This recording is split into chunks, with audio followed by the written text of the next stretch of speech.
All right. Well, here we are. We are live. And I am about to change this layout and I thought I was anyway. I was gonna, nope, wrong way. Hang on. I got to move you over there. There you go. Now you're the big part of the screen for now. Yeah, let me send a link out to somebody else that I trying to find in my thing here.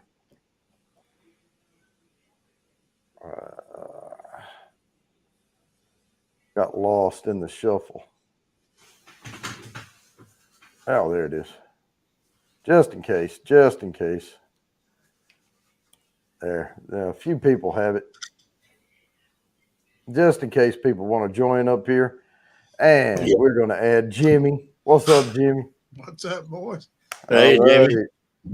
So did you get your beer review done, man? No, my beer drinking partner still was napping, so I'm gonna do it after this thing. Oh, okay. Well, we're getting ready to come out there now, or I am, and I'm looking forward to having fun out there. Heck yeah, yep, groovy, yep. Yeah, get granular. We got kind of a running joke in our meetings, Jody. Every time somebody says the word granular, one of us has to say "yep." So you just be on the lookout for it. I know. Well, what I love about those meetings is this should be a short meeting, and they say that in the first 5 minutes. As soon as they say that, I'm like, it's going to full time. I'm going to be late for my next meeting. Oh, it's like a jinx every time. Yeah, granular stratification, all that good stuff. Yeah. Now I got a thing this afternoon. I was reading over the new strategy. I'll have to talk to everybody about that next week. It's nothing big major. But I know Big Daddy H tuned that guitar up. Now, Jimmy, it's gonna be nothing like hearing it in person. Oh yeah, I can't wait. But he does have a decent mic. It's not the best in the world, but it's good. I said I've got a drawer. I don't know about the echo on it now. I got it turned all the way down. Mm-hmm. I think I have. That's the last button over there. Yeah, if it's got too many buttons, it gets confusing. Yeah. Now it'll. Now I put that intro together this afternoon. I had some video of him playing at Mitch's. That was Mitch's place. Yeah, I don't think I've ever been there. So maybe I did a long time ago. Not that I remember anyway. You didn't miss much. It's not the place; it's the people. Yeah, you know that's how you have a good time and remember. Yeah, ain't many of us go out there. If they are, that place is full because it's small. We had it packed that night. Jimmy, you remember the Dead Pecker Club? Yeah. Yep. All right. What's the name of that one across the highway over there from it? Oh, like Jimmy's Tommy Dean. Yeah, Tommy Dean. Grab me a beer. I was thinking Jimmy Dean. Everything else. I'm bad at remembering names, but yeah, Tommy Dean's now. It's a nice big old area in there, and they've got several pool tables. But East End out here on the east side of Paris, and they got a great big old nice bar in there. But boy, people just ain't. They're not hanging out in these bars like they used to. All the old beer drinkers are fading away. Yeah, the old parking lot gets a little wild nowadays. Oh yeah, you gotta be careful. Oh yeah, everybody that comes down to Mitch's, just about everybody's got Fireball or something out in the truck. Come on out here and let's take a hit off this Fireball. Yeah, like they're drinking something strong. Yeah. And then I brought them some OCD 5 down there, and they were like, "Whoa, what is this? It's so strong." I'm like, "It's whiskey." Everybody got a hold of that night. Got pretty woozy, didn't they? Oh yeah. Some of them barrel aged beers we drink are stronger than Fireballs. Yeah.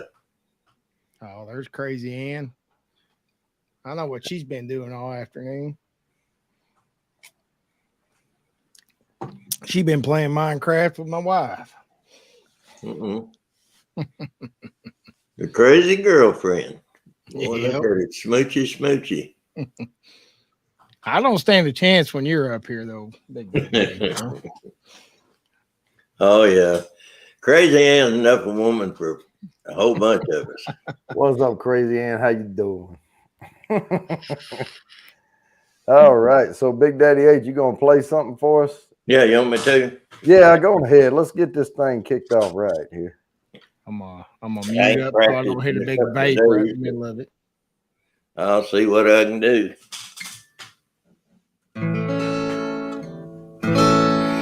Well, bad news travels like wildfire. Good news travels slow. They all call me wildfire 'cause everybody knows I'm bad news. Everywhere I go,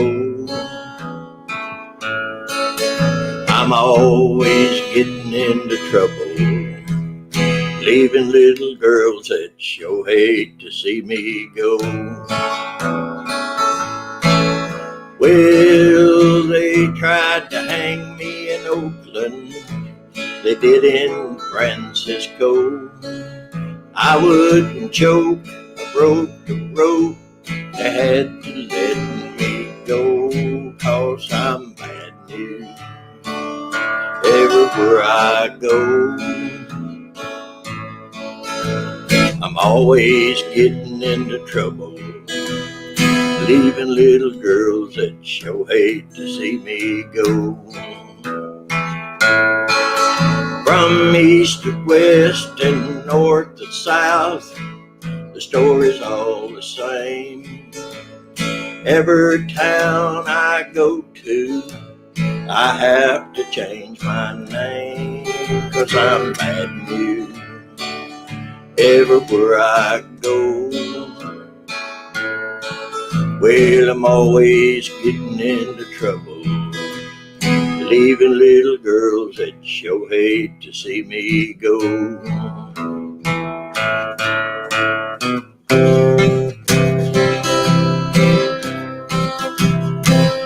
Well, I picked peaches in Georgia, I lumberjacked in Maine.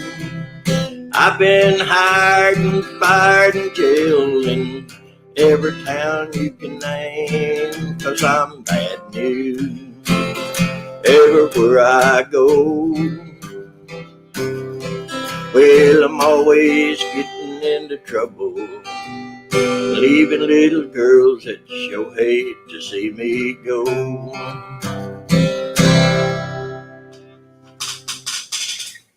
That's an old Johnny Cash tune. All right, man. I've been jumping back and forth to Facebook trying to get this link out.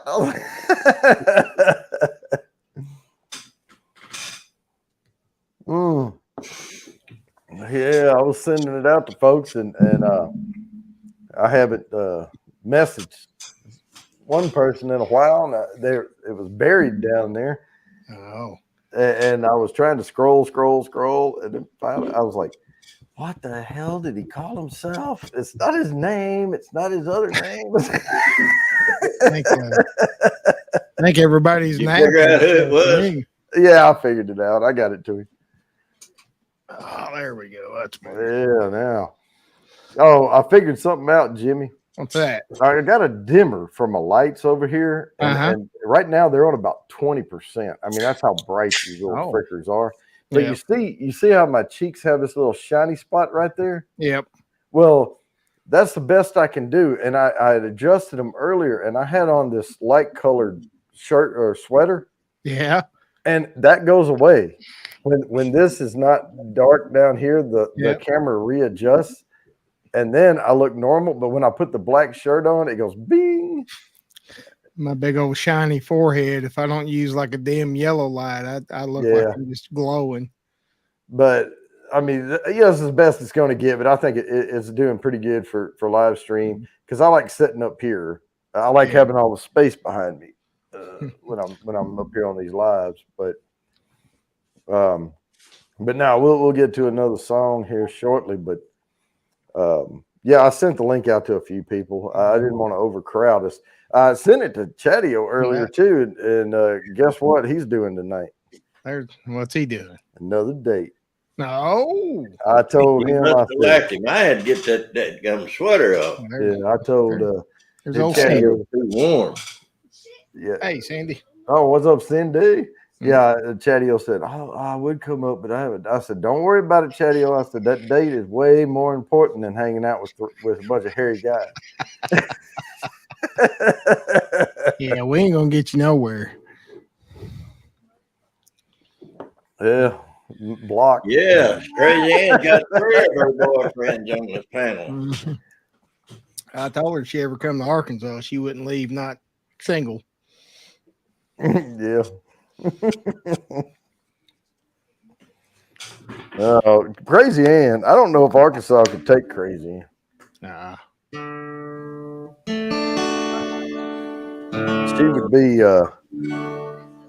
she would be a star of the show. They'd have a statue built out in front of Tommy Dean's for her. Yeah, there you go. Yeah. Who was that? What was that Norwegian girl that came in here? Ann? When's she coming back? Sandy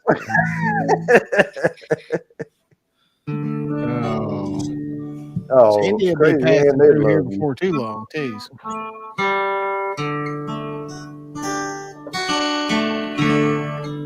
All right, you gonna play us another one? Yeah. All right, let me pop it up over here. Well, the warden led the prisoner down the hallway to his doom. I stood up and said goodbye like all the rest.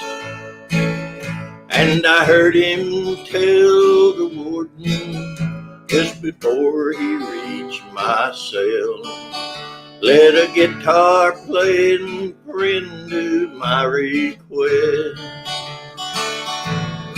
Won't you sing me back home the song I used to hear?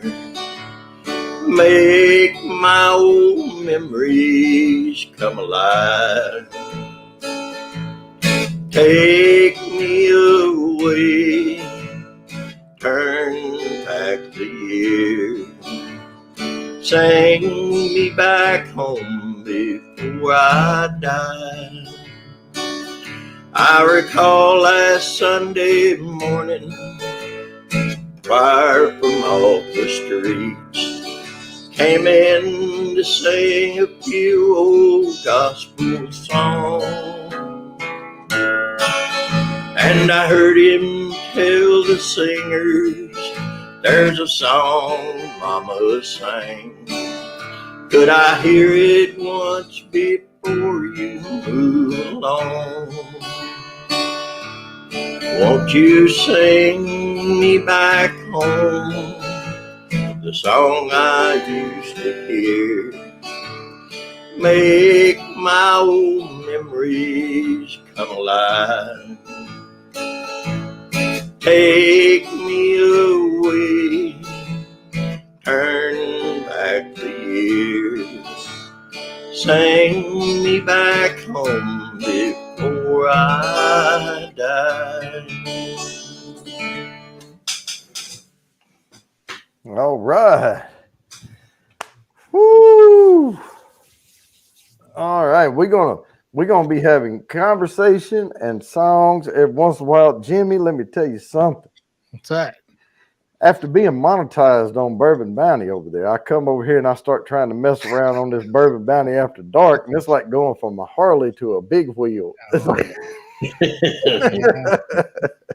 You know, I think though, if you got a regular show going with this live one though, I think you'd pick up steam pretty quick. And so many people already know you. Well, I mean, I've got 51 subscribers. You know how long it took me to get 51 subscribers when I first started? I mean, so there was a lot of people that came on over. Remember how excited you was to get that first 100 when you broke over 100? He's like, I was like, damn, 100, yeah. I remember not that long ago, it hung up like 350, 355, and just, and then he did that thing where he Bob Ross. Like he was doing that watercolor and painting. Boy, and after that, it took off, and now it's going up again. I'm pulling a page out of Phil's playbook over there. Everything's spicy. I'm doing all the shorts, but I'm discovering that it matters when you release your short. Yeah, you need to look at your heat map for when most viewers are online. Well, you know me, I'm so dang random. But I have realized that if you release at least one a day, that makes a huge difference.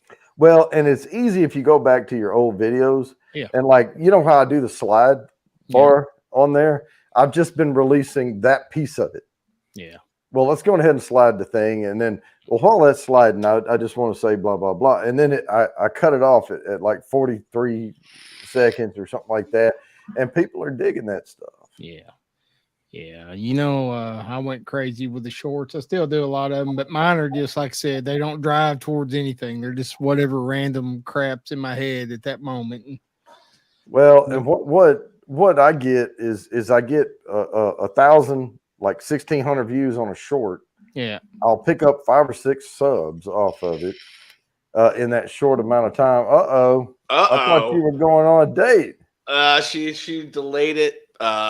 Ex-husband's being a dick, so she has to drop the kids off to him instead of her picking them up. So she'll let me know when she's gonna have to do that, and then. But you got time to get good and buzzed with us, then. Well, you always welcome to sit here. This is probably the last beer I'll have, but yeah, we're meeting up at a pizzeria, has drinks and everything, some good apps.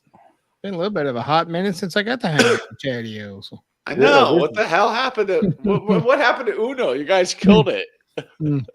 I think we got so good at it, we got bored. I think that was my guess. Is guys got burned out.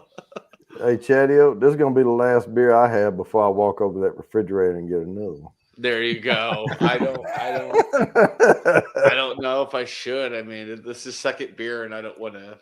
Yeah, you want to save some for the road. You got to, if you add a pizza parlor serving beer, then you're going to want to have some there. What kind of beer they got? What's that? What kind of beer they got at that pizza parlor? Though? A lot of craft beer, probably 30 Oh, tabs. good. Nice. I don't know. I may do the smart thing, get a respectable buzz on at home and save myself money and just have one beer. There you go. Yeah, that's probably what I'll do. See, I went hog wild one day. My wife's like, hey, let's go to, and I normally don't drink during the day at all. If I do, I take a nap, like a long one. And we went to Camel City Barbecue for lunch one day, and I was pretty hungry, and we got there, and I knew it was going to take a little bit to get the food, and they had White Zombie on tap. Have you ever had a White Zombie? Oh, my God, they're good. Not the mixed drink, but the beer from it's a local distillery. And I think it's Foothills Brewing, but it could be a different, but it's right here in Winston.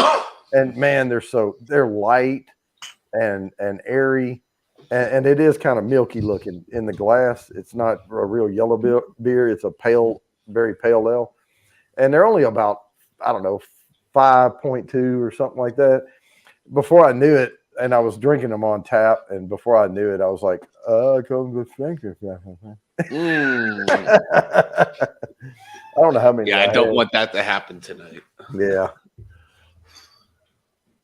Ooh, I got new swag I can send out to people whenever I do that. Bam! I got pins. There you go. Nice. Oh, that's a nice pin. A pin, yeah. It was 50 for 29 on Sticker Mule. It was their deal last week. Oh, damn. No, I've never used Sticker Mule. I need to do that. Their products are good. I mean, stay away from the T-shirts, of course, because they're yeah, like everywhere else. But the stickers are good. The magnets are good. Pins are good. Keychains are good. It's good quality sticker. Yeah. Well, I use like Teespring for my merch, but you know, I sold like 2 T-shirts ever. So. Yeah, I know. I Like, don't whatever. promote It's Teespring there. anymore. Yeah. What I will, if I can promote real quick, I added a new tier for my members. I added 99-cent tier because I know right now money's tight for everybody with eggs costing a second mortgage. So new tier on my channel, 99 cents. So I'm trying to get people moved over from the $2.99 to the 99. I'll get rid of the $2.99. See, y'all do cool stuff for your members. That's why I took mine away, because it's like I ain't done shit for my members. Okay, so you did take it away because I lost a membership to someone I was a member for about 4 years. I'm negative 91 cents right now. I saw that. I saw that. It keeps going down. I'm like, how the hell does it keep going down? But it is. What are they going to charge you at the end of the month? Like, so you owe us 91 cents. We have your bank account. Thank you. Like, yes. Somebody underpaid. You got to make it up. The world's worst monetized channel. I just do giveaways once a month. That's I'm just too lazy, like I said, or I'm too, how should I say, I am it's just random. Like I don't know when I'm gonna do anything. So. Right. Yeah. Well, let's do another song here, and then we'll have a little more conversations. Sounds good. All right. You gonna play us one? Oh. That's my cue, huh? Yeah, I ain't singing it.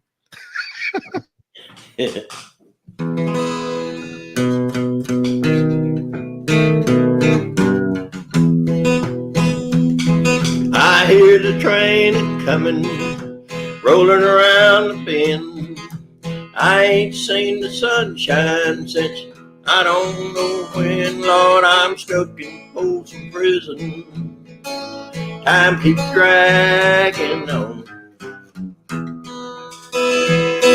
That train keeps rolling down to San Antonio.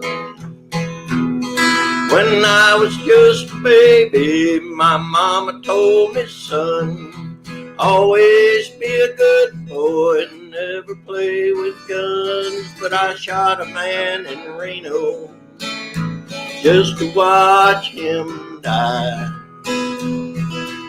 When I hear that lonesome whistle, I hang my head and cry. Well, there's probably rich folks eating in a fancy dining car. They're probably drinking coffee and smoking big cigars. I know I had it coming. I know I can't be free. Them people keep moving. That's what tortures me. If they freed me from this prison and that railroad train was mine, bet I'd move her on a little further down the line. 'Cause far from Folsom Prison, that's where I wanna stay. I'd let that lonesome whistle blow my blues away.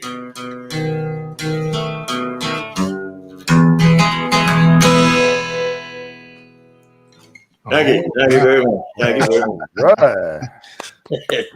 I wish I had somebody here to do a little seconding for me, and I could pick some of that out. If I get mine. What I'm trying to do is a song here every 10 or 15 minutes. Perfect. And that way we can, kind of like I do my drawings, every 10 minutes on the hash. And that way this doesn't just turn into people just watching a whole bunch of people sit around and gab at each other. Yeah. Right. Nope. About every 15 minutes we'll make crazy hand. Wrong show, Teddy. Cheers, boys. Happy Friday. Cheers. Cheers. It's actually decent looking beer. Happy Friday.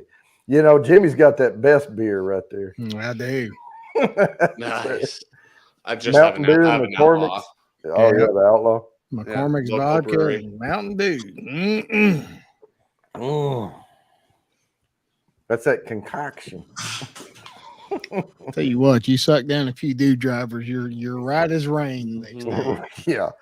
That's why I'm sticking with this because I lose count, and this doesn't matter if I lose count. God, how many Michelob Ultras and stuff did we go through that night playing cornhole? Oh God! I swear I killed a 30-pack. There was beer cans all over the yard. The next day I cleaned up. That's great. I'd stick them under the shed. And, hey, Dixie. No, me and Jody, we was sitting around reading all night and drinking tea. That's right. We were reading scriptures and drinking tea. Right? I got a story I got to tell y'all about beer cans. All right. I was deer hunting down in southeast Arkansas with the deer camp, and we would go down, weekends before, ahead of time, getting the camp ready and everything. Everybody down there drinking beer, and they throwing their cans over the back of my truck. So I didn't think anything. I went home for some reason and thought, well, there's an automatic car wash, one of them high pressure things. So I pulled in there, put my money in there, and drove my truck up in there. I get this mud washed off of it. And that thing come over real slow and easy, pouring that soap out and stuff, And it went back, and then that high pressure came on and went over that truck. It looked like a tornado behind me. It took me 30 minutes to pick all them beer cans Beer up. can tornado. I carried them out to the camp, and I said, you boys don't throw no more cans in my truck. That's hilarious. It's like, Or, you looked at your rear probably mirror, a fourth like of them was mine. That's funny. Yeah, I got me one of those. I got that car a couple of years ago, and then Honda called me and gave me more for the car to buy a new car, And so I went in and traded that in and got a new one. But I have a deal. When I got that last new car, I got a membership to one of these car wash things. I can go in twice a day if I need to. Who does that? But whatever. Well, Joe, you'll be happy to know I got my Florida driveway during pollen fixed, season, you have to. Oh, you got a driveway fix. Yeah, right. I got it. That rock dust. I don't know if you've ever used that stuff before, but I put about 6 inches of rock dust down that whole driveway. It's smooth as a highway now. There you go. Hell, Hey, Sam, Twisted Art Lady, how you doing? Cheers, guys. Yeah, we doing conversation and songs tonight. Love Big it. Daddy H is serenading us here every once in a while. I got my eye on the with time. some Merle Haggard and Johnny Cash. Yeah. Yeah, if y'all didn't see the intro, you'll have to go back and watch it after this thing posts. Yeah, I will later for sure. Yeah, I made him a good 2-minute intro there. Hell yeah. If you didn't hear He our was going me and Valentine, some of them real good singers. yeah, you didn't hear me and Marcell's Valentine's show, you'd have been proud because Conway Twitty was right there in the middle of it. Oh, really? Yeah. In our baby makers list, we put "I'd love to lay you down" on there. So There you go, Nice. darling. Yeah, I need to. That's what on Spot. I don't have a Spotify account. I need to create one to listen. We're going to record one. We were going to do it tonight, but we'll probably do it tomorrow sometime. We don't even know what we're going to do yet. Yeah, I'm getting kind of anxious about coming out there now. I'm ready. I'm ready to go. I got to wait though. It's going to be March, April, because it's at the end of April when I'm coming. Oh, it'd be nice weather when you get here. Oh yeah. I've been talking with Groovy, and we're thinking April, May for me to make a trek down to San Antonio. I don't know if you could make it out there. Be cool to get a small group of us together and have a weekend that we should not forget, but we'll probably forget. But have a good weekend. We're in the May or so before I get down there. We're going to be I can. Yeah, we could coordinate that, make that work. I was going to say we're going to be there though. I'm coming the last week of April. Yeah, and I'll be working from their house, and then I'm taking off the first week of May. But we're doing a real fast trip and back. We're only going to see RB, Mark, back to RB's, and then back home because my son is coming midweek to their house, and then we're going to hang out. So we're doing a fast and furious, and mostly it's a bourbon hunt is what it is. I mean, I'm only 12 hours out of the way. Come visit me. I'm just kidding. Only 24 hours of driving. Come on. Yeah, it's only a day lost on the road. but yeah, my primary thing is I'm stopping in Knoxville, Nashville. I won't stop in Memphis. That's too dangerous. I'll just keep going. Yeah. But I'm going to River Point. I'm going to hit liquor stores in Dallas. I'm going to hit breweries and liquor stores around Austin, and then come back. I usually don't slow down till I get to about Conway when I'm coming from that way. No. I don't want to get shot. I know. So the beer group, they're meeting up in May sometime for like a bluegrass festival in Memphis. I started looking into Memphis. I'm like, you boys have fun. I ain't going there. I mean, I'll meet you at a festival in Memphis, but I ain't staying there. No, they're staying on the. I think they're staying in Arkansas, like lodges or something. Oh, don't say on West Memphis. Oh, West Memphis is worse. No, they're outside of there. They're outside of West Memphis. They're You better north of there. I'll tell you a good blues festival to go to. If there's, do they still have the Helena Blues Festival?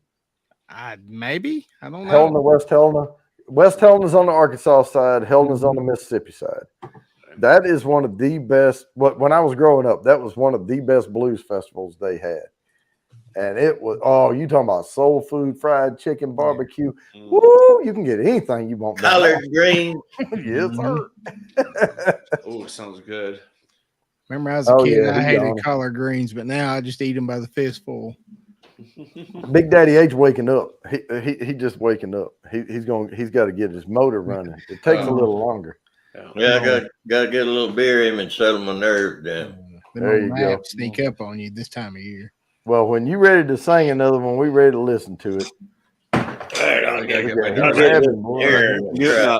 I'm mutton up.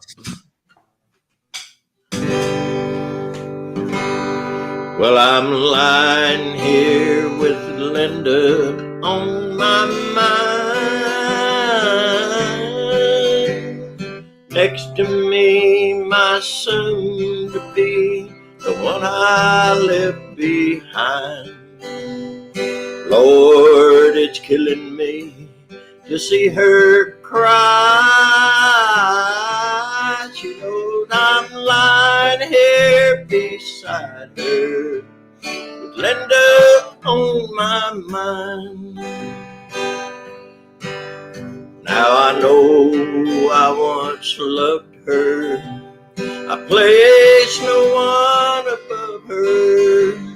I never thought I'd ever set her free. But it just wasn't in my plan. The way Linda squeezed my hand the first time I held her close and she danced with me. She said, I've loved you for a long time, but you're married to a friend of mine, and I try hard to never let it show. But my love for you is stronger. I can't hide it any longer.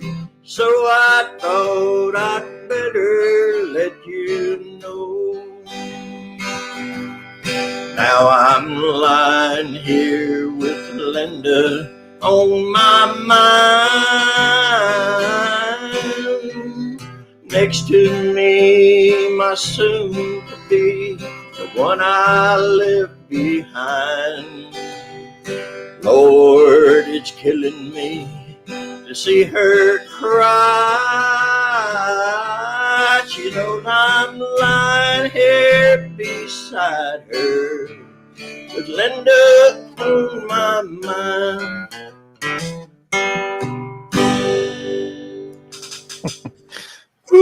All right.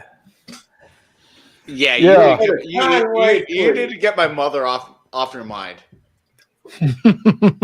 My mother's name is Linda, by the way. So as soon as you started that, I was like trying to hold back the laughter. That's my mom is on his mind. No, you sing it, my mama. I was going to tell Eric. Eric Gerhardt's over on Facebook, and I kind of highlight those comments when they come in because everybody can see the YouTube comments, but they can't see the Facebook one. So I kind of bring them up every once in a while, so the people on YouTube can see the comments. But Wilkesboro Bluegrass Festival. All right. Well, we are kind of in the South. Yeah. Nope.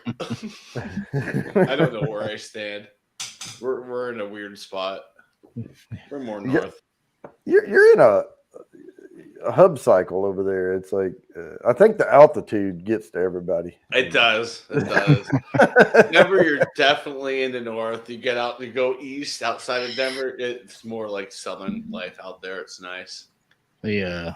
Lower down in sea level you get, the more beer you can drink. Just remember that. Oh, I know. My friends are like, I go to Florida. Every time I go to Florida, a friend of mine's like, I'm gonna drink you under the table. I'm like, bring it. Do you know where I live? I don't need oxygen where I live. Yeah. I don't either. I'm acclimated. The snow's melted, but we're getting more on Wednesday.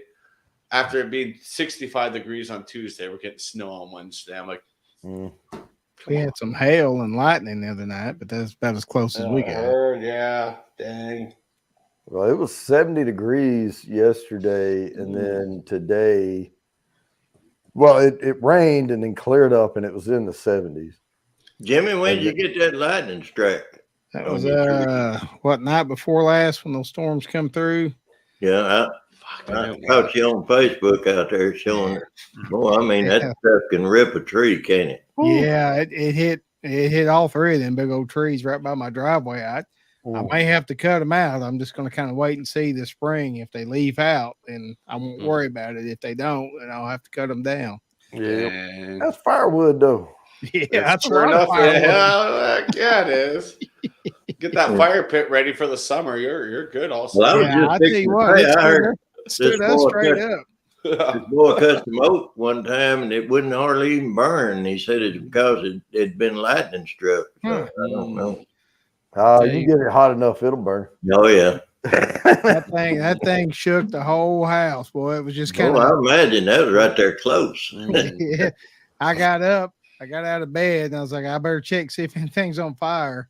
Yeah. And my little Chihuahua was standing there with his tail just wagging between his legs, and I turned around and there's Marcel right there next to him. Everybody was up out of bed after that one. Dang. Wow. That's a loud boom. It was instant. It was just a boom. Just see the light, bam. Yeah. I was when I was a kid. I was probably, I don't know, how old was I? Y'all remember that? I was probably, I don't know, 7 or 8 or whatever. And we had this house with a big picture window in the front. And it was storming outside, and you're learning not to be scared of storms. And I walked over there and I put my fist up and I said, I'm not scared of you. And about that time, boom! No, but I remember right after we moved into that house, or not long after, it had a vent pipe over the stove that had, like, I guess you'd call it like a Chinaman's hat over it, where the rain wouldn't come down in. And it's big old, like a 6 or 8 inch pipe ran up through there, and that rain was hitting that Chinaman's cap on that pipe, I guess. And Dixie said, that's leaking. And she ran over and stuck her hand up on that hood, and that light and it hit, and it looked like a spark plug. I seen the fire jump to her hand. Oh, God. Oh my gosh. Yeah. I said, now run over there and check it again. Nope. It's like a kid putting their hand on the stove. Nope. Just once. That's all it takes. That's what's good about having plastic pipes nowadays. Yeah. Keep you from getting lit up in the shower. No, there was a guy in college I knew that we called him Swirl, and his hand had a circle on it from a stove. Oh no! Yeah, electric stoves. Yeah. Yep. Good. Yeah, I fingertip. That's it. Bam, like that. That's it. He was brand. All right. It's good for the pot. Let's go. Yeah, we asked him what happened, and he was trying to help something, and stumbled, tripped, and caught himself, and just. Man. It's like when you see those yahoos trying to jump over a campfire and they fall into it. Even if you're there for a half a second, you're branded. You're going to the hospital. So. Yeah. Oh man, I did so much stuff growing up. I'm surprised I still have all my limbs. Yeah, both of us. Same. I'm all stiff and stove up now. We used to have a jump out the high door on the barn and see who could jump the furthest. And stupid, man. Hit that ground rolling, bite your tongue sometimes. It's all fun back then, but try to ramp them old bicycles all the way over a highway, and you just eat it out there in the gravel. Yeah. Oh yeah, man. But going back though, I used to ride through ditches, and I was scared to try it. But then once you do it, you're like, oh, okay, I got this. And then you do it over and over and over again. And then years later, I go back and look at this monster ditch we used to jump to. It was about that deep. Oh, now I took and showed my kids where I used to jump over the highway there in Owark, and we would come off the hill from the cemetery, and we would set a ramp up at the bottom of that and jump all the way across the highway and land over by the Grange. And they were like, "Oh my God, it's like 30 foot." I'm like, "Yep."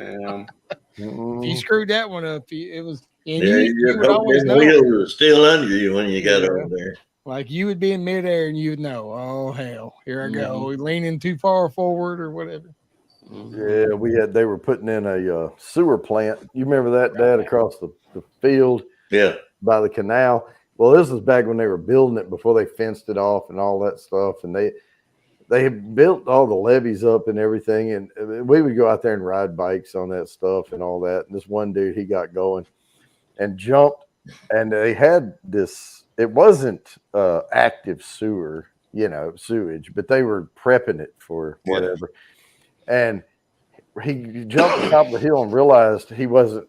So he just bailed off the bike and was landed, and his bike hit like front tire first and buried up enough that the back wheel was still sticking up. Like it would buried the whole front fork, and it was so thick it wouldn't do it. That just ruined his bike. Jeez. That brings up a question. Before they built that big, what was that, 20, 30 acre pond down there where they pumped all the sewer in there and everything, what happened to it? I mean, where did it used to go? Probably down there where them four-eyed catfish are. Yeah, it probably went into that canal over there. Four-eyed catfish. That's funny. I guess they said we got enough people in Dumas now. We need something to kind of dilute that down a little bit before it goes back in the water. All right. Well, when you're ready, we can play another one. Mm-hmm. This will be my last one, and then I have to go. All right. Yeah. Get ready.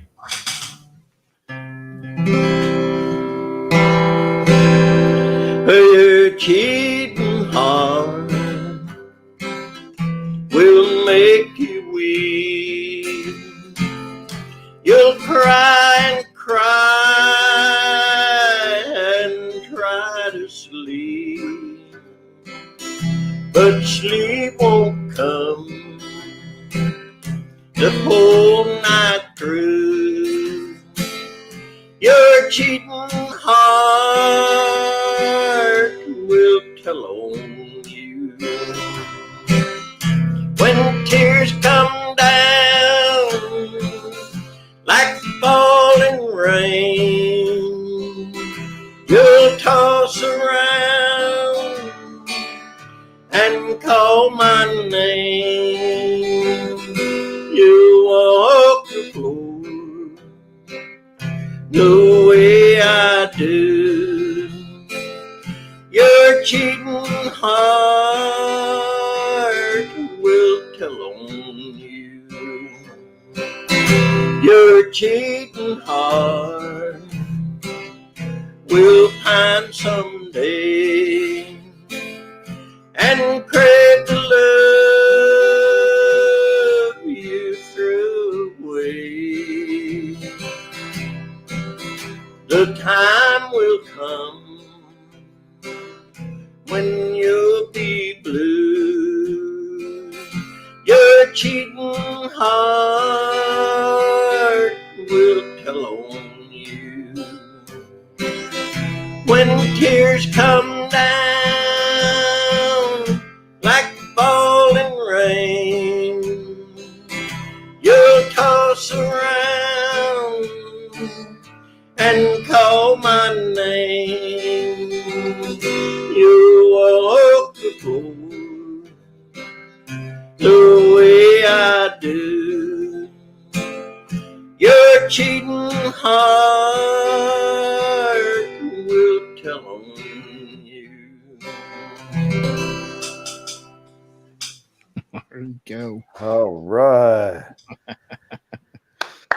Woo! So for anybody out there who didn't hear the announcement earlier, we are having about 10 to 12, 15-minute conversation, and then Big Daddy H will play another song. So we're going to keep it kind of teeter-tottering between conversation and song, but we're going to tell some stories on our show. I got about 2 more songs, and I got to go do my beer review, but then I'll check back after y'all. All right. Yeah, I got to actually head out now so I can shower just in case she texts me. I thought I felt something. Kids are dropped off, that way I can get to where You better we're be ready. You better be out there on that porch. What I told you earlier, Chetty. I'm ready to go, baby. That's way more important than this.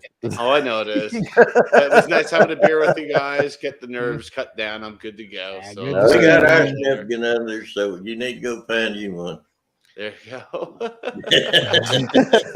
I'll see you guys soon. All right. Hey, man. Bye. Take care. Good luck. Something significant. It may not be the other. Oh. It was always significant. It just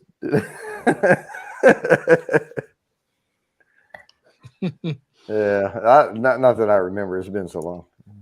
Yeah. Yeah, I wasn't the smoothest cat in the world, so I'm lucky I ended up married in the first place. See, I thought I was smooth, and then I found out later I was the comedian. Oh.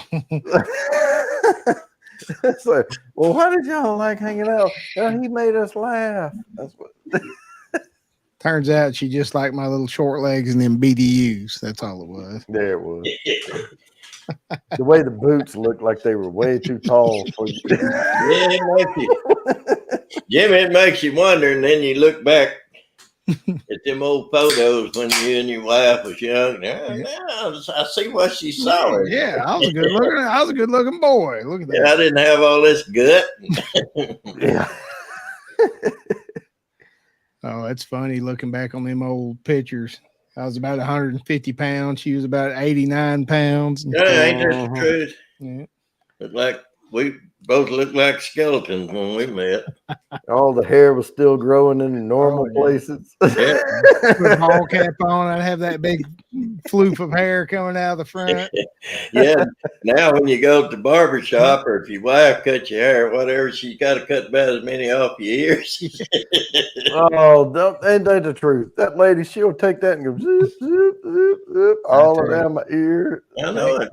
Got Ain't more nothing hair growing worse out her than ears than we dadgum- do on top of her head anymore. Ain't got nothing worse than dadgum hair in your ears that's itching you and you can't find it, get a hold of it or nothing. Now I got a little Norelco thing. I'll send you a link. All right. Just cram it in there. I've tried everything. I put my nose trimmer in there one time. I think I stopped it up. It's like, wow. Broke the blade. Well, they tiny little blades. I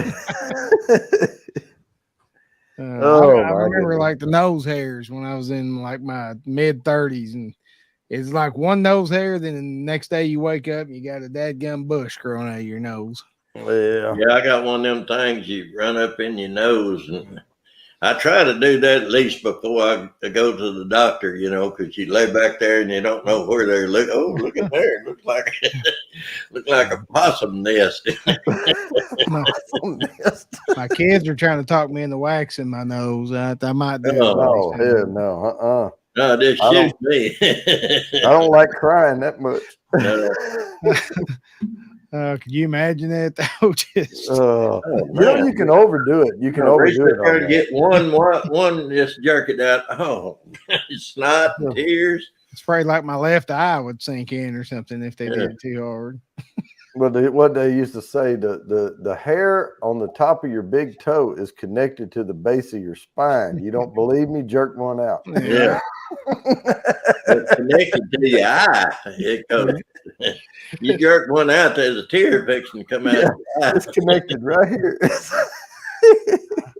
Think about the worst thing in the world is getting one mustache hair caught in something. Oh yeah, man, I've done that with that. I had to throw a razor away because I don't know how to sharpen them. They got little tiny little teeth, and that sucker started grabbing, and I was like, "Chook." Yeah, I got the big idea on these Miller Lite cans. I had a big beard and everything, and I broke that tab off. I won't ever do that again. Every once in a while, one will get hung with that tab on there, but boy, every time I broke that tab off, I'd turn that can down. And we all know that sound.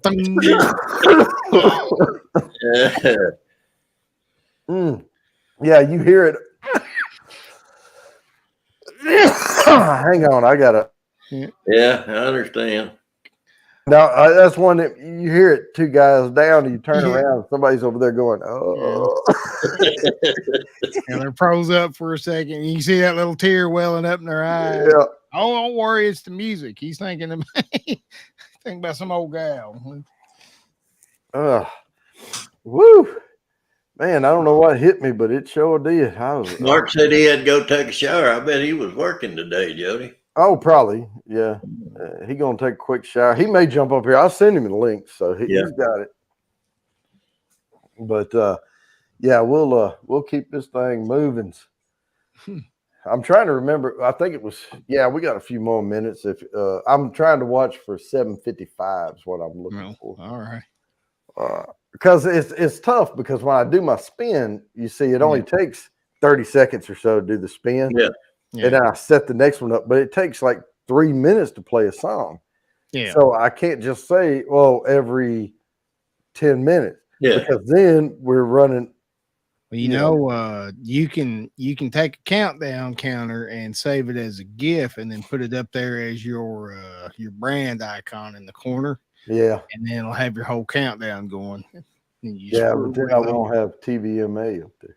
Well, no, you could have all that and just add the counter to the bottom of it. Yeah, maybe I could just create a ticker that scrolls, and then when it gets to 0, not that many characters. You know me. I'm always trying to find new ways of doing stuff. If I was still going live all the time, I goodness knows what I'd have come up with. Well, the one thing I've figured out over time is stop trying to add too much to it. Get used to what you do. Yeah. And then, I've got my little timer set on my phone. I have my little alarms that go off for the Thursday show. Keeps me honest, keeps me spinning the things, and I don't run out of time. Yeah. And gives everybody a chance to get those entries to the wheel. But get used to things and then enhance something. Yeah, folks like it when things are the same. Yeah. Don't try to add too much. You'll get lost in the shuffle. Yeah. If you change everything every show, people tend not to like that. They like things to stay the same just a little bit. Yeah. Little enhancements. Yeah. I tried to add sound effects one time. That was a disaster. Yeah. I've seen people with those soundboards and stuff, and it's fun for about a half a show. Then it's like, that's getting old. Yeah. I mean, the wheel goes tickety or whatever on the actual giveaway, the wheel of names. Yeah. Holy moly. I have not tested it, but I have not found the limit to wheel of names because we have thousands of entries on there, and it holds up fine. I've seen you and 210 have it where you can't even tell the colors apart anymore. Like just like a brownish color, the whole wheel. And I customized mine. Did you? Yeah. Did they customize theirs? I don't think so. I think they just let me bring this up right quick. Yeah, they have it where you can go on there and customize it. Now this was I'll share this out, but this was why did I hit invite? Present screen tab. Yeah, I think this is it. See how I've got my logo in there, Oh yeah, that's nice. and I made the colors of the logo. Yeah. And it says Thursday giveaway up here, at the top, and Yeah. that was you can do that, and so you may have to give them some lessons in. Yeah. And they might be doing it too. I may just not have noticed. Yeah. Well, once that thing gets full, it's so many. All right. Well, Big Daddy H gonna play another one here. All righty. Well, there's so many ways of saying how much I love you. Songs and poems and promises of dreams that might come true. I won't speak of starry skies or moonlight on the ground. I'll come right out and tell you, girl, I'd love to lay it down. Lay you down and softly whisper pretty love words in your ear. Lay you down, tell you all the things a woman loves to hear.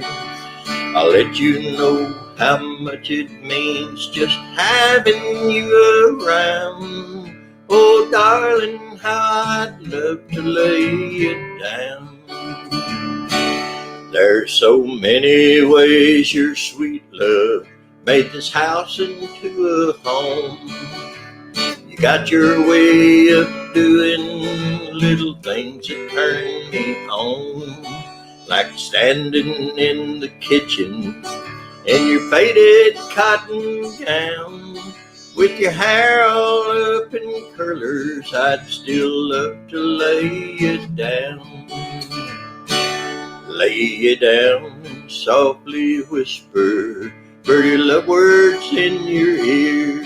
Lay you down, tell you all the things a woman loves to hear.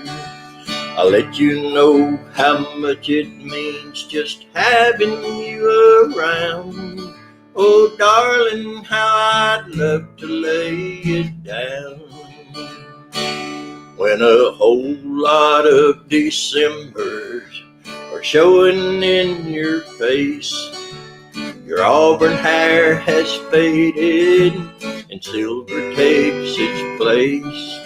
You'll still be just as lovely, I'll still be around. And if I can, you know, I'd still love to lay it down. Lay you down and softly whisper pretty love words in your ear. Lay you down, tell you all the things my woman loves to hear. I'll let you know how much it means just having you around. Oh, darling, how I'd love to lay it down. Lay you down and softly whisper pretty love words in your ear. Lay you down and tell you all the things my woman loves to hear. I'll let you know how much it means just having you around. Oh, darling, how I'd love to lay it down. Nice. Every time I hear Conway Twitty, I think about Branson, because we go to Branson all the time, and that's where he got sick and went down on stage up there. Damn. Well, I'll tell you what. He's only 59 years old when he died. Damn. Well, I'll tell you what I just did. I set a timer on my countdown on my phone for 12 minutes. All right. And I hit start when he was done. So we'll try to have a song about every 12 minutes. How about that? Oh, yeah, there you go. Old Conway. But we went to Conway to meet Andy, from 21090, and I was telling Marcel the story of how that's where he got his name. You know, Conway, Arkansas, Twitty City, and Twitty, Texas. Yeah, he was like, she was like, why do you call him the Mississippi Pimp? I said, hell, just listen to his songs. Yeah. He's a Mississippi Pimp for sure. So he grew up in Arkansas, but he's a Mississippi Pimp. Yeah, he got some raunchy songs too. I mean, Yeah. you know, Yeah. and his words. He's a I panty. tried to do that one. What in the hell was that? I can tell you never been this far before. And as my hands touch forbidden places, or my fingers touch. I mean, boy, he's down dirty with them. Yeah, know how to write a song though. That's why I was telling her if you had a voice like Conway Twitty, you probably get free food all over the country. Get free something all over the country. How about a roast beef sandwich, darling? Oh, I don't know who do you think sung better love song to the ladies, Conway or Kenny Rogers? Which one of them you think got a little more? You think Conway? I think so. Kenny Rogers was a good singer, but he's I don't know, he's more uppity up, you know. Yeah, well, you know, it's kind of I'm just a little bit younger than Jody, and I just remember like when Kenny Rogers would come on TV, that gum, boy, women go crazy. Motherfucker. Yeah. What'd you run into? Damn corner of that damn table over there. Oh, hell. He's trying to hurry back before he got missed. Hey, Lori. Lori? Just walking around that. I have these little tables, and they're right at knee high. Boy. And they have real sharp corners because they're IKEA. And I moved over. You ever get in a full-on fist fight with some inanimate object like that because it jumped up and hit you in the leg? Middle of the night. Boy, I'll tell you what, we were talking about pain levels at 0 to 10, and 11 is stepping on a Lego. I think the worst fight I ever got into with a piece of furniture is the girls. Lori, it's when the girls were little and it was dark in the house, and I come out of the bedroom and we had this danged old coat rack and had a coat and hats and shit all over it. And I come around the corner and that damn thing was standing there, and I punched that harder than I punched anything in my entire life. I seen it straight, like half of it was stuck in the wall, busted it all over the place. It scared the absolute shit out of me. I thought for sure there's some big old man standing there. And you wasn't going to take a chance. I guess I answered the fight or flight thing, but I busted my hand up. And I busted that thing all over the house. Scared the shit out of me. Boy, them little toys get down there. And I'll tell you, people talk about stepping on Lego and how bad that is. You remember them jacks? Oh, yeah. Bounce that ball and pick them things up. And that ain't nothing but a freaking spike. It's a road spike. Damn road spikes, all it is. We used to throw those things at each other when we was mad. Put that in the slingshot. You kill somebody. We'd have all out BB gun wars until somebody got shot. That hurt. Hell, up here on this side of the river, we'd have 410 fights. You just got to make sure you're 200 or 300 yards away from each other. No, we used to take reloads. There was this guy, his dad reloaded shotgun shells, and we would take the clay and mix a bunch of oil in with it so it would never harden. Yeah. And we would put the clay in the shot and then put the paper on it, and we would shoot each other with clay. Yeah. That was before paintballs came out. Shit, we would do, yeah. We would just we would have to arc up like with bird shot and stuff. Oh. God dang, could you imagine that nowadays? Oh man. Oh, I was trying to. We were doing one of those fights one time, and we were playing. Of course, we're all serious, and we're capture the flag, but we're using like clay, in these shotgun shells. And there was the canal has all these big drainways that go down. Yeah. And I climbed this sapling and I was going to ride it over to the other side, and it didn't make it. I was hanging out in the middle and they were shooting me. Never climb a tree in a paintball fight or a clay fight or whatever. Yeah. You get caught up there, you're in bad shape. Well, I looked at the tree and I was like, yeah, that'll make it to the other side. Yeah. And it would have if it would have laid straight over, but it went right in the middle. Yeah. Now, kind of up here in the hilly side up above the river, we always swung off those vines off the side of the mountain. Did you guys ever do that down there? Oh, we didn't have mountains. Yeah, we played on grapevines a lot when I was growing up. You'd run and swing off the side of the hill on the vine. Next thing you knew, you were 75 foot in the air. You just hoping that thing didn't break. Yep. Now, we used to go up northern Arkansas, but I grew up flatland southeast. Yeah. If there was a hill, it was man-made. I would love to get a bunch of folks together and just drive them over the mountain, going up to Branson or something like that. Just all the way across the mountain from one side to the other. You just got to experience that one time, I think. Oh yeah, we used to say we used to play a game driving up to Branson. Yeah, where you come over a mountain and pass, and you can see the road way up there, and we would be like, okay. Check the odometer or reset the trip on the odometer. And when we get to that red speck over there, and there's spots where you can go 15 miles up through there. And then we find out that red speck was a barn. Yeah. And then when we drive by it, we go, okay, how far was that? 15 miles. Yeah.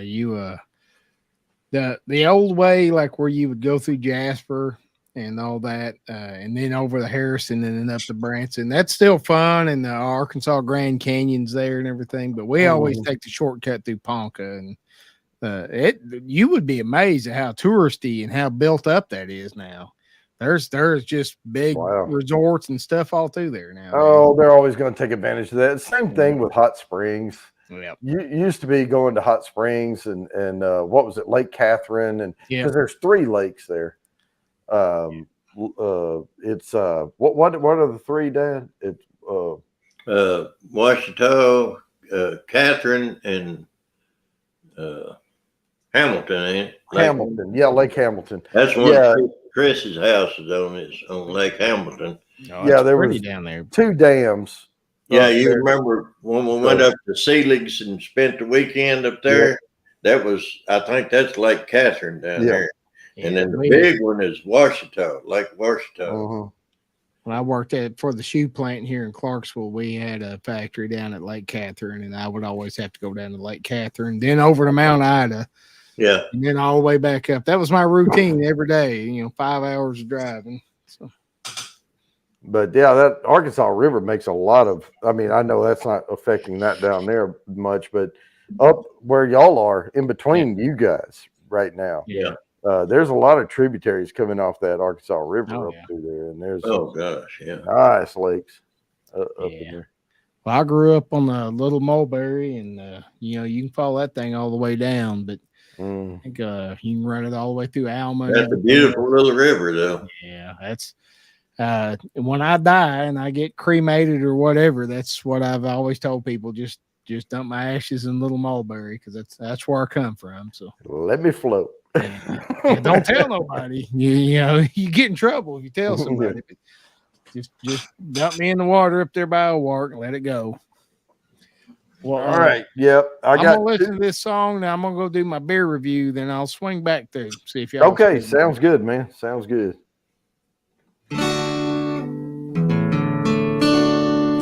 The first time we met is a favorite memory of mine. They say time changes all, but your memory is stronger than time. Everything does change except what you choose to recall. With a million good daydreams to dream on. Baby, you are my favorite memory of all. Like the night we made love in the hall, spent all night long on the floor, and the winter we spent on Lake Shasta alone. We grew closer than ever before. And I recall that London vacation. It was you who made the whole thing a ball.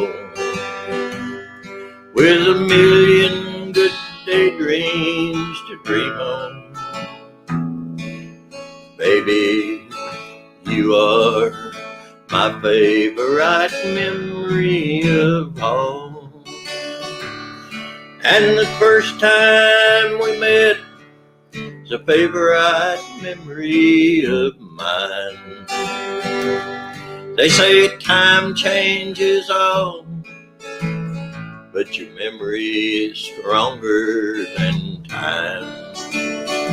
I guess everything does change except what you choose to recall. With a million good daydreams to dream on. Baby, you are my favorite memory of all. All right. Oh, I'm going to start this clock. Now, I'm setting my alarm here for 12 minutes. Okay. But we can do it at 10. It's just. Don't let me jump the gun on you. Yeah. Well, no, that's fine. That's fine. We can do it between every 10 and 12 minutes or so. But if we hit the time and we get to talking about something, at least I'll have a alarm go off. Yeah. Yeah. So, Lori, so the next song here, she's requesting you picked a fine time to leave me, Lucille. Yeah, I can do that one. All right, we'll do that one next. So stick around, guys. We will have you picked a fine time to leave me, Lucille, on the next one. That's what Jimmy was talking about, jumping his bicycle across that highway. That front wheel come off, and he said, "You picked a fine time to leave me, loose wheel." Yeah, boy, I'll tell you, talking about loose wheels. There was a guy, we rigged up a plate, so his rim broke. Like he hit we had a pretty good little fender, hit a curb sideways sliding, bam, broke his rim, and he took. And this is back when we had steel rims, but it. What was it on? A vehicle. It was a 70-something Pinto. Okay. But it really bent the rim bad, and it actually broke the metal in a couple spots. And so he took it off and cut the metal out with a torch. Okay. And then took a plate and put it back on there. But it had a hole in the middle for the hub, but he only used 3 of the lugs on it. After all, it was a Pinto. So it was a Pinto. It don't take much to carry one of them little cars. No. And that held up for years. But it was so funny because he'd be driving, and that, of course, that piece of metal wasn't galvanized, wasn't anything. It rusted, like turned like red, but it was thick. Yeah, he should have went and found him another wheel. He eventually did, but he had a whole bunch of cars. He would rebuild stuff and have a shop full of just half running like cars. Some of them Patillos I run around with. Yeah. Now he's the one that had the MG. He wanted an MG, and he got that little 2-seater car, and was going to try to drive it under a semi truck. Yeah. It was setting out, and he measured and measured, and then it took him like 6 or 7 months to get the car ready.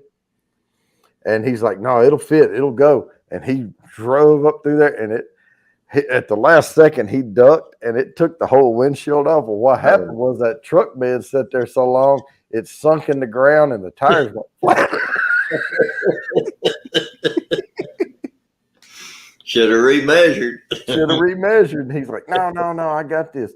Yeah, because it took him like 6, 7 months to get the car going.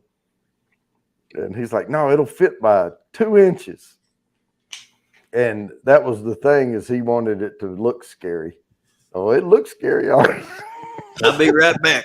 All right. Oh my goodness. All right. Well, I've sent the link out to several people. If somebody wants to jump up here, and I know Mr. Great Shot said he was gonna. Looks like a quick shower.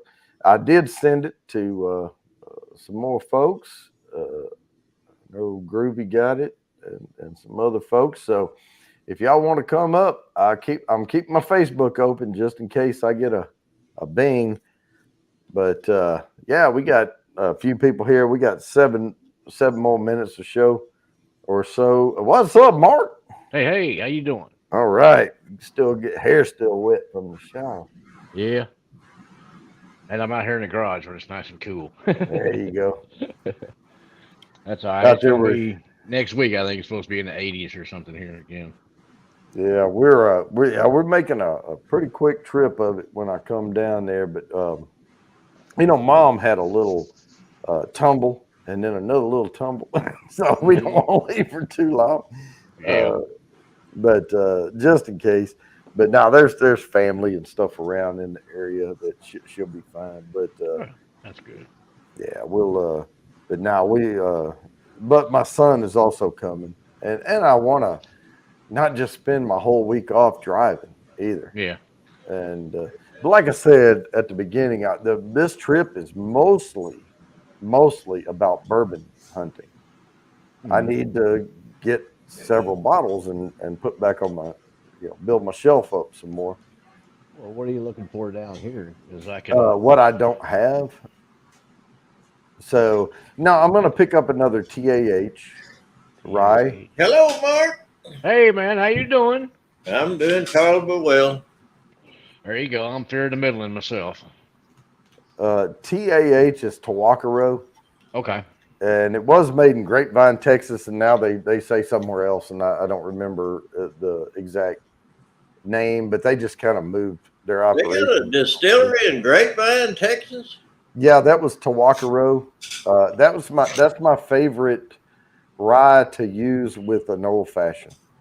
We used to go up there and eat in that Rainforest Cafe or something. Well, that was Grapevine Mills Mall. Yeah. Yeah. That was for the kids. That was all for the kids. Yeah, I loved it. Yeah. No, but they had decent food. Rainforest Cafe had decent food. I think I've eaten there once. Yeah, it's all right. I mean, they don't have a big menu. Their big one is that volcano where they put the sparklers on the top, and it's a molten lava cake. And for their birthday, and they come out and they go, volcano, and they're carrying it through, and they set it down at a table. And so, yeah, that was the kids like that. We'd take them for their birthday and get them a volcano cake. Yeah, something different. See, how is this song? I haven't learned it yet.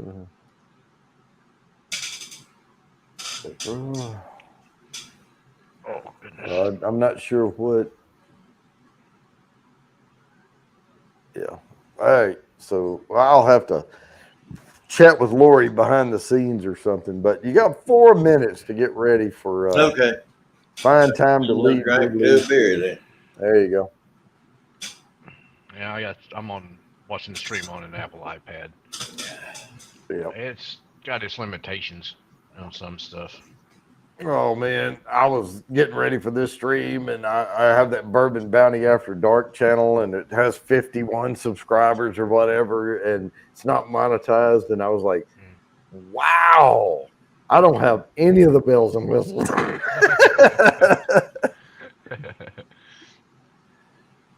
Yeah, I couldn't like view on YouTube. I couldn't. I mean, it was like weird. I would go into my analytics and stuff, or trying to go into my content. I'm like, wow, this is so stripped down. Yeah. You know, if you're not a monetized channel. Oh, they cut you back on a lot of stuff, huh? Mm-hmm. But that's fine. That's fine. I don't care. Yeah. I just don't want them strikes or whatever, or the claims and all over on the other channel.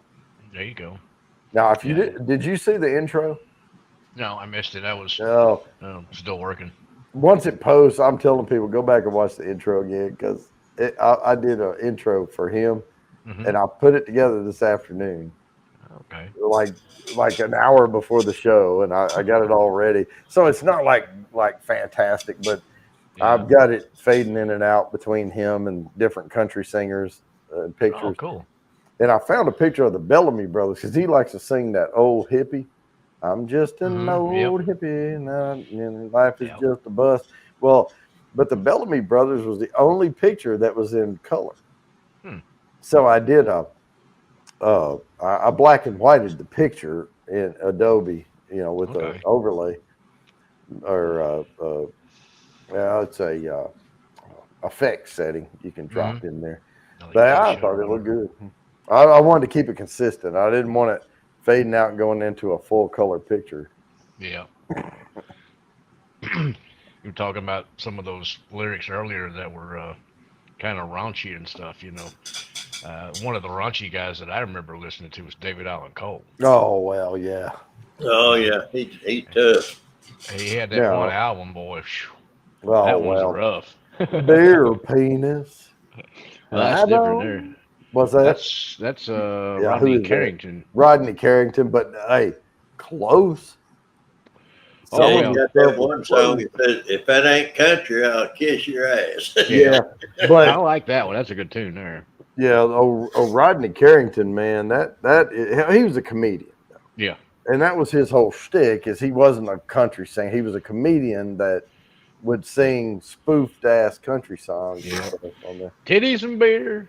Yeah, that type of stuff. But I'll tell you what, some of that, and that's what, when you said it was raunchy, that's what brought to mind was the comedian, he's spoofing him up. But he said, "I don't." Have y'all ever heard of Gary Mule Deer? Gary who? Mule Deer.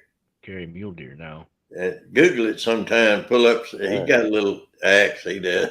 Well, he does. He does a lot of Johnny Cash stuff. But if you don't laugh at that, you ain't got a sense of humor. Yeah. All right, 30 seconds here, guys. 30 seconds. You can go ahead and do it. Let's do it now. Sling in my lap. All right, here we go. Mr. Lori, I'll do the best I can on it. All right. In a bar in Toledo, across from the depot, the bar stool, she took off her ring. Thought I'd get closer. I walked on over, sat down and asked her name. When the drink finally hit her, she said, "I'm no quitter, but I finally quit living on dreams. I'm hungry for laughter, here ever after. I'm after whatever the other life brings." In the mirror I saw him, I closely watched him. I thought how he looked out of place. He came to the woman, sat there beside me. He had a strange look on his face.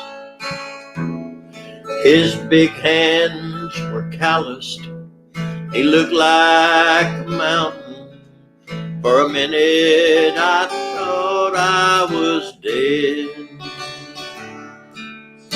He started shaking, his big heart was breaking.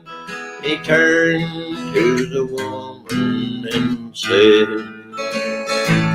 "You picked a fine time to leave me, Lucille, with 4 hungry children and a crop in the field. I've had some bad times and lived through some sad times, but this time the hurting won't heal. You picked a fine time to leave me, Lucille." Well, after he left us, I ordered more whiskey. We laughed how she'd made him look small. From the lights of the barroom to a rented hotel room, we walked without talking at all. She was a beauty when she came to me. Must have thought I'd lost my mind, but I couldn't hold her. The words he told her kept coming back time after time. You picked a fine time to leave me, Lucille, with 4 hungry children and the crop in the field. I've had some bad times and lived through some sad times. This time the hurting won't heal. You picked a fine time to leave me, Lucille. Was that it, Lori? I bet that was it. Lori, that was for you. Hope you enjoyed it. I hit the timer button. We going on another 12-minute run, and then we'll have another song. All right. So you can be kind of queuing one up in your head over there. I But got one in my head I was going to do, but she named that one, and I happen to know it. I don't know. I don't know all I want to, but I know a bunch.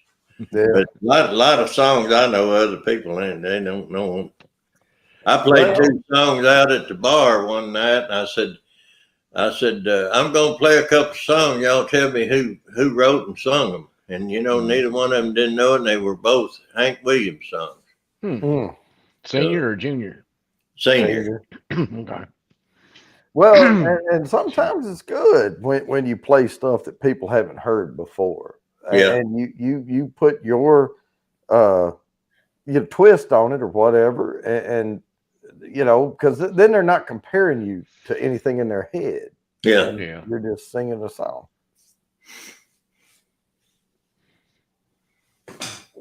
Oh, yeah. Lori said, "That's it. Thank you. I love it." I know a lot of the old country songs. Well, yeah, and I had when I was looking for those pictures to put up on that intro, I put country music singer men 1950s. That's how I found those pictures. Mm-hmm. And Hank Williams Sr. came up and Snow. Hank Snow. Johnny Cash. Yeah. John Prine.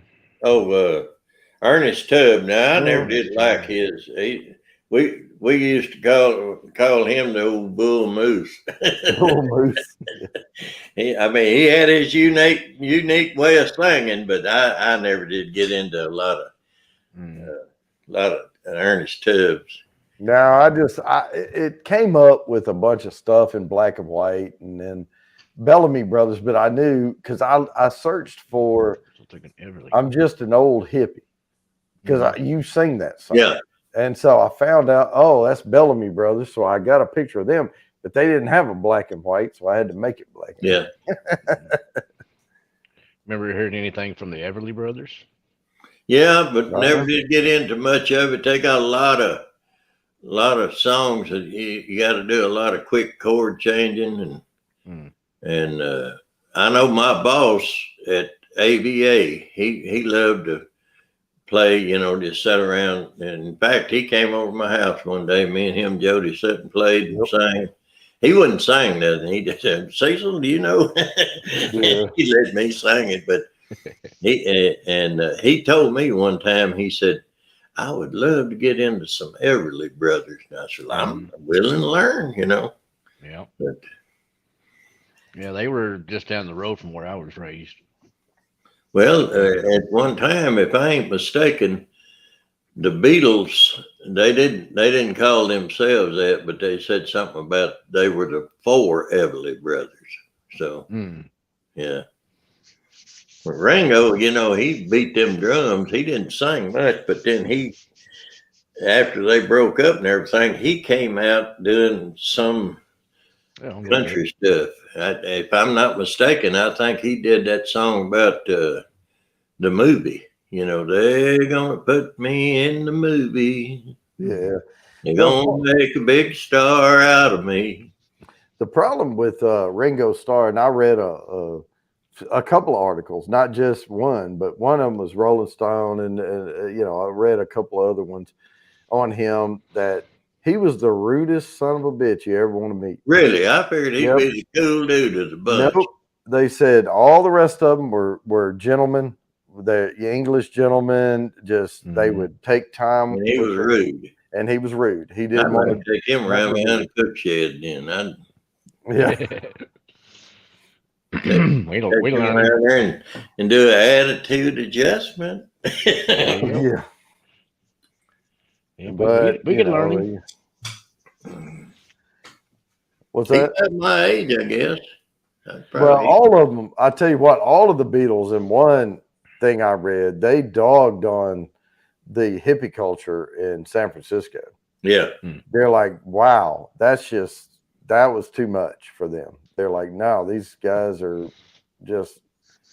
They stink. They don't bathe. They, all that. That's not what we're about. And so, I know somebody put a deal on Facebook, and they showed Woodstock. Well, it was 1969, wasn't it?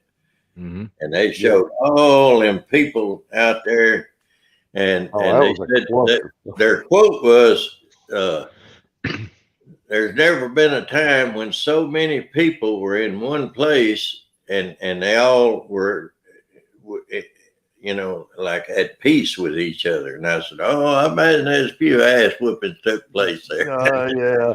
Well, and it was so crowded because that was an impromptu guy that owned a farm. Yeah. That wasn't like a big production thing came in and made sure there was enough porta potties and all of this. Yeah.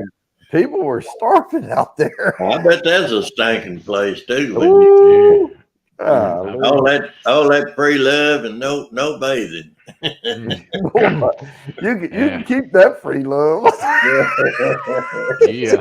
Free love looks strong for me. Yeah. A hard pass. Oh my goodness. Oh, We'll just watch it on TV later. I'll catch it on the replay. Yeah. And just imagine what it smells like. Woo, I hate it when I run myself out of the room. Much less. Well, they did get rained on, so they got washed off some. Yeah. Oh, that just and then the sun comes out and it festers.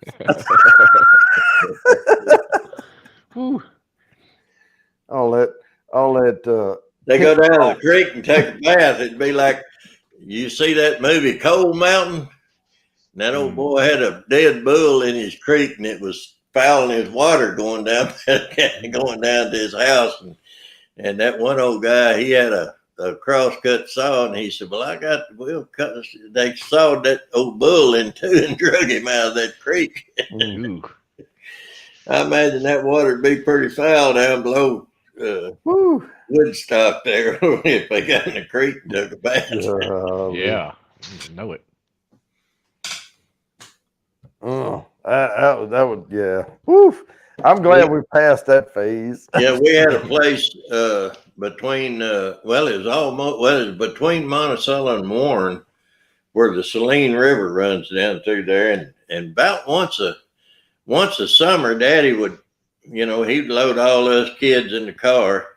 We're going to Saline River and go swimming, and boy, we'd go over there, and lo and behold, every time we went, Mama would take a couple of washcloths and a bar of soap. We're going to get you clean. Boy, and she'd get there and back me up there and start washing behind my ear. And it was sunburn. It was suntan. Yeah. And she trying to wash that off. And Mama, that skin, you're taking the hide off. Well, it looks dirty.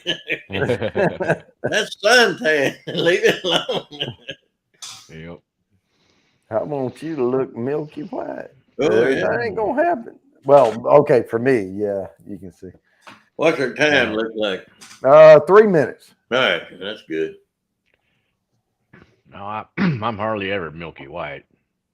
Well, I sat we were talking the other night. I sat in front of a blue screen, 2 blue screens angled at me. But during the winter, I lose all my color. But I do play disc golf in the summer. And so we're out there and we're getting it out there. And you play that, don't you, Mark? Yes, sir. Yeah. Oh, yeah. I made a mistake. I went over there with him, and what's that boy's name? Bill. Bill. And I followed him. Hell, I damn near running trying to stay up with them boys. Yeah, we don't freak around. My big mistake was when we got back to the 16th hole or basket or whatever you call it. We're gonna go another round. My mistake was I should have sat down on the bench somewhere. But they went on, and I followed them again, and boy, they wore my ass out. And I wasn't even throwing nothing. We don't even let up. I mean, we're staying ahead of anyone behind us. We're trucking. Yeah. Yeah. See, what you do next time is you play through like 9, and then you just cut over to 18. Yeah. Oh, and I could actually pull over to like 15 or something like that and camp out there for a little while until they catch back up to you. Well, if he had said something on hole 5, he could have cut right through the woods and went right over there. No, there you go. See? Yeah, because there's hole 1, 2's in the woods, 3 over, back, and then if you cut back through the woods, you're right back over there. And I know he can plow through the woods. I've seen him do it to me. Oh yeah, with an 8 point behind me. Yeah. So my course I laid out in Kentucky. I designed it like a figure 8. So where you had, you started at one point, you could play 1 through 9, and then you go back to the same point, and then you played the back 9 that way. Yeah. So you had 2 different loops. Made it a lot easier. You could play the front 9 or the back 9, or however you wanted to do it. Right. All right, we got 50 seconds here. What you can go ahead and start anytime you want. I'm just gonna set a timer in between. Yeah, I'm gonna try to do the one Dixie likes.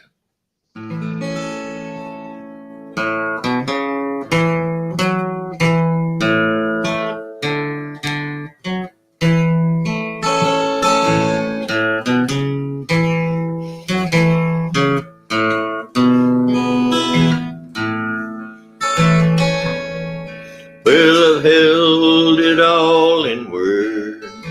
God knows I've tried. It's an awful awakening in a country boy's mind to look in the mirror in total surprise at the hair on your shoulders, the age in your eyes. Amanda, light of my life. Fate should have made you a gentleman's wife. Amanda, light of my life. Fate should have made you a gentleman's wife.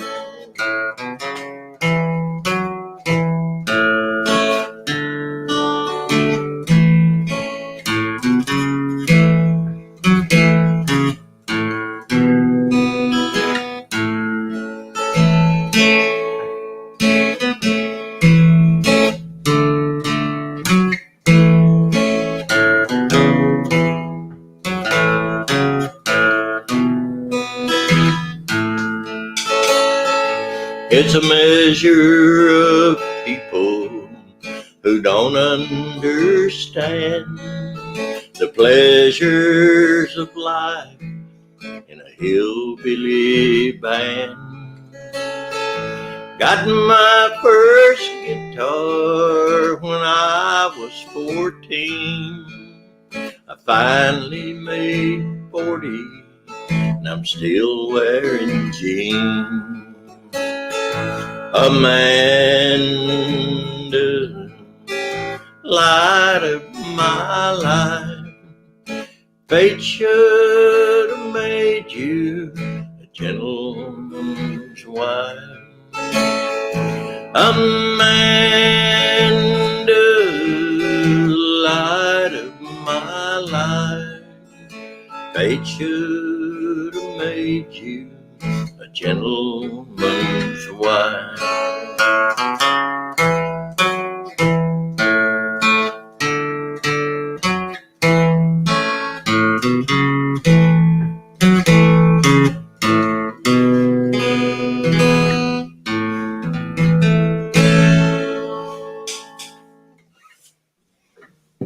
Very nice. All right. Starting the 12 minutes right now. We're trying to do at least a song every 12 minutes. Okay. What we're trying to do. So yeah, we can get into conversation now. If we hear this alarm go off, whoop, we got to do another song. So it's got to be better than playing at that bar where you just go one right after another through the whole. Oh yeah, they wear you out, and then you get up and go to the bathroom, take a break, and then you gonna play some more? Well, yeah, let me rest a little bit. You're sitting there strumming the guitar, singing, but they don't. I mean, that can turn into work. Mm-hmm. I admire them old boys that they got like a 4-piece band and their 3-piece band or whatever, and the way they sync with, right in with each other. Right. That's my problem, is getting in time with anybody else. It just takes practice sessions. I mean, we did it when we were playing the Eagles and stuff. And I can do it, but well, and you pick up on different things, and usually you start with like either a strum or a couple of drum taps, and you just go right into it. And then, I'm going to ease in yonder. I'll be right back. So we're going to be at so we're leaving Saturday, the first week of May, and I don't know what day it is. I don't know. I forget what day the 1st is on. I think it's the 1st of May, maybe on a Monday. Okay. Or it may be Sunday. I forget. But that weekend, we're going to leave Saturday and go to RB's in the Colony, North Dallas. Mm-hmm. On Sunday, we're driving down to your house. Okay. Now, we will leave Monday and go back to Richards, but it's only like a 4-hour drive. Yeah, it's about 4 hours. Right. So we're not going to be in any hurry to get out of there on Monday. But yeah, I want to try to find some stuff Monday before we head back up. Are you going? You'll be working? Typically. Yeah. I mean, We can be on our own. I mean, I have GPS, you know, but Sunday's the day I want to really hang out with you guys and have a good time. No liquor stores open on Sunday. Right. That's why I'm saying on Monday I want to hit whatever. Yeah. But I got a couple I can point you at. One in particular is kind of on your way back in Round Rock. And that's a good one. I really like that one. I mean, he's got stuff like Four Gate and other things. Okay. He actually does his own picks of Four Gate. Okay. So. Yeah, and that's what I wanted you to be thinking about over the next couple of months is like, you know, because when I get there, I don't want us. Well, we can't because it'll be Sunday, but I just want to hang out with you guys and just relax and have a good time. There you go. Yeah, we got to take some ropes and tie your mama up so she can't fall till we duct tape. Yeah. But yeah, we'll but it'll be a quick trip down and back. And yeah, with my son coming to Arkansas, I didn't want to go down to Old Humble and back because that's just prolonging. You know, that would add 2 days to, or at least a day. And I wanted to go ahead and get down and get back. And I can find probably everything I'm looking for anyway. Between Austin, Dallas, and Fort Smith, Arkansas, I think I can find everything I'm going to. Well, I can find everything I want to be able to afford to bring back. Yeah, no joke. I think bourbon prices have gone up. Woo, everything man. Just across the board, it seems going up. You know, even Irish. Yeah, if I can find me a bottle of that Old Forester 1920, I'm gonna pick he's it been up. looking for the 1920. Really? Yeah, hell, that store over there where I've been going, they ain't. You need to go to River Point. They ain't got no Old Forester in there. Yeah, I couldn't a bunch find of it down here. There is no 1890s or 1920s or 1910 or nothing. Whoa. All of a sudden, Phil's up here. Thanks, Hello, be John. How are you icy. doing? Good. I'm getting a little chilly though. I may have to cut off here and go back inside. You know what? I was thinking the same thing. I had to pull my jumper off a while ago. I got too warm. Now I'm getting a little bit cool. A little bit cool. Yeah. I got my heater oscillating over here. Anytime you want I to come tried to on get up mine. north to 19 degrees, you're more than welcome. No, yeah. Where you at? Michigan. Oh, no, hell no. They shooting each other up there. I ain't going up there. They Where the hell are they shoot not each shooting other each other? everywhere, Boy, aren't I'm telling you, that's crying ass shame the way this world turning out, ain't it? I'll tell you what, though, regardless of how the world's turning out, what I like about this is we have somebody in North Carolina sitting with somebody in Northern Arkansas, sitting with somebody in Michigan, sitting with somebody in Austin, Texas. Yeah. Just like that. Just bam, bam, bam. Well, I was born in Michigan. Oh, yeah? I just don't claim it. We won't hold that against you. He don't I was claim it. raised in Western Kentucky. We won't hold that against you, Mark. I appreciate it. There was I don't somebody. sound like I'm from Michigan. Now there was somebody telling he was a comedian. I forget where he said he was born, but he said, "I was actually born there, but I was in the back of a station wagon, and I was born as we were driving through it." There you go. Now I was born in Southfield, south of Detroit. Wow. I used to work down in Southfield. That's where my grandmother lived. She lived on 8 Mile and Evergreen. Don't want to live there now. No. No, it got rough over the years. I remember going up there as a kid, though, you know. Oh, that's a good rye. That's a good rye. Yeah, this remember is one going of up the ones I there like to keep when I was a around. kid. This tastes good. No, I like that rye. I just don't like it for my old fashions. This one's got some sweetness to it. I've been working on this bottle too. Yeah, the dark rye. Yeah, Dark rye. Basil Hayden. That's their low proof. Yep. What is this? This wasn't low proof, was it? Yeah, it's about 80 something. It is 80. maybe. You're right. 80. Yeah. I just got Basal leaks 80 everywhere I is went. famously low proof. Yeah. Famously low proof. Oh. So Well, I I feel just like Maybe I one should have time- said infamously low proof. so, Yeah. so I just ruined a glazed donut. Oh no. Ruined it, huh? Yeah, my son bought a dozen of them. I'm like, I'm not touching those. And then of course, my mind starts thinking because I make these little TikToks and YouTube shorts every night. I was like, how can I screw that up? I cut it in half and stuck 2 Packy chips in the middle and ate it.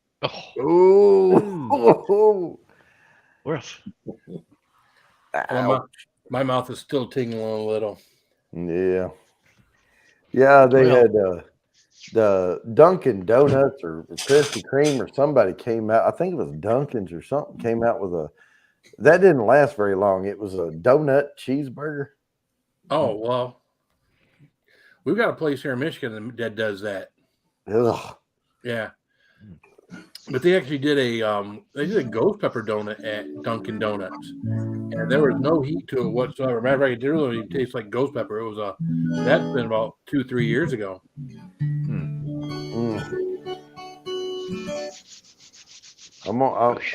I'm about to mute Dad if he's gonna be warming up. We still got 3 minutes. We're trying to play a song. We're trying to play a song. I'm just getting this capo on here and make sure it's right. Oh, okay. We're just trying to play a song every 12 minutes or so. Oh, okay. So that, because one time we did this and we came up and we forgot to play songs. And then after, a while, we lost all of our viewers. They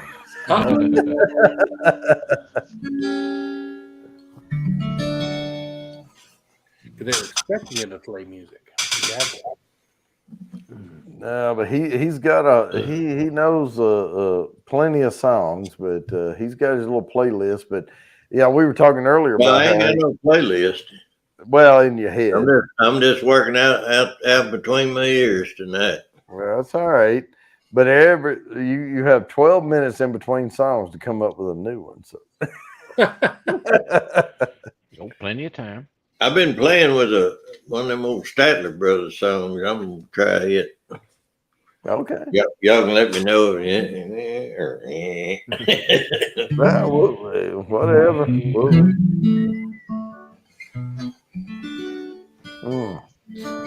Yeah, you got about another minute, and then I'll tell you you can cut loose anytime you want to. Yeah, I'm just thumbing it now. I'll pick my pickup here in a minute. Yeah. That's all right. I need to hit the head anyway again. I gotta find me another one or two of these picks. It says USA nylon 0.60 millimeters. No, I've got about a dozen of them in that drawer over Dunlop. Yep. That's on the other side. It's got Jim Dunlop. It's an old nylon pick, and I love that thing. Boy, if I ever lose that, I'm going to be sick. That's all right. I'm going to bring you about 12 of them when I come. How about nylon ones? Yeah, I got them in that drawer right over there. They gave them to me every time I'd buy stuff at Guitar Center. They would keep giving me those Dunlop picks, those nylon picks, and I don't use a pick at all. So I just throw them in a drawer over there. I'll bring you a bunch of them when I come. Yeah. This in here says it's Jim Dunlop. 0.60 mm. I guess that's what. No, wait a minute. What is that? It's a millimeter. Yeah. 0.60 millimeters. It's real limber. All right. We're about to. You got 17 seconds. All right. I'm gonna try this thing. I don't know how it's gonna turn out. All right, Dan.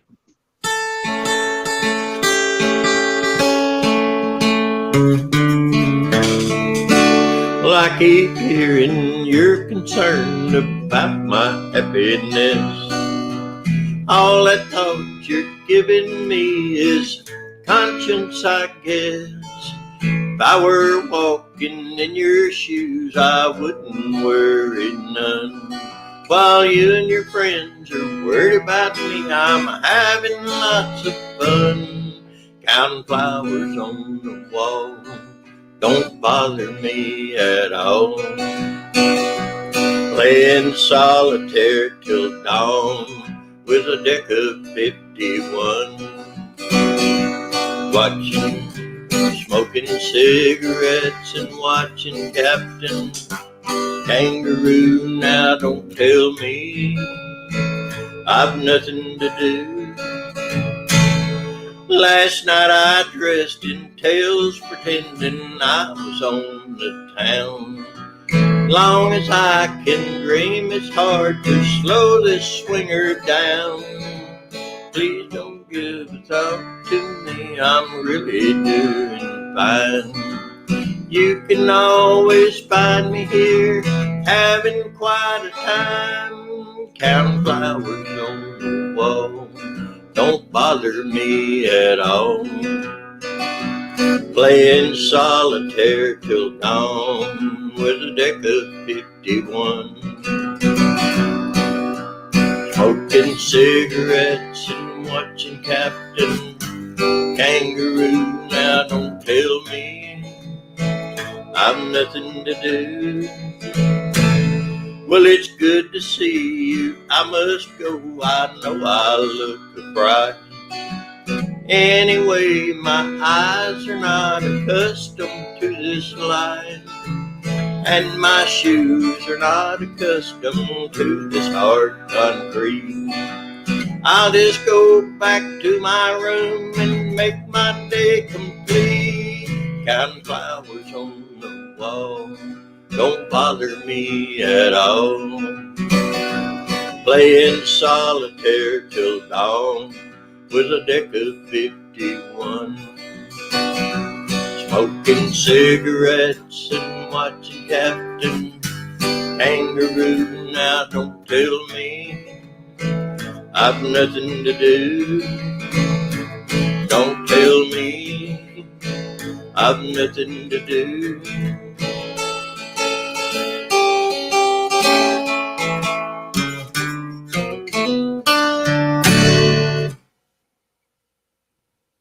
Very nice. Wow, I almost lost myself there. Yeah. I was wondering where you I lost disappeared myself to. a couple of times in that song. Oh my God. I was trying to edit my avatar and I hit the wrong damn button and it disconnected me altogether on my Whoops. camera. Well, you know what movie that was? I heard that in Pulp Fiction. Yeah. Pulp Fiction. Yep. Oh, yeah. Kangaroo. I think it was what was his name? Bruce Willis was singing that part. Yeah. Oh my goodness. Yeah, we've been having some fun up here tonight. We've had a couple of good freaking laughs up here earlier. But and then I came up and ruined it all. What's up? No. We'll get back into it again. Now we were just talking about the old redneck stuff we used to do. And be surprised we still had all our arms and legs. What was that? So congratulations, Fulton got the Yeah, job. congratulations, Fulton. Got his job at Texas Roadhouse. Nice. All right. Yes, sir. That's money. Money, money, money, money. Well, hey, y'all, I think I'm going to cut off here and slip inside and watch the rest of it. All right. It's getting chilly out here in the garage. All right, Mark.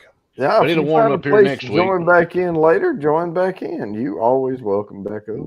I appreciate it. Yeah, join back in inside if you can. I might figure out a good spot in there, maybe. Find you a quiet room. Yeah. Well, it's a big house. There you Tell go. that wife keep all them kids quiet now. I'm on YouTube. I ain't no kids. I got Ain't no puppy kids. dogs. No, I'm 50-some-odd-year-old and no kids. So Go. I'm good with that. There we go. All right, Mark. We'll see y'all in a bit. All right. All right. Yeah, the difference is I'm surrounded by kids. I got one in this room, one in that room, and one in the room above me, and all three of them are gaming right now and yelling at their game. Oh, well, yeah. See, mine are on the entire other end of the house. Oh, okay. And I'm sure they're doing the same thing, but I can't hear a peep out of it. Not way over here. I got one of my videos that I did, and one of the guys in the comments says, "Is everybody ignoring the fact that I heard a woman scream during the video. I was like, oh yeah, my daughter gaming in the room next door. Yeah. It sounds like someone getting murdered, you know. Oh, these kids get crazy loud sometimes. My one son starts sounding like my daughter, as far as sometimes how he shrieks when something happens. But yeah, Crazy Ann and all them when they're gaming and whatnot, they get pretty crazy sounding too. So Crazy Ann. But I used to. I'd turn that on, and she's like, "You motherfucker."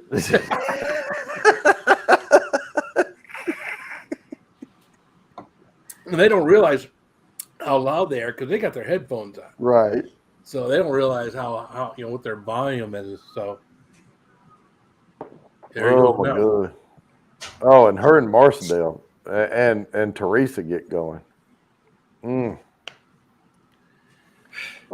Yeah. Just can never get into all them too many buttons and switches and things on them controllers for me to get into all that. If I can't be somewhat good at it, I don't want to play. Yeah, I've gotten into a couple of games, but then as soon as I just start figuring it out, I realize how many hours I've wasted of my life.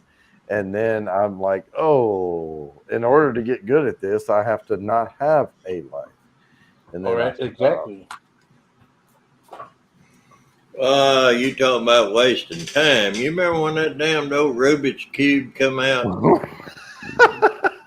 I sat down one afternoon at 12:30. I ain't lying. It was 12:30. And I twisted and I turned and I got two sides of them to work out. And I looked around, it was 4:30, and I just threw that. Ain't no way in hell I've messed with that thing for no 4 or 5 hours. I just threw it over. I said, I ain't messing with it no more. Now, wait a minute, though. I got a better one than that.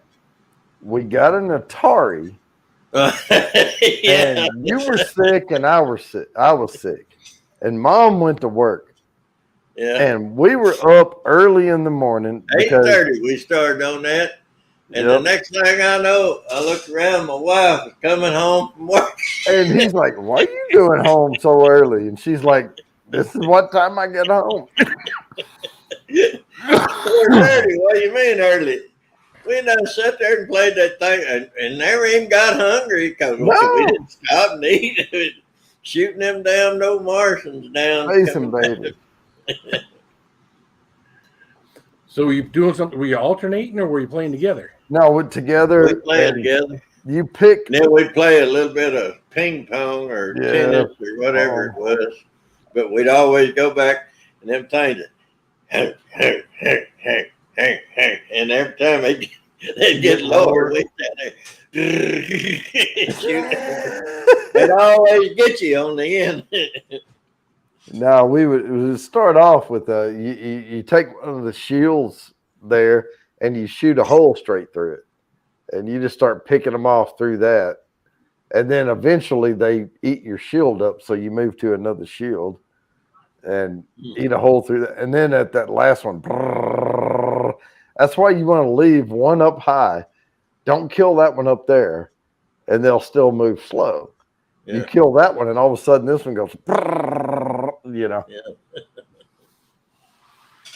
Yeah, my dad played, we had Intellivision when I was a kid. They had the little wheel at the bottom and the numbered pad and whatnot, and we would play Major League Baseball. Now, of course, it's nothing like the games nowadays, but he gets so frustrated with me because I was really good at stealing bases, and he couldn't throw me out.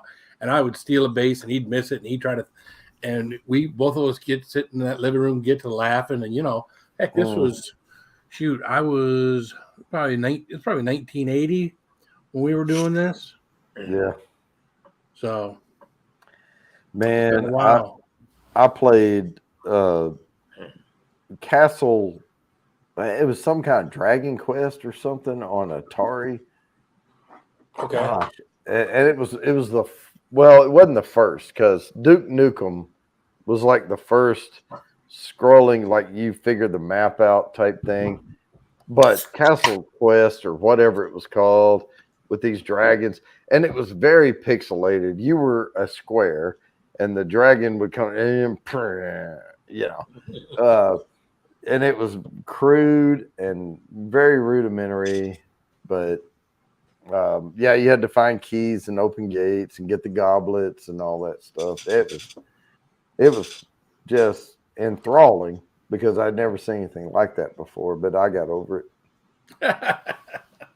And now you see what the kids are playing today, and it's almost looks real.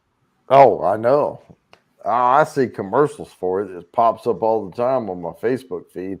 This game is so realistic, and I'm like, scroll. keep on scrolling. Don't care how realistic. What gets me though is they keep making these games, and all the men in these games have big beards and they're in full armor, and then the female is sitting there with like these two little leather straps coming down with this giant sword, and I'm like, really? Would that be accurate? They're trying to appeal to a certain demographic. Yeah, but it's just so impractical to fight that way. It's just like all the jumping up and down. It's so impractical that when you're shooting, you're jumping up and down like that. That's what I can't get with these kids. They're playing all these games and their shooters are jumping up and just jumping all over the damn place. You know, they're not down in the prone position trying to pick somebody off. Whatnot. They're jumping all over the place like a bunch of right. Now, one thing I was going to bring up here since Phil's here, Dad, you remember when I bought the ghost pepper sauce, and we went to the Deer Lake cabins, and we had the chili mac or chili or whatever it was. Yeah. And taco soup or something, and I put 3 drops of ghost pepper sauce that I had to. Of course, a lot of this is hype. You had to sign a waiver to buy it. Blah blah blah, all that. And I put 3, maybe 4 drops in the soup bowl. It was one of those compounding heats you get. Every bite you take, it just keeps getting hotter and hotter every time. And we got through a large portion of the bowl, and finally Dad's like, I'm done with that shit. But I don't blame him. Compared to, though, with Phil here, because he is a serious chili head. And we probably had, I don't know, probably around 7, I don't even say 700,000. It wasn't $1 million. I can guarantee you that on that. I bought it in Taos, New Mexico. It wasn't like, a Superdome sauce. What is the hottest stuff you have attempted? Hottest stuff I've attempted. Well, we got the sauce from Hellfire Hot Sauce, which is an extract. It actually says Hellboy on the bottle. That was their thing with the Hellboy movie. It's called Doomed, and it's actually rated. It's not 6.6 million in something. It's actually rated at 6. They made sure it was rated at 6.6 million Scoville heat units.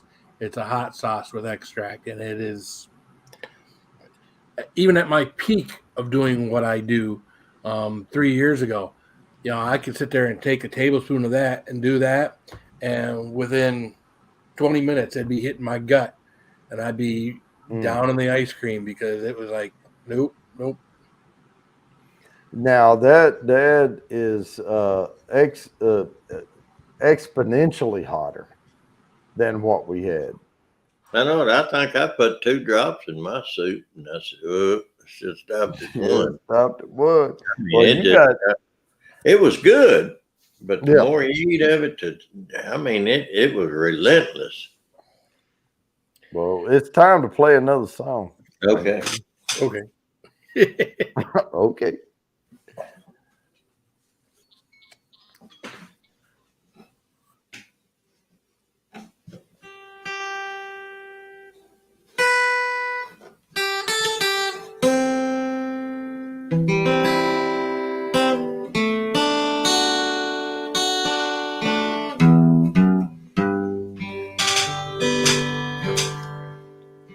Well, I knew the stakes were high right from the start. When she dealt the cards, I dealt my heart. I just found a game that I can't play. This is where the cowboy rides away, and my heart is sinking like the setting sun, setting on the things I wish I'd done. Oh, it's time to say goodbye to yesterday. This is where the cowboy rides away.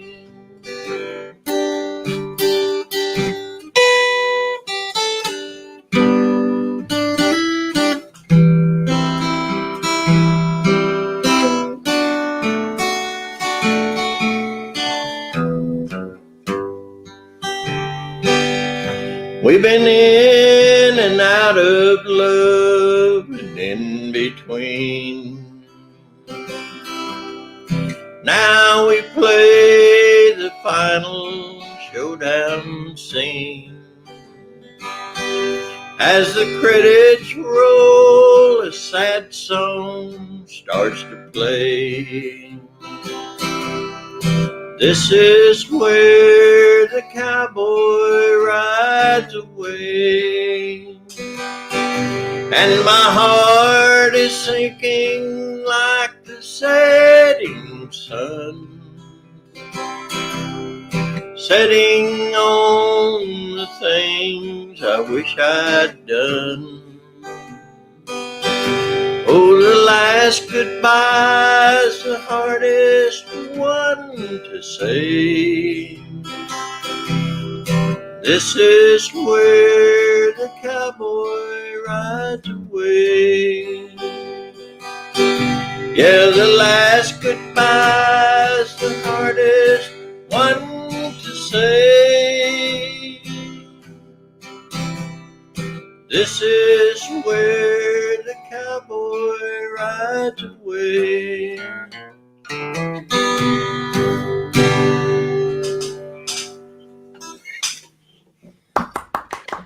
Little bit of old. Yes, sir. That's damn, brother. Ain't damn straight. Damn straight. Yeah. Yeah. I got to get back to my phone app here. Listen there, Jody. I forgot to post my part 2 that I got to do, and then on this video today. So I am going to get off of here. So you guys have some fun. All right. We're going to replace you immediately. All right. There you go. Have a good one, man. All right. See ya. Keep it spicy. See you, everybody. Bang. See, look at what I did. Everybody?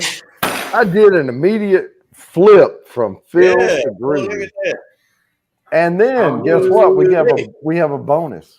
Oh, guess who I was doing the beer review with? I know who you were doing the beer with. Nap boy. Yeah, that was a good one. Nice little beer. That is a good beer. Hardywood. I like Hardywood. This is the first Hardywood we've ever tried.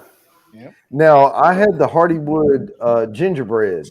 That's what it is. Yeah, that was the first. Yeah, that was the one oh man, those are good. When I tried the Hardywood gingerbread, I went back and bought like 4 more Hardywood gingerbread. Yeah. To have in the fridge. So how's it going, Trucker Groovy? I'm doing good, man. All right. You look like you growing that beard out. You got the hat on. You look like a trucker. Hold on. Starting to look like a rubber duck. What? Creepy Japanese urban legends. I have no idea what you just said. Creepy Japanese urban legends. Creepy Japanese urban legends. That's what I shoot a video on. I just told my family. All right. They are actually creepy. Love you. You jump on somebody else's channel. Yeah. Well, just so everybody understands what's going on, we are playing. Big Daddy H is going to play a song about every 12 minutes or so, and we have 10 minutes now, countdown going to his next song. So we're doing conversation in between, but we're trying to keep the music rolling as well. I don't know. What do you think, Gina? Oh, I love it. Cool. Yeah. Somebody's a Gina Carano fan. I don't know. Oh, yeah.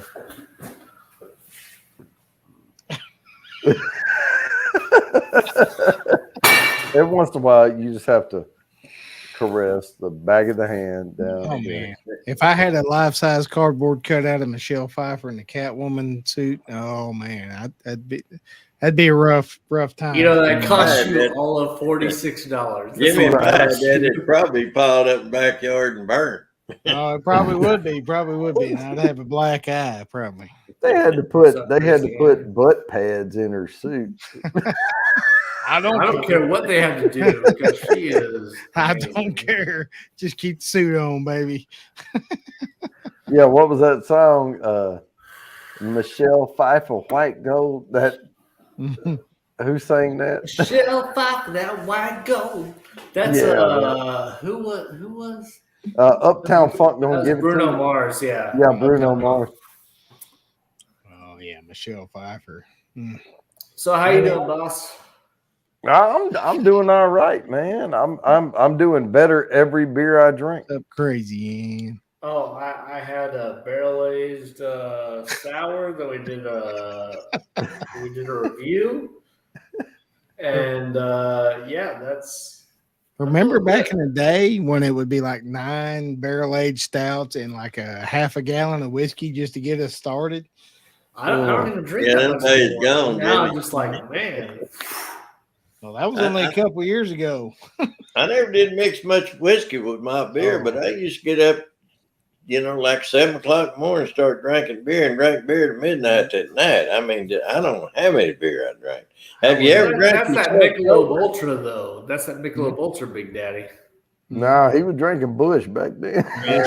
Oh, Bush beer. That's a sponsor of Poor White Trash, dude. I had my whole That's what we were. Reach for the mountain. We would have had more Bush money, but I had to have my beer. So I had me and my friend got my own apartment at 17 years old, right, in Texas, and our fridge, we had no No, you can say whatever you want. You can say whatever. It's the Bourbon Bounty After After Dark, Dark, right? Yep. We had no fucking food in our fridge. We had condiments and like 6 cases of Bush beer, sponsor of Poor White Trash, dude. That's what we rolled with. This ketchup really takes the hunger pangs out before you start drinking. Before you start starving to death. Starving to death. Hey, it's a lot of wheat. Ketchup will keep you alive. So Jody, I know it's not your display. No, it looks good, man. I got beer. I got Gina Carano. He just needs some lights and he's good to go. Yeah, the lights are kind of wonky, but that's what it is. Oh, check this out. Let me do this right quick. The lights.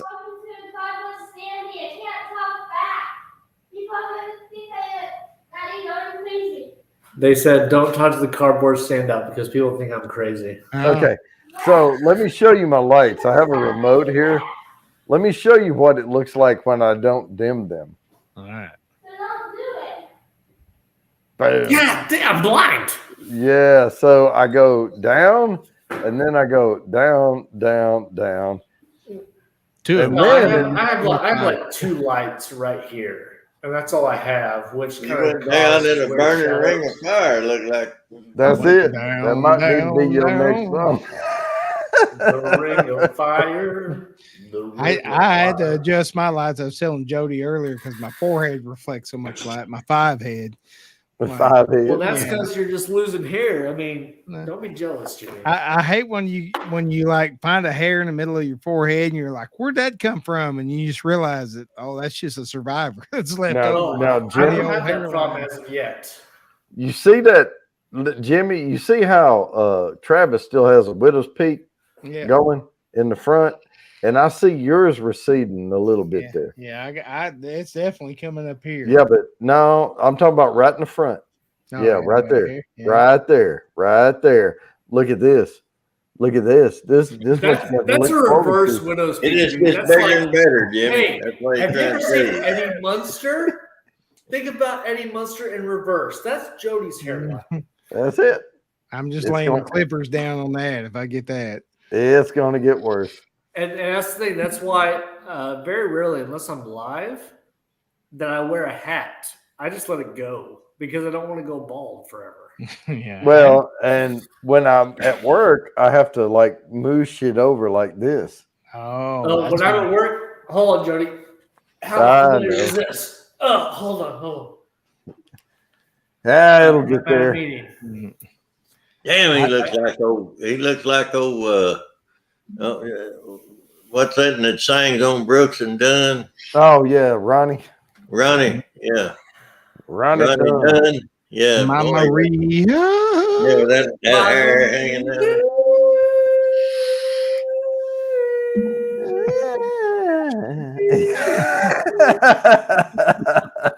Oh, this is where we go downhill, guys. To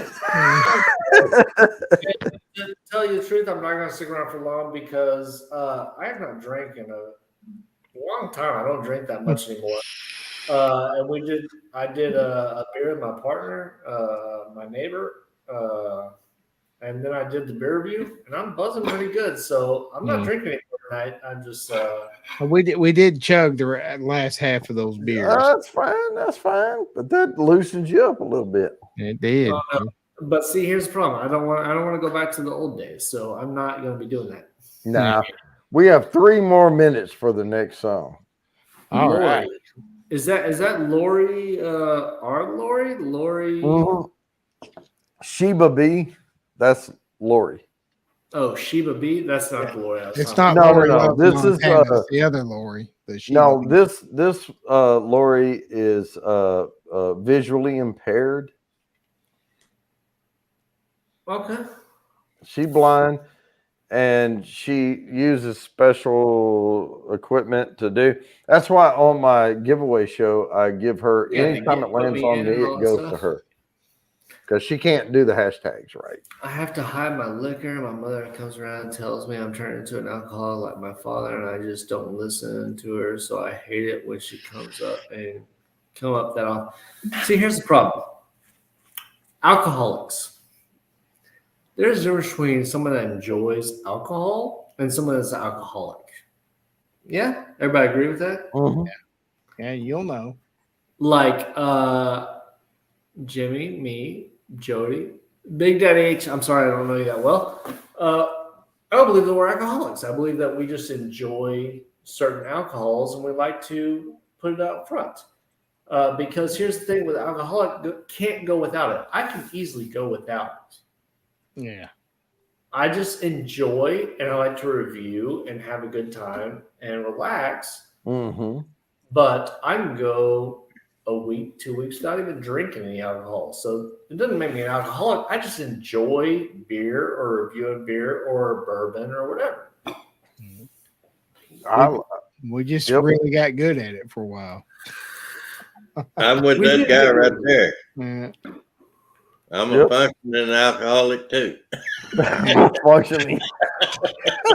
Well, there was a time when we were putting down bottles of whiskey and barrel-aged beers all night, and there was a time where I was like waking up on the floor, and my daughter was waking me up in the morning. That's why I kind of cut back on that stuff. And I was like, we should stop this. Yeah, well, you can get addicted to things. You can get addicted to sugar. You can get addicted to fat. You can get addicted to alcohol. You can get addicted. It's like, I gotta have it. But I've never been to that point where I am like, oh my God, I need it right now. No. And we have 30 seconds. He's gonna play a song. All right, I'm ready. We're not alcoholics. We just enjoy what we got. All right, you're up. I'm gonna do this old Brooks and Dunn thing. Well, out in the country past the city limit sign, there's a honky-tonk near the county line. Joint starts jumping every evening when the sun goes down. They got whiskey, women, music, and smoke, where all the cowboy folk go to boot scoot boogie. Well, I got a good job, I work hard for my money. When it's quitting time, I hit the door running, I fire up my pickup truck and listen to them horses run. Go flying down the highway to that hideaway. Get out in the woods and do the boot scoot boogie. Oh, do-si-do, here we go. Come on, baby, let's go boot scoot. Heel toe, do-si-do, come on, baby, let's go boot scoot. Oh, get down, turn around, go to town, boot scoot and boogie. Well, the bartender asked me, said, son, what'd it be? I said, I want a shot of that redhead yonder looking at me. Dance floor's hopping and it's hotter than the 4th of July. I see in-laws, outlaws, crooks and straights, all out making it shake, doing the boot scoot boogie. Oh, heel toe, do-si-do, come on, baby, let's go and boot scoot. Cadillac, blackjack, baby, meet me out back, we're gonna boogie. Yeah, get down, turn around, go to town, boot scoot boogie. I didn't do that too good. It's been a while since I tried it, but that old boy there reminds me of old Ronnie Dunn so much I had to try it. Well, we all right. You know, nobody's going to judge you here about how well you do it. We knew the song you were singing, and that's better than what some people come up and try to sing. Yeah, that's true. Did a good job on that one. Next is Dwight Yoakam. That's what we need. We need some Dwight. Dwight Yoakam, I don't know if I know. Yeah, I'll tell you what. I'll do one that he did if I can remember it in the next 12 minutes. It's called the Honky Tonk Man. There you go. Man. Yeah, I like the way. I learned it the way old Marty Robbins did it. But right. Well, Lori, if your mom just does it to piss you off, then guess what? That's not a very good mom. Man. Well, you know, there's some people. That's one big old mug you drinking out of there. Yeah. No, there's a lot of folks, helicopter parrot type. Don't fall in that thing. We'll have to rush over there and get you out of it. That's not even my big one, Big Daddy. Yeah, that's not. No, there's some judgy fucking people in the world. I am done for the night. I just wanted to come up and spend a little bit of time. I love you all. Thank you for having me up, but I gotta get out of here. All right. Groovy went from I can drink 12 fucking stouts to I can't drink 3. So hey, good for you, just, man. I just don't want to. I don't want to cause issues. So your liver loves you, and this is Bourbon Bounty After Dark. So whatever. Yeah. My liver loves me tomorrow. Once I get started, I don't want to stop. So I'm going to stop myself now because I'm trying to be responsible. So there you go. He's a responsible adult. And Big Daddy H and Jimmy, I love you, but I got to get out of here. All right, love you. Love you, Groovy. All right. I'll see you in a little bit, brother. Oh, get out of the way. There he went. Oh! Well, I used to love that intro Jody played for him when he had squirrels sitting there. Oh, yeah, I'd have to switch brands to play it. Oh, my God. Yeah. Reminds me of the thing I seen on Facebook. They had this old squirrel sitting up there in the big old nuts, and it said, "Haters gonna hate." No, wait. I got to switch now. Wait. I got to switch brands. It won't let you switch in the middle of a show, I don't think. Oh, it will. Will it? Yeah, oh, yeah. I can go to Bourbon Oh, well, Bounty. there. I didn't. That must be new. Nah, yeah. Here it is. Here it is right here. Jingle bells, jingle all the way. Oh, what fun it is to ride in a one-horse open sleigh. That was the wrong one. Hang on. That was the one for Christmas. Hang on. I got it right here. How do squirrels find their nuts? They're right here, dumbass. I cracked myself up. Yeah, I love was that. I love that mess. I love that mess to pieces. Oh man, I had him singing Jingle Bells. I forgot that was for Christmas. Now, well, I got to switch it back now, though. I got to switch the brand back to Bourbon Bounty After Dark, so we can say fuck. Well, like Lori and everybody, look, there comes a point in your life where you're just gonna have to be happy, no matter who likes it or doesn't like it. But take care of yourself. Yeah, well, and everybody does their thing, and I mean, we're adults. Make your decisions, but be careful, and just realize when something's slipping up on you, and make changes. That's the way it goes. Well, I think the big thing with the old shows that we used to do is that we loved everybody and loved it so much that we didn't know when to quit. So yeah, I know. Well, and I still, I mean, it's so much easier now with this Bourbon Bounty After Dark. Yeah. Because this isn't going to be monetized. It's not monetized. It's never going to be monetized. I don't care. And so this is just all for fun. Yep. And if people want to come up, they can come up and whatever. And I will actually do this shit rachon because there's not that many people watching. I'll throw the link out in here because it's kind of safe. It's kind of safe to do it. I can't do that on my regular channel. I kind of thought about doing the Patreon thing, like 21090. Nah, I did. I have a Patreon. No one. I mean, you're gonna sell 2 T-shirts. Well, I mean, for the lives though. Oh, that kind of After Dark lives. That's the only reason I would even do it. It's just so I could have that link. Yeah, I just don't. I want to have a free area to land. Yeah. I'm all about giving people the free stuff. If y'all want to come over here and make this popular, that's fine. I don't care.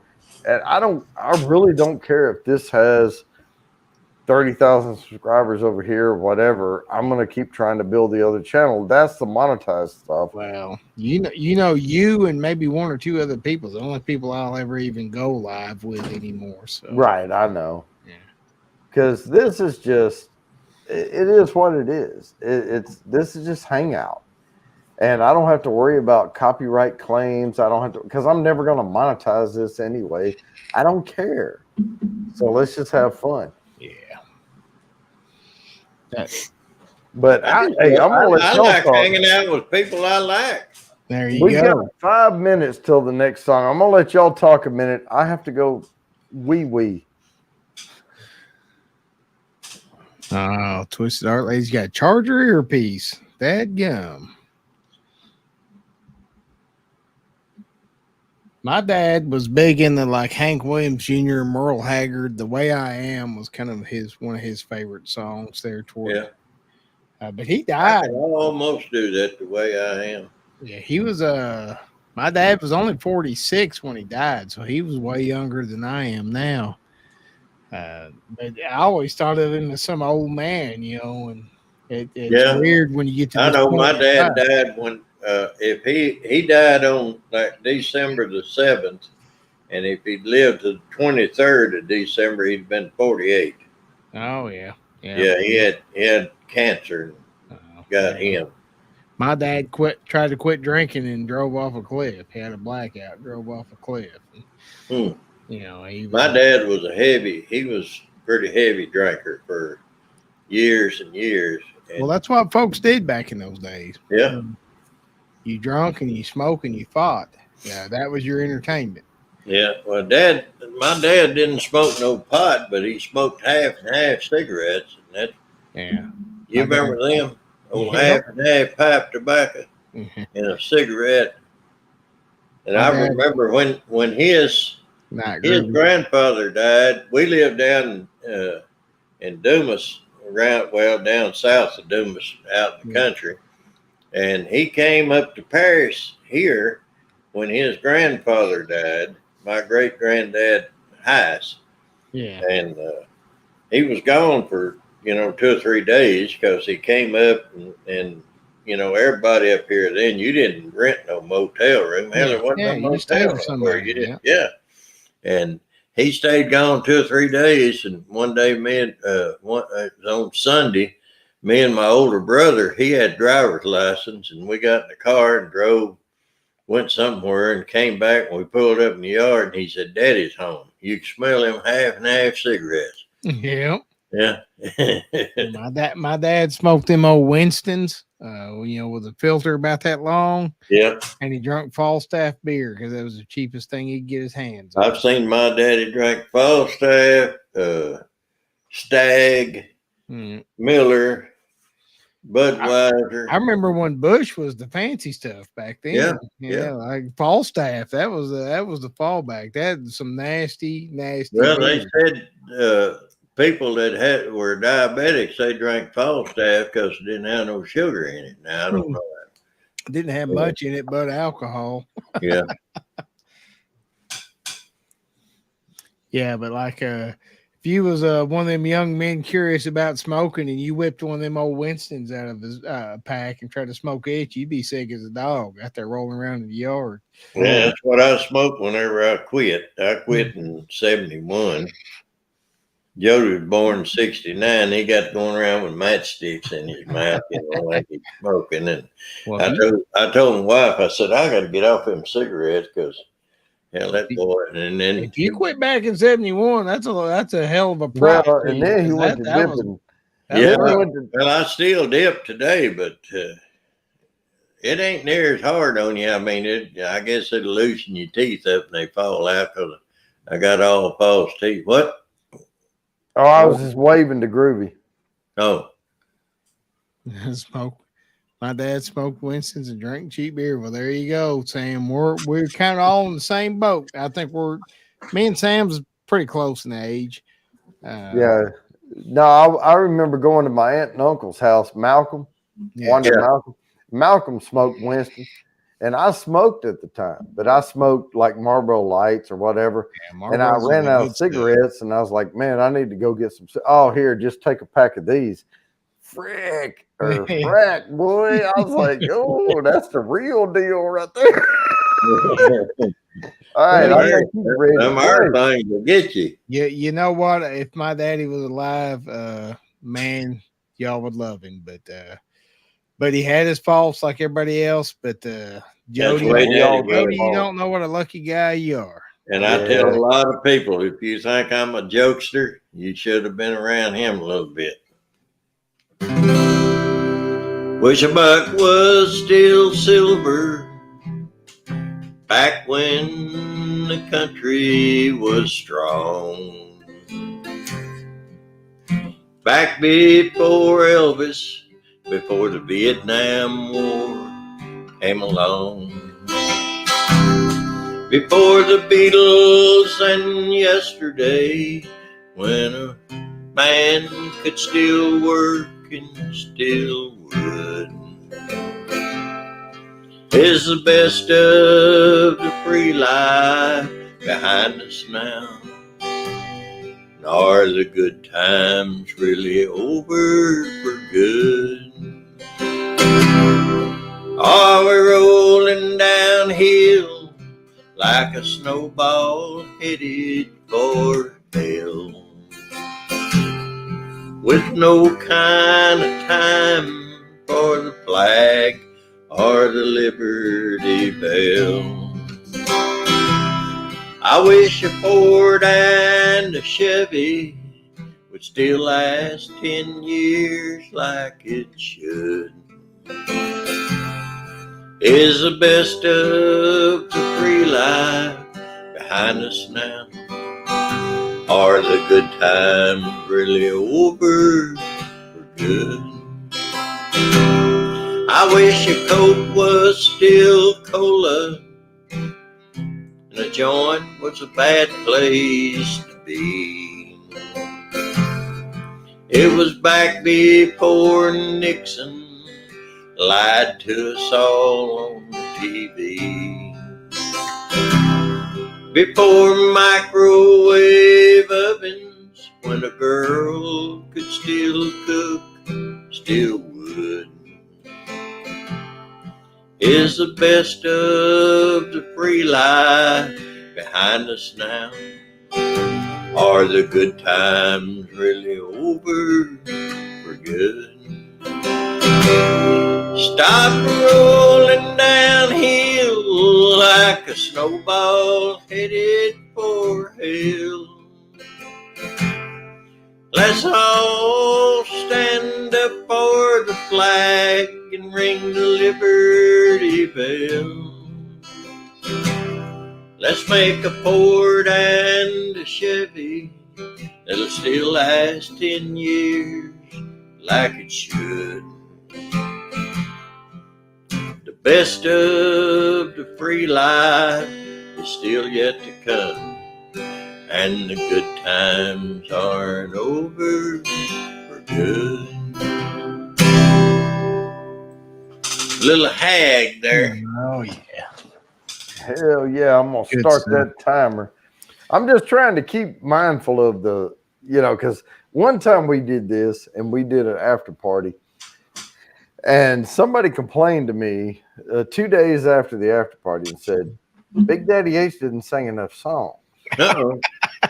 So that's why I'm setting a timer on here, and every 12 minutes at least, we're gonna have Big Daddy H sing a song.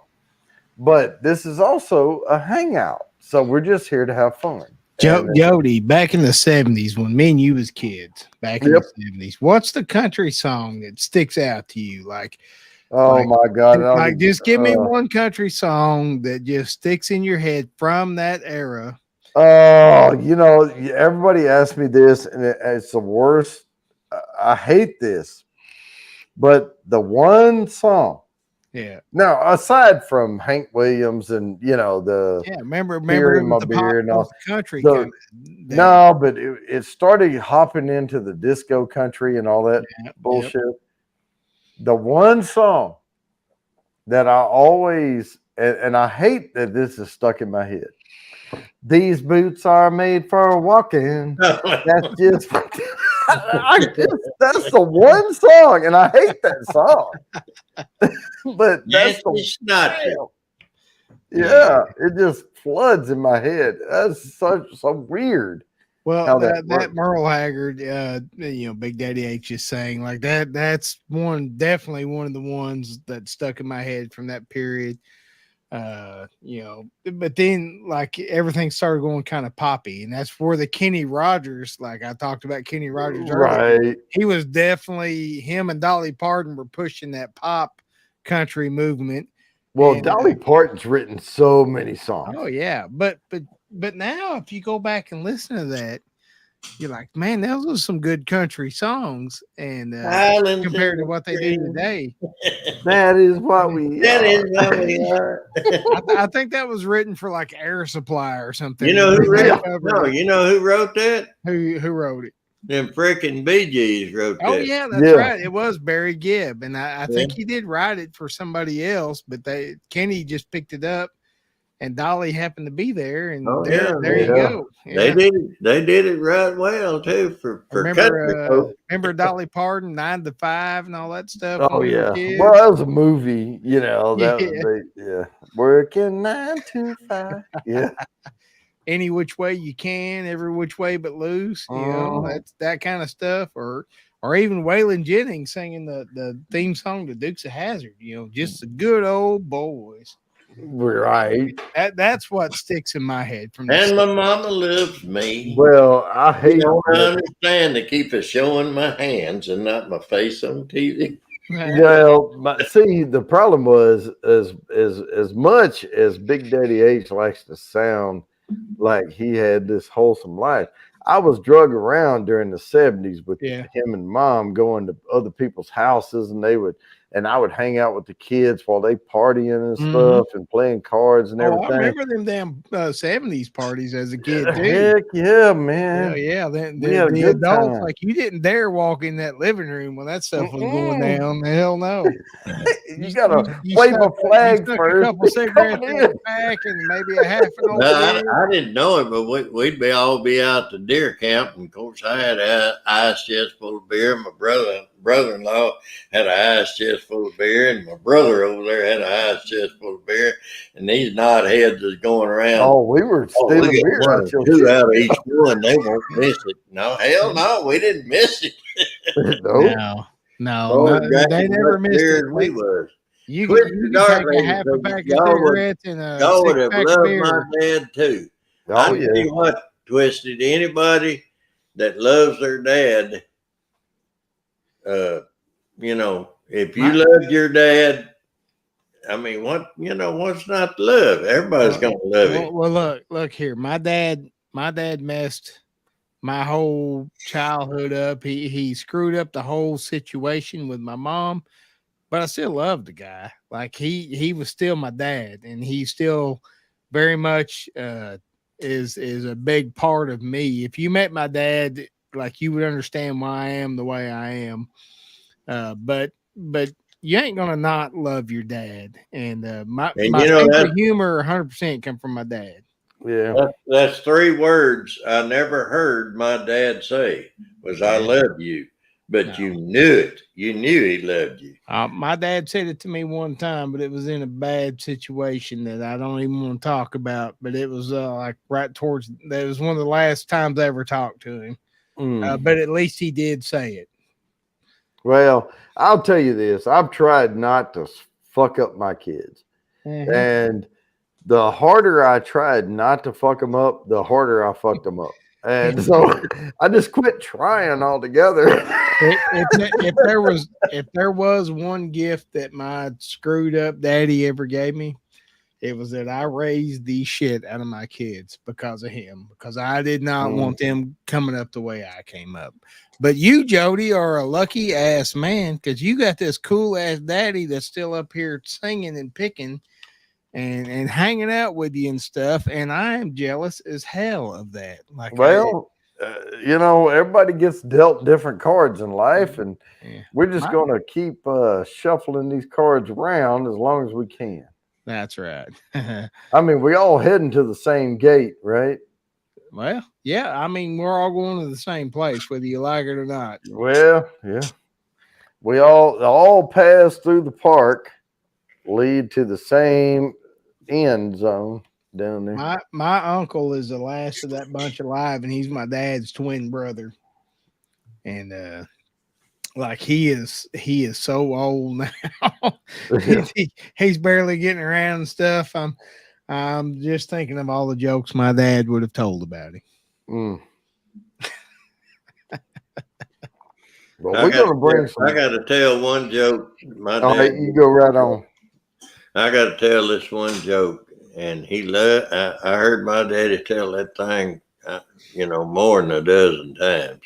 Yeah. But when he wanted to make everybody laugh, he said, "Well, there was this old couple, old man, old woman. They didn't have any kids, and they had a covered wagon going across the prairie, and just a whole bunch of furniture or whatever they get in that old wagon."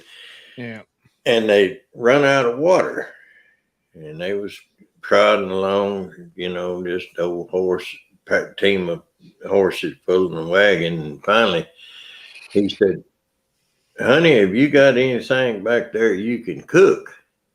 And she said, "No, we're out of food. I mean," she said, "I may have a half a cup of flour or something, Yeah. But we don't have any water. I could make biscuits. And he said, well, I tell you what, he said, I'm going to stop, build a campfire. And if you can, get down there and pee in that flour and make some dough out of it and fix us something to eat.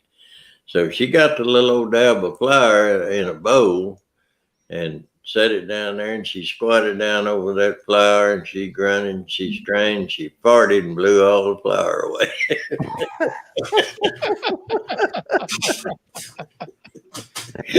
Oh my goodness. I'm glad this is Bourbon Bounty After Dark. I remember this. One time for Christmas, all of us kids got together and got Dad a hat. It was one of them old trucker hats, but he wouldn't hardly wear it. He liked his drink and party, but he was very conservative. But on the hat it said, "Sex is a misdemeanor. The more I miss, the meaner I get." An old marker and marked out the words on that thing. But we were so poor, he still wore that hat every day to work. Misdemeanor. All right, you gonna play one now? Sounds like it.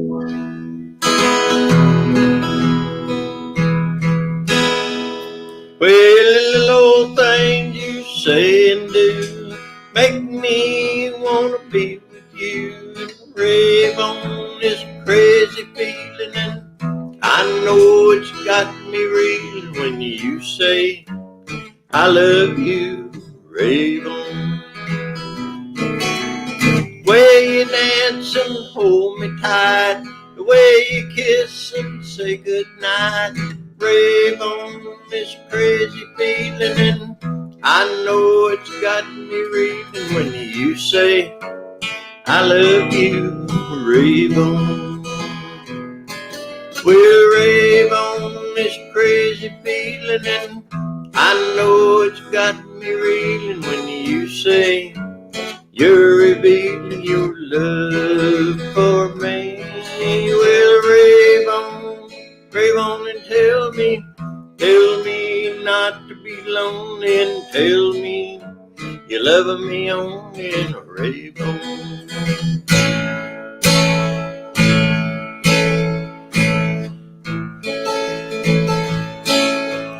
Trying to think of the way this other one starts.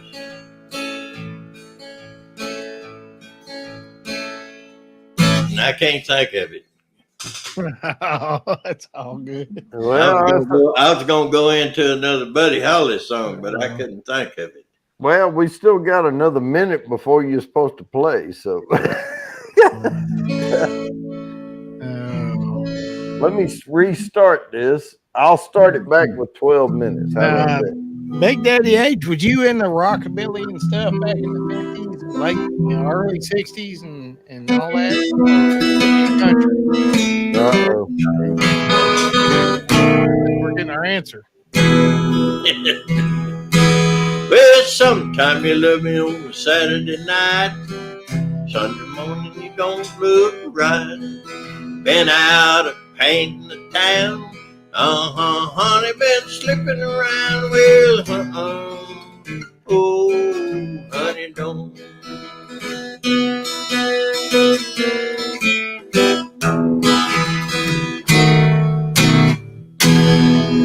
That's all that rockabilly I know.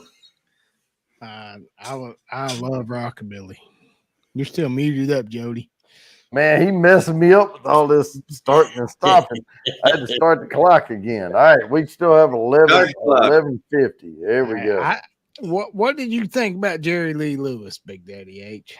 Oh, he's good. He's a good singer. He's what was your crazy favorite ass. Jerry Lee Lewis? Yeah, he was crazy ass son of a bitch, but he was a good singer. Lucky Old Son's my favorite Jerry Lee Lewis song, and it's not even one most people know. But Lucky Old Son, that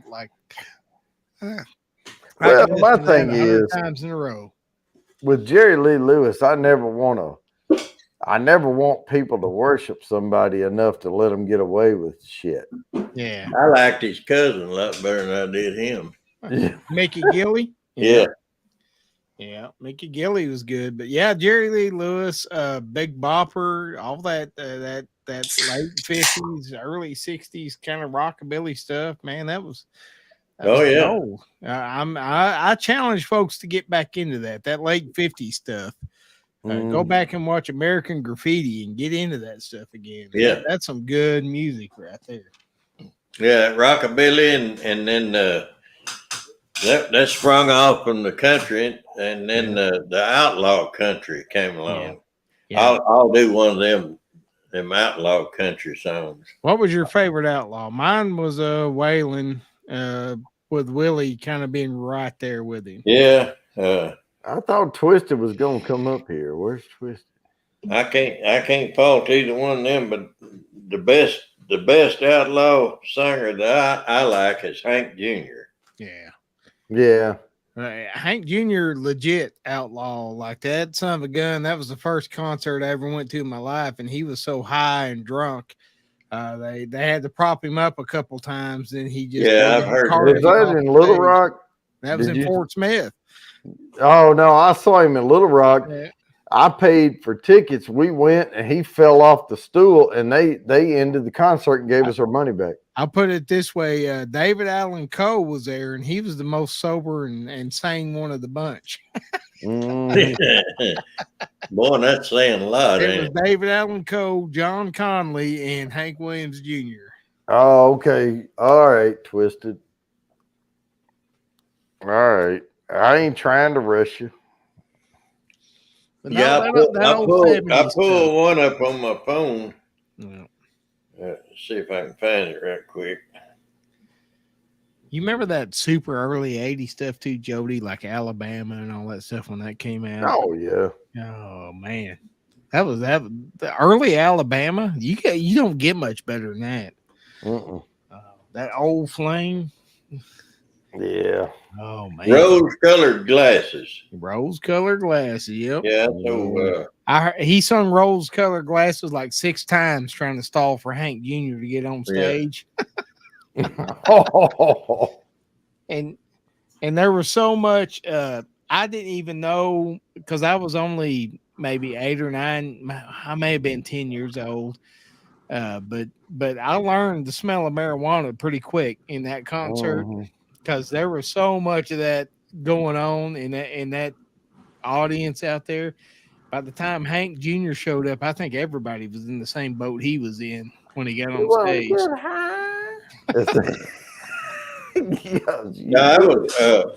Rose-colored glasses was John Conley, wasn't it? What? I don't remember. Thomas Conley. Whoever sang Rose-colored glasses was the guy that was on stage, because I heard that song like that was 6 John times. Conley. Yeah, John Conley. Yeah.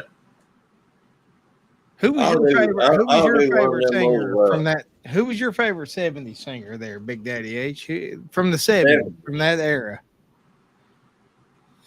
Probably Hank Jr. Hank Jr. Yeah. Well, mine was more William Waylon. Because that's when they started doing their outlaw country. It was in the 70s. Yeah, and Poncho and Lefty. How you gonna beat that with Merle Haggard and Willie together? Oh man. Oh, and I loved that group, the Highwaymen. Oh yeah.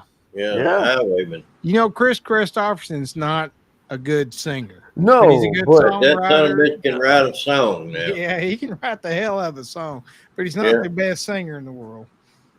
He's like me. He can't hardly carry a tune in the bucket, but that's you sing circles around Chris Christopherson. I'll tell you that. Well, none of us are like superstar singers here. Come on, how did Chris Christopherson get so big? I mean, he was a songwriter for sure. Like, but he song, and then how he got the star in Convoy. Well, all that stuff because he was a cool motherfucker, and he would be like, "Take that ribbon from your hair." I mean, you talking about Conway Twitty now? Yeah. This motherfucker could make like milkshakes in the pants. Do y'all miss the 70s as much as I miss the 70s? Like the 80s were cool as hell, but man, the 70s were just like everything was just free in the 70s. Still just free. Oh, I got too warm. Oh yeah, Billy Bob. I know where Billy Bob's is. I've been there a few times. I lived my brother was stationed down in Fort Worth, and I spent a year with him. And yeah, I know all about Billy Bob's Oh too. man, and Willie would come in and just take over that whole fucking lot out there outside the stockyards and stuff. Do they still do the Austin city limits thing in Austin? Yeah, but I don't know if it's wild like it used to be. I think it's more controlled now. That was a big deal. Remember that shit was on PBS, Austin I City know. Limits. That was like the raciest thing I could see on my Austin two channels. City That I grew Limits, up on. baby. I got Yeah, to grab a you beer. watch old Willie come out there and play and sing, and he had that bottle sitting down there by his chair. That's right. Well, you I know don't know what it was. That bottle was Tequila the secondary or hit. whiskey or whatever, and he'd pick that thing up, turn that thing, give him a drink of it, and set it back down, and set in on another song. Oh, Yep. Waylon would come out there and hit that flanger pedal and just start playing, and man, it was just magical. I wish folks nowadays could experience stuff like that, because nowadays everything's just handed to you. You don't have to wait or search for anything. You can it's just instant, you know. And back then you waited all week. The thing is too, though, back when they were doing that, Waylon Jennings was pissed off because Bob Wills was being demonized for playing electric music. Yeah. You know, with country. So he was just like, wow, wow, wow. But he was like, Waylon Jennings was like, yeah, this is outlaw shit. And the only reason they called it outlaw is because it wasn't mainstream country. Yeah. Well, and if you didn't have that old bluegrass backbone, and there was that, like, if you didn't have that bluegrass backing kind of whatever, twangy, bang, bang, yeah. Like yeah, old Hank Senior, you know, he was a member of the Grand Ole Opry, and they fired him. Yeah, he's too damn wild. And they fired him. You know, folks don't realize that man was only 29 years old when he died. Like, you see them old videos, you think he's some old man. It's like, no, he was a young buck when he died. Yeah, he was a young guy. Yep. I cannot believe that Hank Jr. is still alive. Can you? Well, I think he learned a thing or two. Yeah. Well, you know, he had that bad wreck with them four-wheelers and shit, and it scarred his face up, and that's why. Well, remember when everybody thought George Jones was like the country music savior? But that son of a gun partied harder than Hank Jr. did. Like, God dang. That was a drugged out partying son of a gun, but man, he made some good music though. Well, and that was the difference. It was more. There was a lot of drugs involved with it, and Johnny Cash got heavy on them pills back in his younger day. Well, they would just hand them to you back then. Yeah, you know? Well, that's kind of like Hank Sr. You know, he was on some stuff. It wasn't just whiskey that killed him. You know. Yeah. So but that's the thing is, folks are so quick to throw themselves into some tribe, to some category, to some team. You just got to stop and think about it for a second. Like, everybody's kind of the same. And like we talked about Kenny Rogers with Pop Goes the Country. My dad hated that. He threw a beer bottle through our TV one time over that stupid TV show. Because he hated it so much, but if you just go back and look at it, it's just you're sectioning yourself off into this whole category. You're making enemies out of people that are not your enemies. You are cutting yourself off from a whole experience that you don't need to, because it's all nonsense. Ain't none of us going to be around here 100 years from now. Yeah, and the Grand Ole Opry, they put so many rules in place, and it was all to protect the titans that were there at the time. Oh, it was just political bull crap. Roy Acuff. Yeah, and all that. Yeah. I mean, they made good music, but god dang, like, you can't discredit all these other folks that are coming out with something that sounds a little bit different, you know, because they plug their guitar into an amp. Yeah, but everybody that's there, see if you're already there, you get to make the rules. So they try to, Who was that? Charlie Rich when he burnt John Denver's what was it? The Country Music Award when John Denver got like the music country music artist of the year, and Charlie Rich was up there and he burned that damn thing on stage. And burn it. Yeah. Like, and I was a big Charlie Rich fan. And as a kid, I thought, well, hell, if Charlie Rich don't like John Denver, I don't like John Denver. And I fell right into that whole thing, but it was just so silly. All right, well, it's time to play another one now. All right. Hope he's got a good one lined up. Here we go. I knew that Hank Jr. wrote about them. Well, country music singer have always been a real close family. Lately, some of my kinfolk have disowned a few others than me. I guess it's because changed my direction. Lord, I guess I went and broke their old family tradition. Get on me and ask me, Hank, why do you drink? Why do you roll smoke? Why must you live out them old songs that you wrote? Over and over, I try to show 'em my position. If I get stoned, I'm carrying on an old family tradition. I am very proud of my daddy's name. Although his kind of music and mine ain't exactly the same. If I'm down in a honky tonk, some old slick trying to give me friction, I said, leave me alone. I'm singing all night long. It's a family tradition. Well, I have loved the ladies, and I have loved Jim Beam. They both tried to kill me in 1973.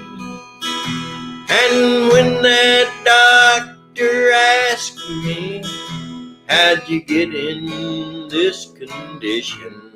I said, hey, Sawbones, leave me alone. It's a family tradition. Get on and ask me, Hank, why do you drink? Why do you roll smoke? Why must you live out them old songs that you wrote? Over and over, I try to show 'em my unique position. If I get stoned and sing all night long, it's a family tradition. Oh, that's the song right there. That's it, baby. Yeah, he wrote that about the outlaw country. I remember all the old schools was so offended when that thing came out. They're like, how dare you talk about that? Like Hank Sr. and George Jones are the biggest damn dope heads in the world. Don't be on my ass, is what Hank Jr. was saying. Well, here's the thing though. We'd be sitting around. Why you sit around an old campfire and drank a bunch of Jim Beam? It's Yeah. like that because we just, it's that's going to what we kill would you. do. And it ain't even 1973. Oh, man. Boy, this all takes me back. Y'all got to do an outlaw country podcast with me sometime. All right, we'll do it. You bring us up on your podcast. I will. I'll get that one set up. Yeah, we'll get that one set up. We'll Outlaw talk country is about. definitely on my list of podcasts to do. Now, can Big Daddy H sing something on your He podcast? can. He surely can. Oh, he would love that. Yeah. That's the thing is like, look, on the Spotify deal I'm doing, ain't nobody's gonna hear it, nobody's gonna listen to it. It's just me practicing getting good at doing that. I gotta learn my cadence, I gotta learn my voice on that kind of stuff. And so I have fun with it. It's the funnest thing I've ever done, Jody. Okay.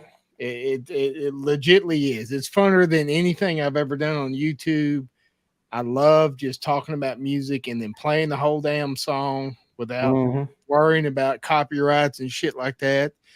And it's just because these songs, this music, like we've talked about tonight, it takes you back to a memory. Hell yeah. It's the funnest thing I've ever done. Straight up. All right, cool, man. We'll come on there sometime. We'll come on. Yeah. And I don't give a shit if one person listens to it. And if now, that wait one a minute. person's me, that's what I'm going to listen to. So for the people listening out here tonight, Jimmy. Yeah. What's your thing? It's Hit Talkers Radio on Hit Spotify. Talkers Radio. Radio. And you got to have a premium account. Look, I apologize. You got to have a premium account to hear the whole songs and stuff. I get it.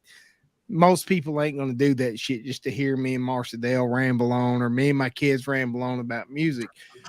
I'm just trying to get good at producing music shows so that when the time comes, I pull the trigger and buy the licenses and do a radio show. But the music shows, doing the whole countdowns and music and talking about where it takes you back to, I'm going to tell you, like, that is the funnest shit that I've ever done. Period. Well, that's cool, man. Yeah.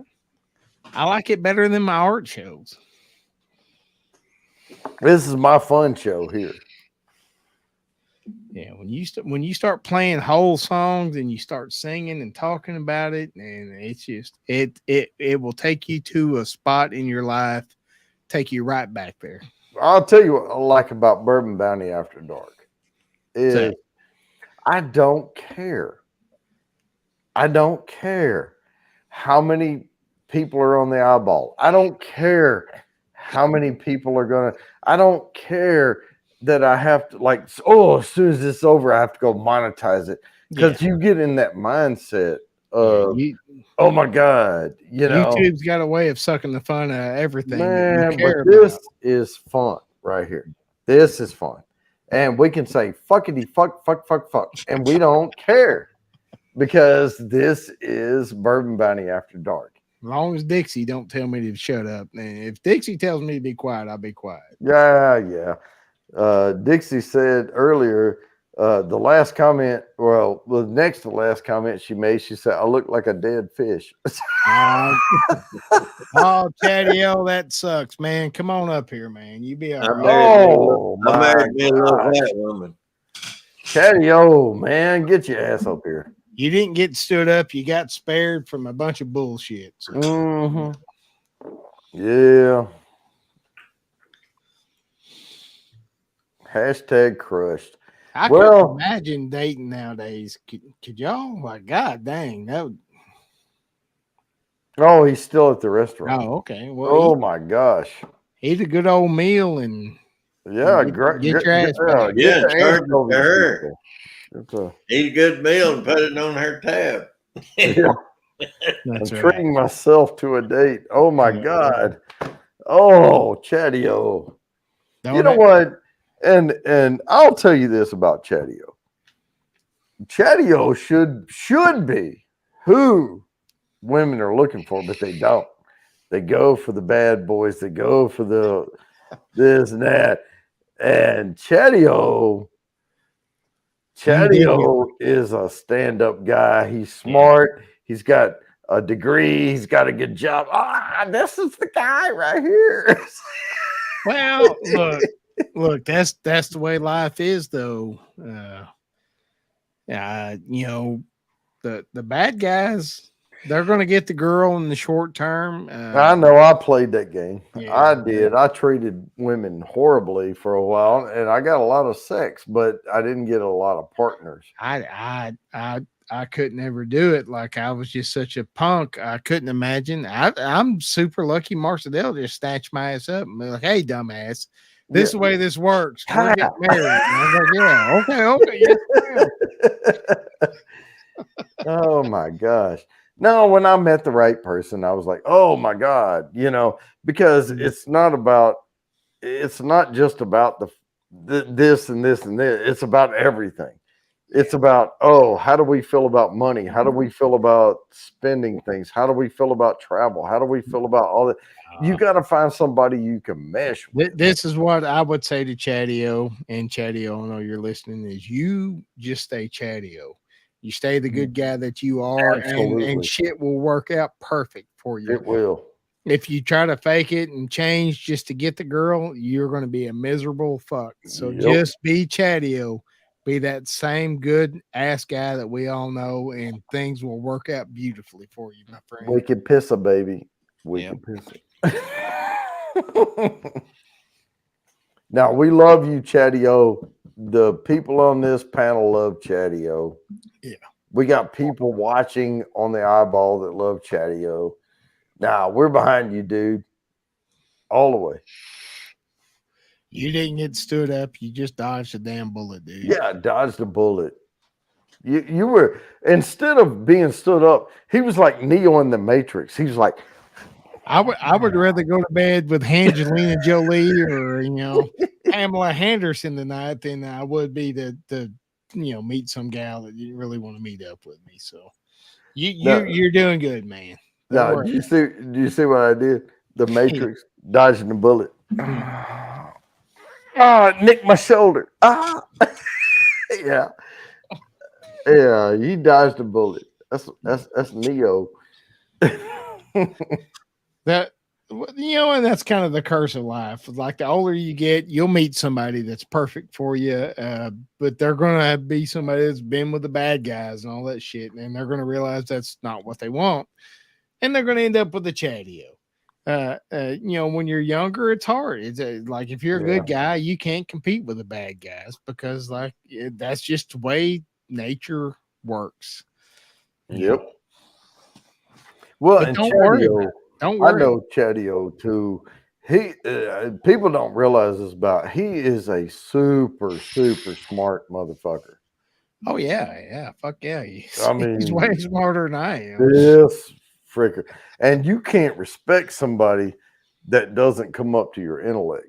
And so make sure you can respect this person. And that's what I was going for. And I met my wife, and trust me, she can slap me in the groans on intellect, but yeah, we get along.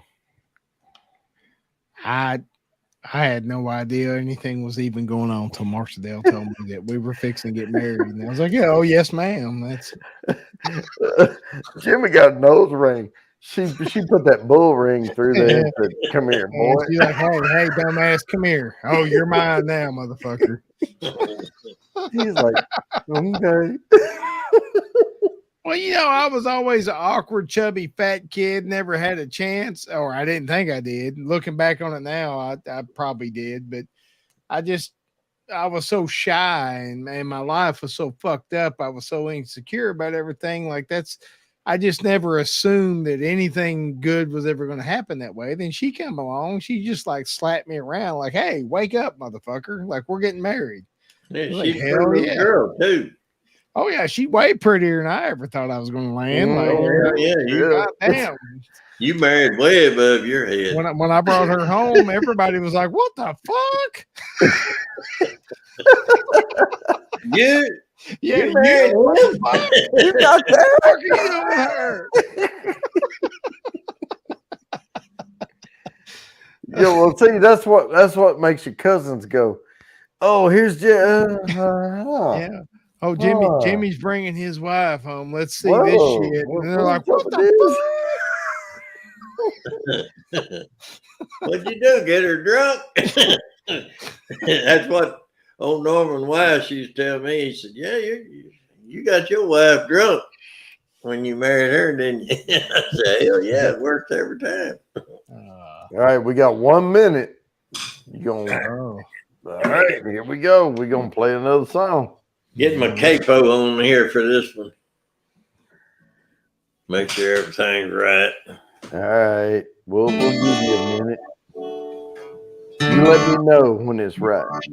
It's right. All right, here we go.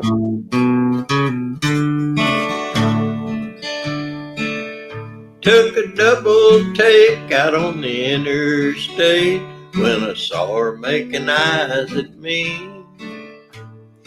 Followed her down Clubhouse Drive past the pool in the 18th green. In the parking lot, I said, "It's mighty hot. Maybe I could buy you a beer." She said, "I'm glad you asked, but I'll have to pass, 'cause only members are allowed in here." And I said, "I'm a member of a country club. Country music is what I love. I drive an old Ford pickup truck. Do my drinking from a Dixie cup. I'm bona fide dancing fool. Shoot a mighty mean game of pool in any honky-tonk roadside pub. I'm a member of a country club."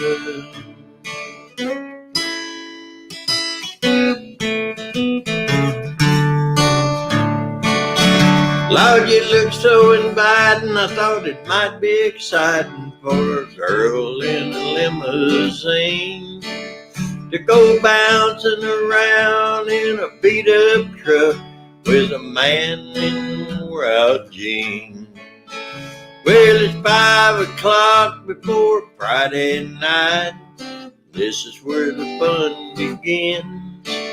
And don't worry about your reputation, and you can tell all of your friends.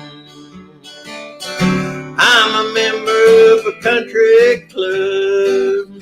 Country music is what I love. Drive an old Ford pickup truck.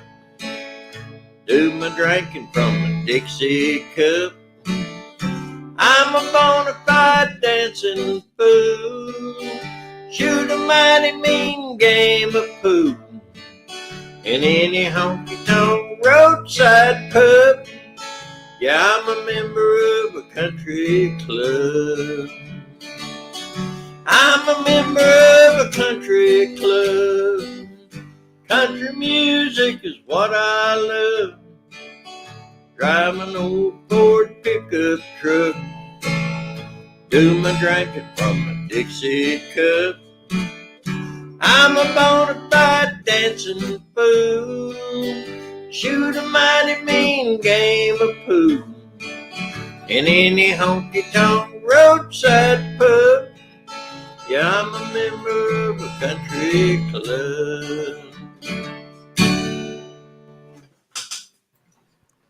Woo! I made it back just in time. Now, was y'all good dancers? No, I never would. I wasn't either. I could slow dance because I would straight look them in the eye when I was slow dancing. But I couldn't do any other dancing. That's what I like.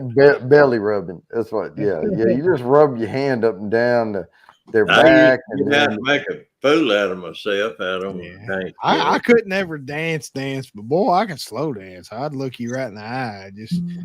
I don't know about the eyes, but I'd look somewhere. But yeah. I was too shy. I'd always look them in the eyes. I couldn't ever cut my eyes downwards.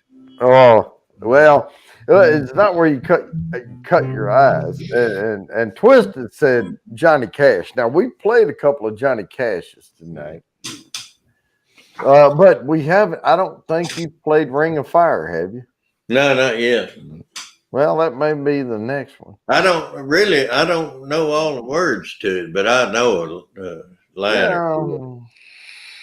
I fell into a burning ring of fire. I couldn't line dance to save my life, Twisted, but Me neither. You put an old sappy that's love some song more on. that. When did that start? 80s, 90s, that line dancing. The 90s, yeah. Boot scooting boogie. That's when it started. Little chits.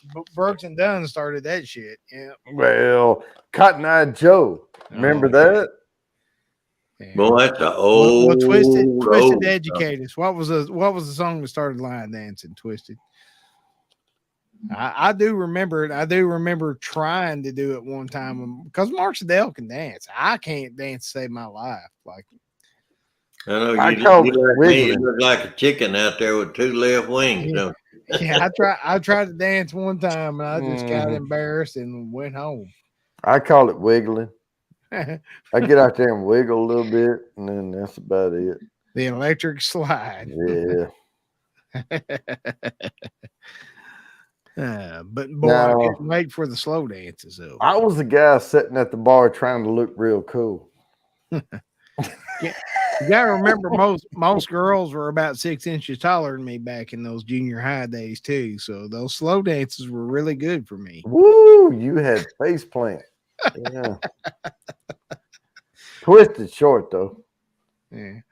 I love slow dancing. That's my one. Like if I'm gonna dance, I'm gonna slow dance. I'm gonna put on some old sappy song that sets the tone. And I like that eye contact and just man, you big on eye contact. I am big on eye contact. I made boob contact. That's what I said. I was shy. I was a shy boy. Like I was always afraid I was going to like cross a line or offend somebody. I was so stupid back then. Hell, that's what I went for. Well, after raising 3 girls, I'm like, God damn, I was a stupid motherfucker. Like, one thing I kind of figured out early on is if they look bored, try to offend them. Oh yeah. If they look offended, then try to bore them. I would just go out of my way and trip all over myself, and it was just I was just so goddamn shy, and just never felt like I deserved any attention at all. It was so stupid, the whole thing. But thank God I was that way. I wouldn't have met Marchdale if I wasn't. So. Well, the thing with me was I never met anybody worth quality. Quality, playing the bad boys shit and all that. I was absolutely 100% terrified of girls up until I was 18 years old.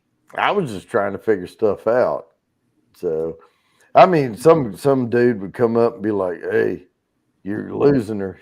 You grab her on the ass." If some real pretty girl come up and talk to me when I was 16, I would have just freaking melted into a puddle. Like I was terrified. I was so scared of girls back in high school. Like it was ridiculous.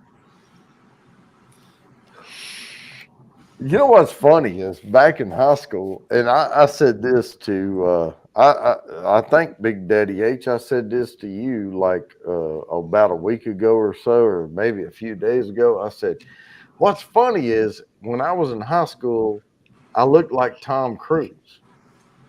And now today, Tom Cruise still looks like Tom Cruise, and I don't look shit like Tom Cruise.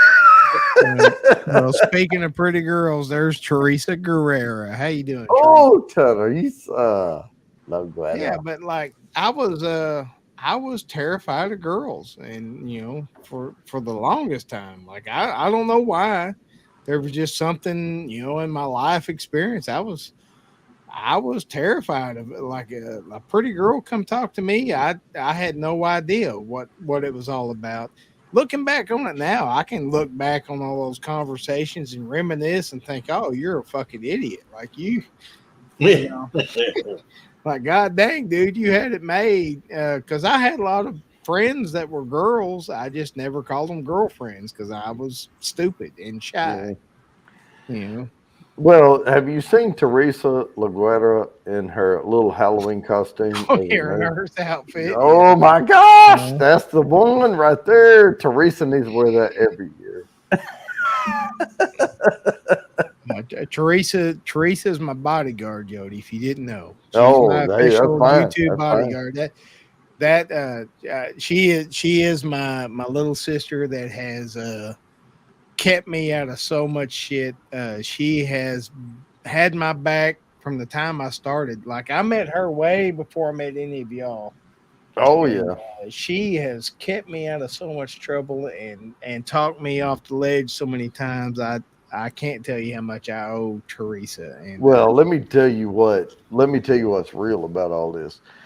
I jumped on Phil's channel. I met Sam. I met I met a bunch of other people.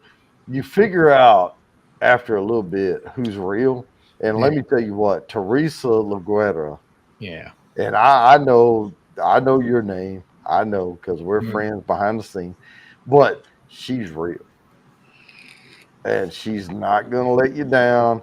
She's gonna hold it up. She's gonna And also, like, if you're being an asshole, she loves you enough. She'll say, "Hey, you're being a fucking asshole. You need to shut this shit down." Every once in a while, hey, we're guys. Every once in a while, you gotta hit us. Put your shirt on, motherfucker, and go to bed.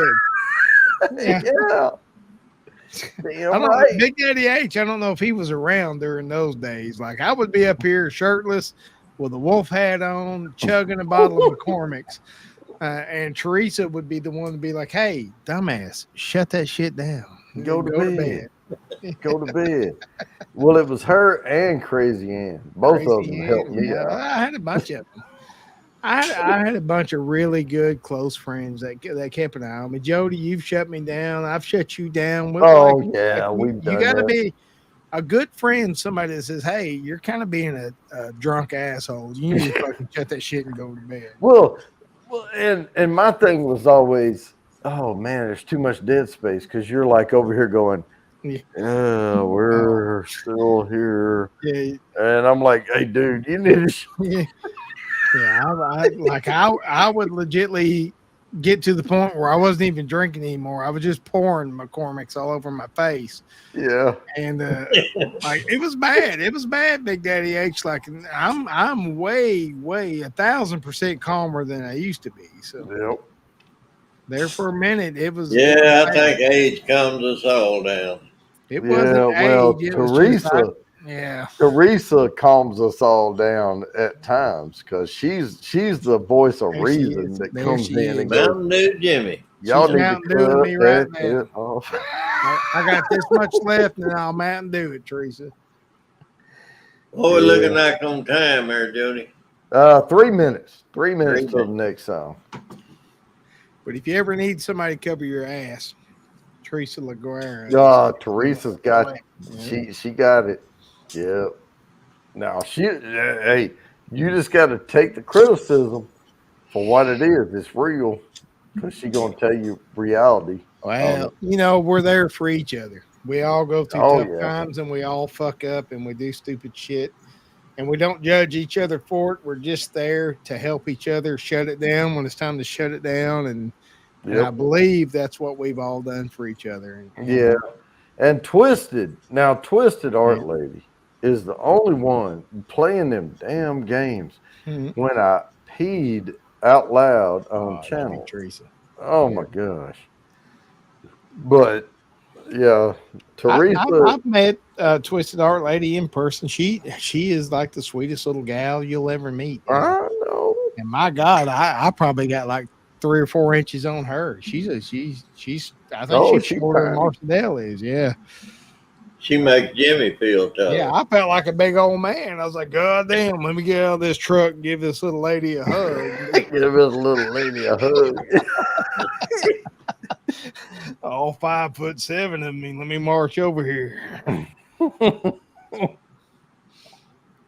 No, she's the sweetest gal you'll ever meet. I would love to meet Teresa someday. I want to meet Ann. I want to meet a lot of folks. I've met about 25 or so folks from YouTube, and I've not been let down one time yet. So yeah. All right, we got 1:21. You can start a song anytime you want. Wheelchair dancing on YouTube. Lori said, "Do you want to see?" Be stupid. Look up wheelchair dancing on YouTube. Yeah. Cindy is sitting next to me in Nashville, Tennessee, and both of us are so short. We were just swinging our little short ass legs off them bar stools, having the night of our lives. Hey, Cindy, I've met Cindy now a couple of times, and you know, we've had a good time. But we about to play a song, guys. I'm gonna play. I'm gonna do part of one of Hank Jr.'s songs, and then I'm gonna do another one. Okay.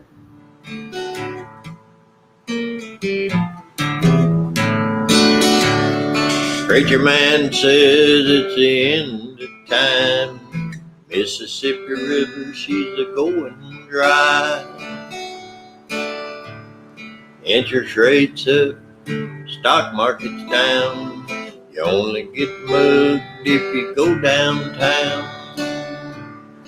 We live back in the woods, you see. Wife and my kids and the dog and me. I got a shotgun, a rifle, and a four-wheel drive. Country boy can survive. Country boy can survive.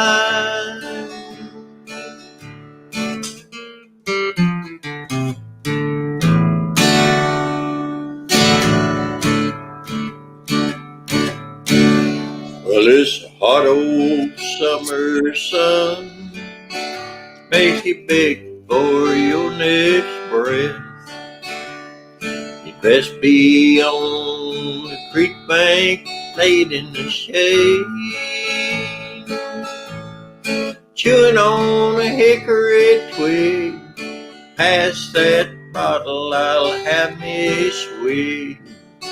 I ain't got a lot, but I think I've got it made in the shade. Laid up here in a country state of mind, catching these fish like it's going out of style, drinking that homemade wine. If the sun don't rise tomorrow, people, I've had a good time. Laid up here in a country state of mind. You know the old man's in the kitchen, got my kind of music on the radio, drinking his beer and dialing up a request line. Mama and old Aunt Jones, they're in the living room trying to use the phone. Me, I'm a-thinking about my gal and later tonight. Laid up here in a country state of mind, catching these fish like it's going out of style, drinking that homemade wine. Well, if the sun don't rise tomorrow, people, I've had a good time. Laid up here in a country mine. You know the rednecks and the rippies, they're in their discos and honky tonks. Somewhere between raising hell and amazing grace. And I know just how they feel. You gotta get out and kick up your heels. And ain't it great to be living in the USA? Laid up here in a country state of mind, catching these fish like it's going out of style, drinking that homemade wine. And if the sun don't rise tomorrow, people, I've had a good time. Laid up here in a country state of mind. Yodelay-o, lay-o, lay. Oh man! All right. That's We're good gonna stuff right there. throw some Matthew McConaughey out there. Well, all right. All right. That song right there, that song's how you need to live. Like if the sun don't come up tomorrow, guess what? I had a good time, folks. I wish I had some I've had a good life, boys. I'll be 74 in April. That's right. Don't feel bad because I did every damn thing I wanted to do. So Well, let me tell you this, man. When we lived in Texas, man, Big Daddy H and I used to go make a fire every fucking night. Every night.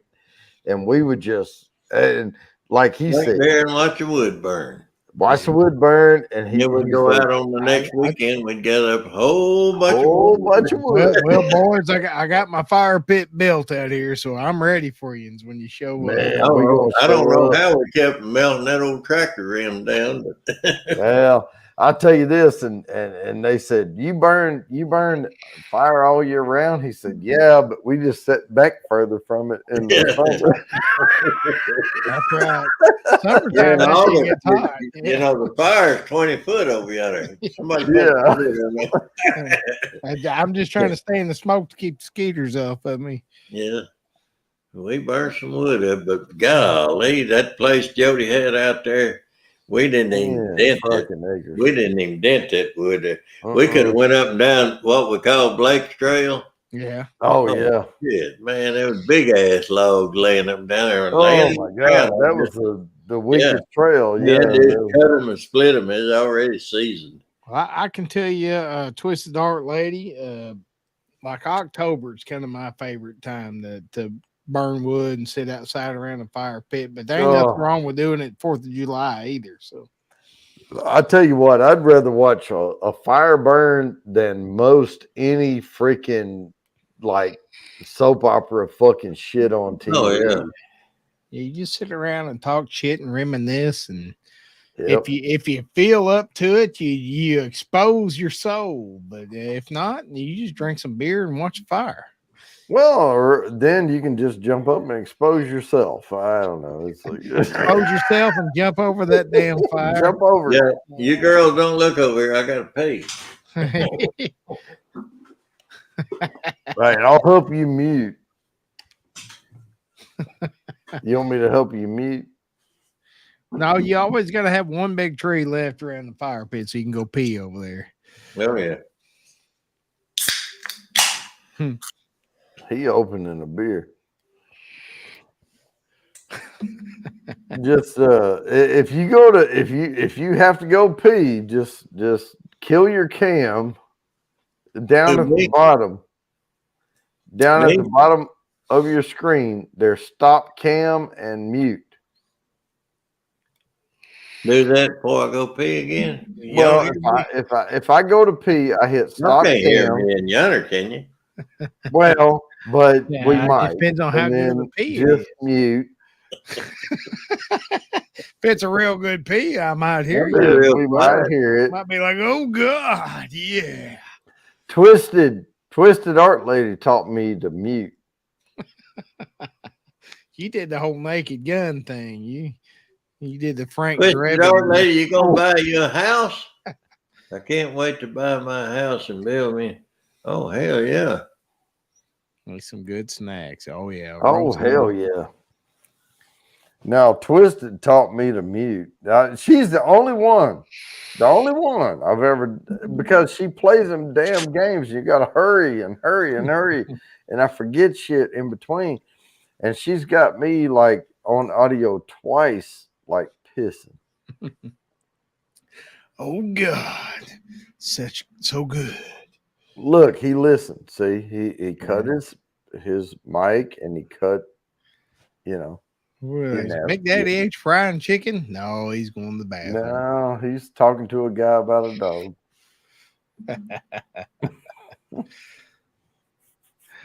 Oh man, He's discussing his next purchase of something. I love hearing these old songs and just the memories it takes me back to. And like I said, just having your dad around, it makes me feel good. Yeah, and this motherfucker, dude, he goes into a bar and plays a 3-hour set. So this is kind of easy for him because I'm timing, every 12 minutes, but he plays like. If my dad took me into a bar, he would take me into the bar, set me up on the bar, and then he would proceed to get into some kind of massive goddamn fist fight. Really? And then we would go home. Yeah.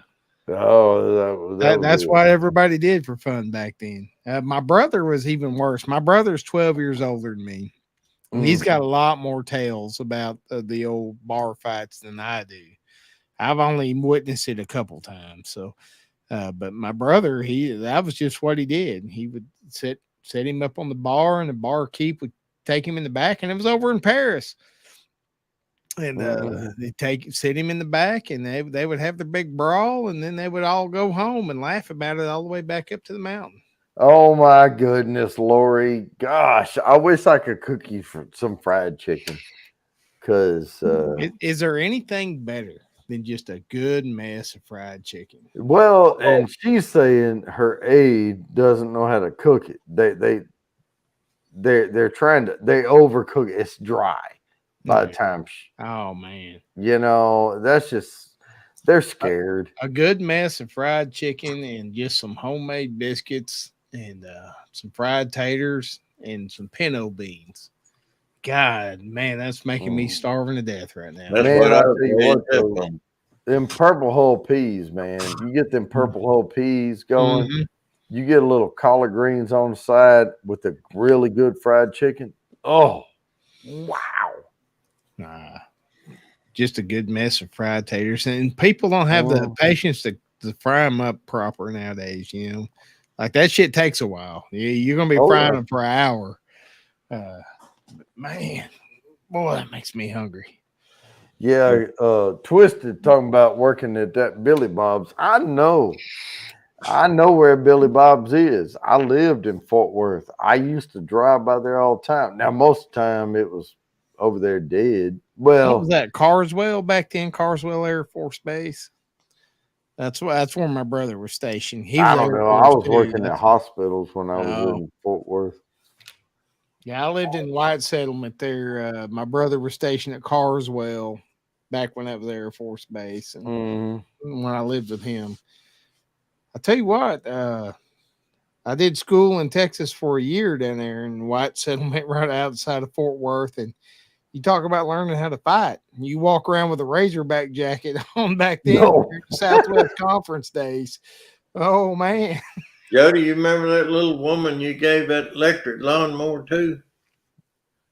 Oh, yeah, in where we used to live there in Texas. What was her name? She looked like that girl from the movie, the TV show with the vampires and werewolves and shit. I don't know. Hell, I'm Something friends with her Blood, on right? Facebook. Is it True Blood? What is it? I don't know. She The one reminded that was in the me. X-Men? No, what was that? What was that on Twilight? Twilight? Yeah, what was that actress's name? Kirsten Stewart or Yeah, whatever. She kind of reminded me of her. Yeah. Yeah, okay, there. Now we all have the visual. So, yeah. She's like, oh, cool, lawnmower. Yeah, something like that. Travis keeps trying to get me to move to Texas. It's like, I'm not moving to Texas. I love my life right here. Texas is fine and dandy, but Arkansas is just a simple. I shared this thing on Facebook. Chuck Vining and Charlotte Hawkins and 2 other people reacted to your link. Y'all, if y'all on the show, type something in. Hell. Well, fuck yeah. Yeah, just say, hey, HEY. Just type hey in. I mean, I can see on the eyeball, and we're getting people from Facebook and YouTube. On the eyeball. Right, don't make my sound comes out. Don't make my sound. Yeah, I gotta mute him now because he don't know how to stop it. So I gotta mute him, but he's got to play a song in under 2 minutes. Yeah, I got about one more Big Daddy H song in me. Then I'm gonna finish this Mountain Dew and go to bed, I think. All right. I just making sure. That little girl's name. What was I gonna play? I don't know, but you still have over a minute before you have to play. Well, I tell you what, the song that kind of sticks in my head, like Country Boy Can Survive. I know that's kind of a hard one to play, but dadgum, boy. Yeah, I wish I knew all of it. That's why I live in Arkansas. You got to strain your gizzard to get that out. Could you imagine living in like LA or New York City if shit just really went to hell? Like, I would much rather live right here. All right, you gonna play one?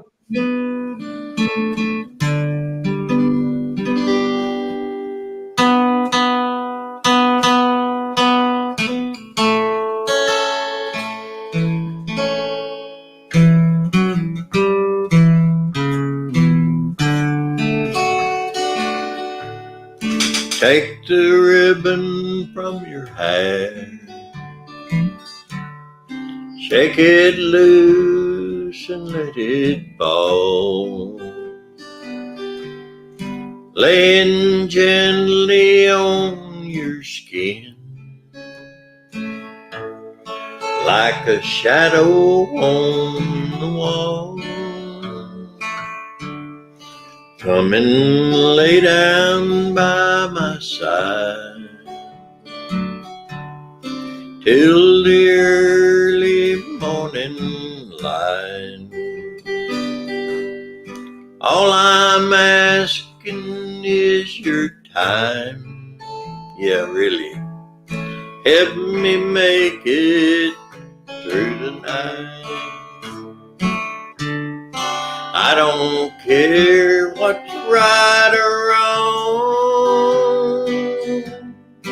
I won't try to understand. Let the devil take tomorrow, but tonight I need a friend. Yesterday is dead and gone, and tomorrow's out of sight. It's so sad to be alone. Help me make it through the night.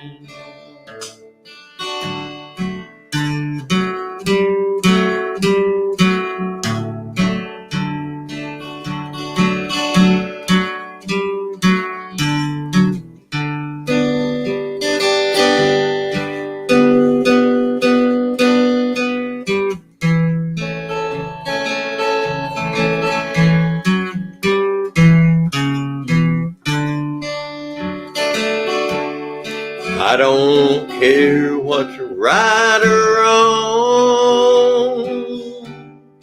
I won't try to understand. Let the devil take tomorrow, but tonight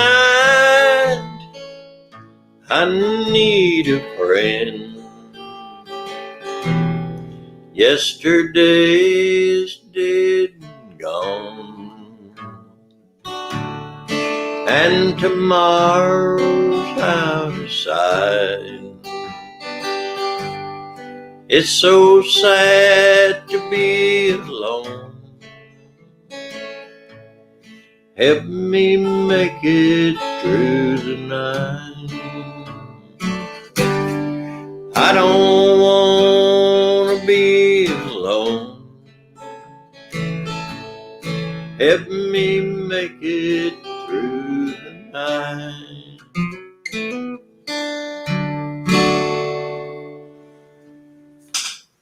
Yo. Oh man. Hashtag moist. I think you had them dropping them out there, Big Daddy H, for that one. Yeah, I'm gonna start this 12-minute timer again.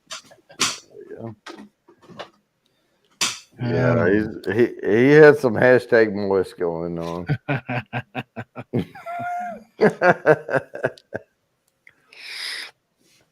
I tell you what, if I could pick and sing like that, I'd have been a dangerous young man. Well, yeah, and I could see back when I was your age, I didn't know it. or younger than you, I didn't know how to do that either. I need to buy another guitar then, I guess.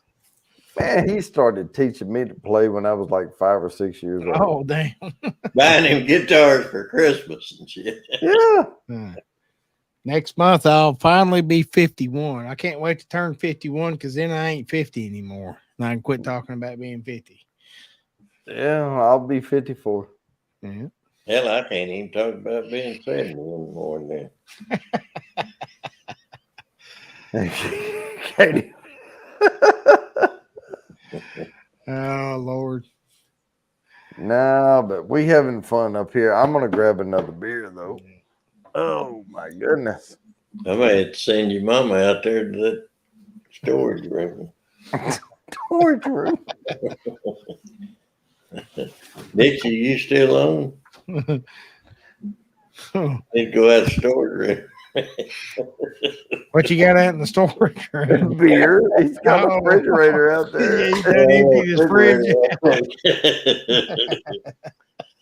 You can turn your cam off and go get it. Yeah, Big Daddy H come up with whatever timer he wants, Lori. Yeah, he can. This is just to keep us honest, just so we play songs every once in a while. Yeah, the musician who's going to play and sing gets to pick when if the mood strikes him, I'll cancel this timer and we'll play another one. Oh. I do miss hanging out like this live. So it's fun. It's fun. Well, and this is no pressure live. Yeah. This is a no pressure live, no drama live. This is like, look, no one's trying to monetize any of this. Fuck. I mean, there it is. Yeah. It's TVMA. It's just, oh shit. It is what it is. I don't know how we monetized anything back in the day. I know. But I mean, I'm not trying to run anybody off or whatever. I'm just saying this is all just about hanging out and having fun. And if you like what you're getting on this hangout, then stick around. If you don't, then adios. Remember, I'll join panel something. Yeah. The look, Twisted, like I said, Jody and maybe one or two other people I would even hang out on the panel with anymore because I trust Jody. It's just a good drama-free panel. But the shit that we used to run, you got to let it go. It's over. Yeah, it's over. That's done and gone. So, but we're gonna play another song here in a little bit.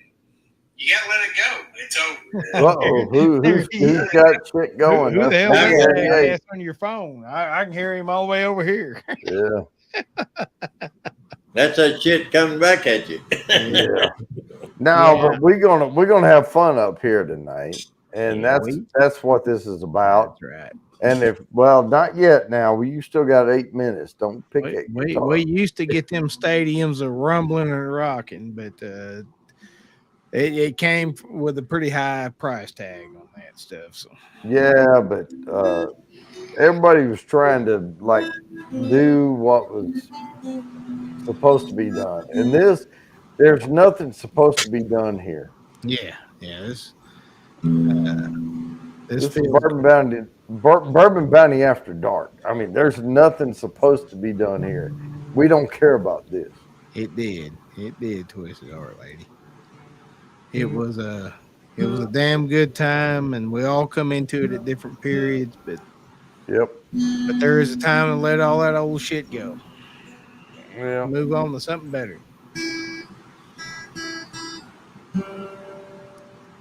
But nobody's trying to impress anybody over here on Bourbon Bounty After Dark. Nobody's trying to monetize anything. Nobody's trying to whatever. Man. This is just a campfire hangout, baby. Dude, I don't know if folks realize how much we put into those old shows too. Like the old Clouds and Stout shit, I would put a week's worth of work in the editing I know. Damn things before we would even go. God. Man, you would have a 9-hour freaking intro that Yeah.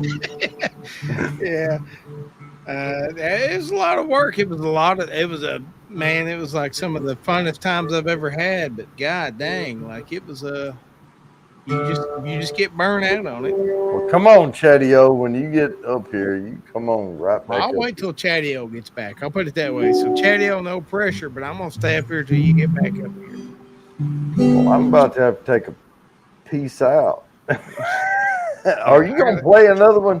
You can play another one if you want. Go ahead and play another one. I gotta get him out. I'm gonna go Hank Williams song. All right. Well, her eyes were blue, her hair was auburn. She was her daddy's.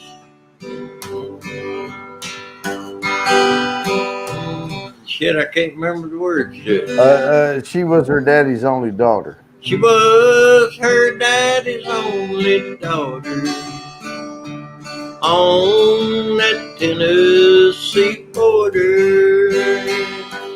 One night I took a ride just across that line, picked her up in a pickup truck and she broke this heart of mine. Her mama said no, she's my only daughter, but we got married on that Tennessee border. Well, the roses were blooming there on that border. The moon was shining there. Her personality made me want her on that Tennessee border. One night I took a ride just across that line, picked her up in a pickup truck and she broke this heart of mine. Her mama said no, she's my only daughter, but we got married on that Tennessee border.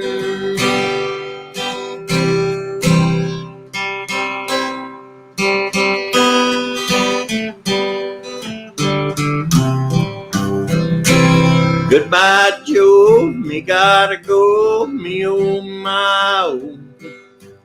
Me gotta go and pull the big road down the bayou. My Avon, the sweetest one, me oh my oh. Son of a gun, gonna have big fun on the bayou. Jambalaya, crawfish pie and a pig gumbo. 'Cause tonight I'm gonna see me Miss Adam meal. Big guitar and fill fruit jar and big gale. Son of a gun, gonna have big fun on the bayou.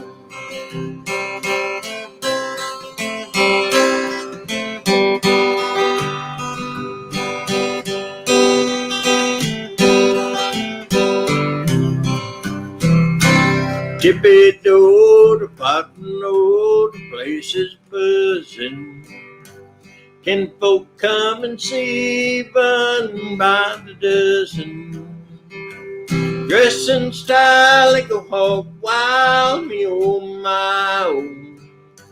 Son of a gun, gonna have big fun on the bayou.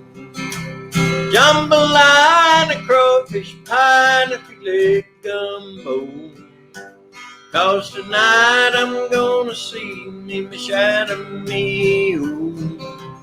Pick guitar and fill fruit jar and big gale. Son of a gun, gonna have big fun on the bayou. Well, I was riding number 9, heading south from Caroline. I heard that long some whistle blow. I got in trouble and had to roam. I left my girl and left my home. I heard that long whistle blow. Just a kid acting smart, I went and broke my darling's heart. Well, I guess I was too young to know. They took me off the Georgia main and locked me to a ball and chain. I heard that long some whistle blow.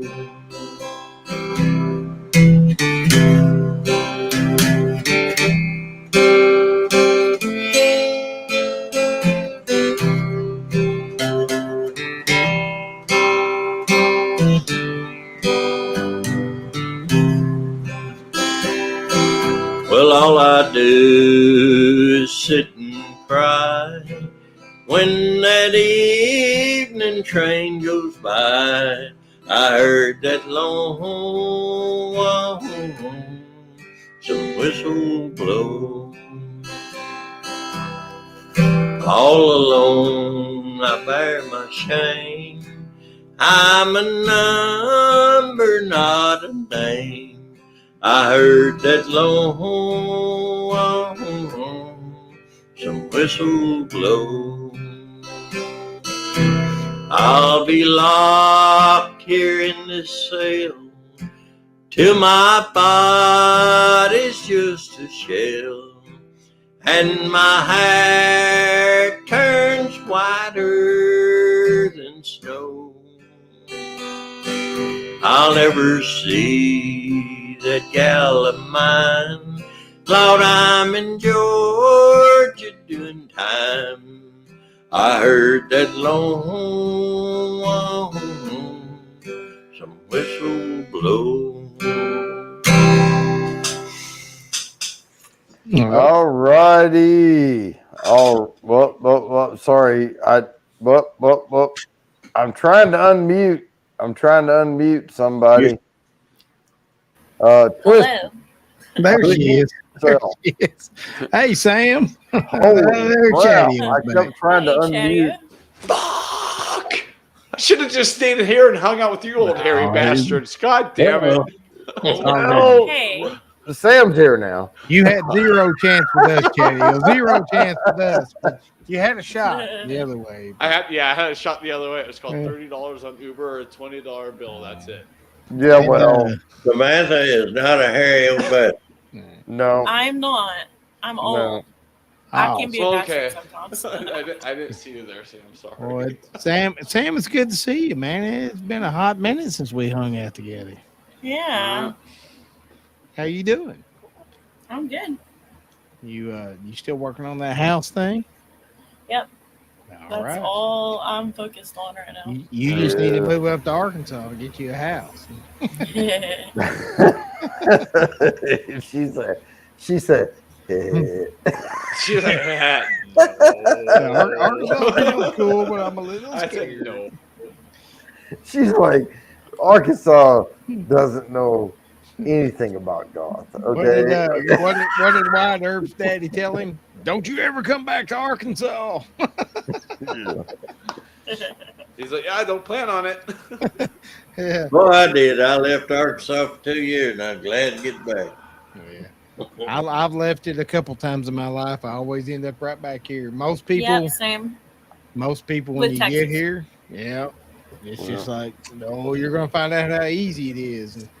Well, I'm out here in North Carolina. I don't regret much. No, that's a lovely place out there. Yeah, it's nice. The weather's nice, and the hurricanes don't reach you, and the tornadoes don't hardly reach you.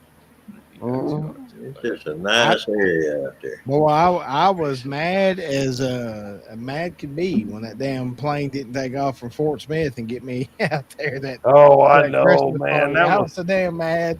God, that was disappointing. I can just see Jimmy throwing them axes. No, I messaged Jody. I was like, I was so mad. I was like, I just gotta get out of the terminal. I gotta go home. Yep. I mean, Jimmy, the axe was as tall as Jimmy. Yeah, that was me. I was gonna throw the shit out of them axes. I'll be right back, guys. Yeah. Oh man. Yeah, I sat on that plane for 2.5 hours waiting on them storms to pass. And then they said I asked them, I said, am I going to get to North Carolina today? They said no. And I was like, well, give me my shit back. I'm going to the house. Yeah. That sucks. Well, that's what you get for living by an airport. It only has Cessnas. yeah.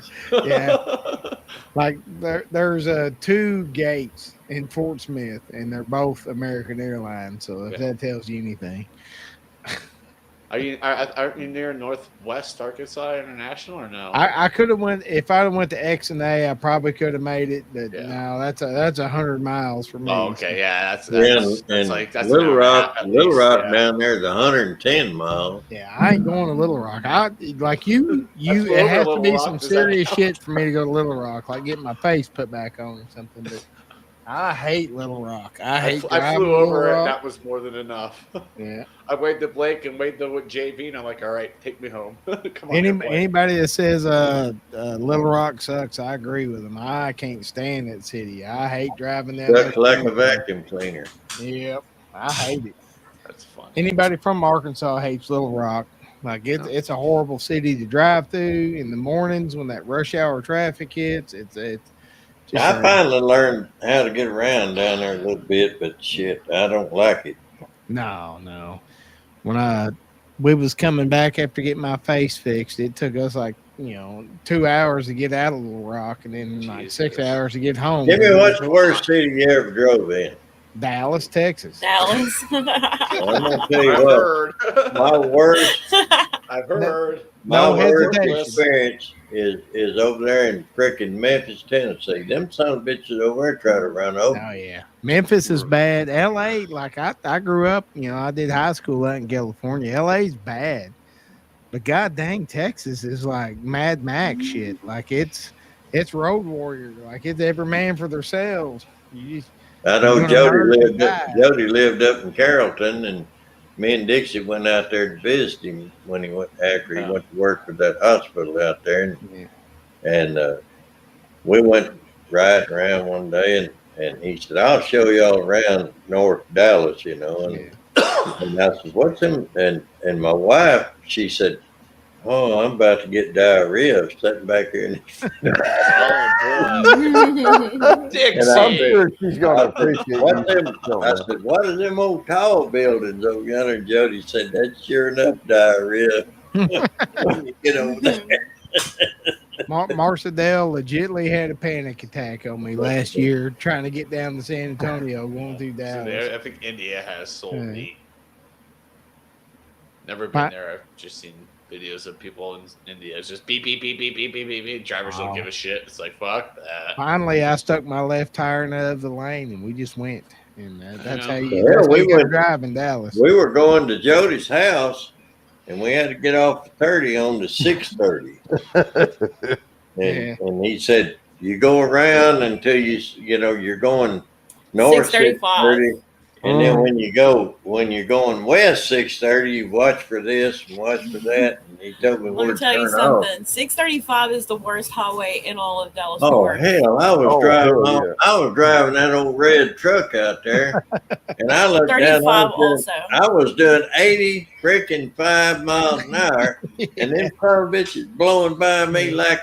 And I flipping you off. Well, you get over the right way.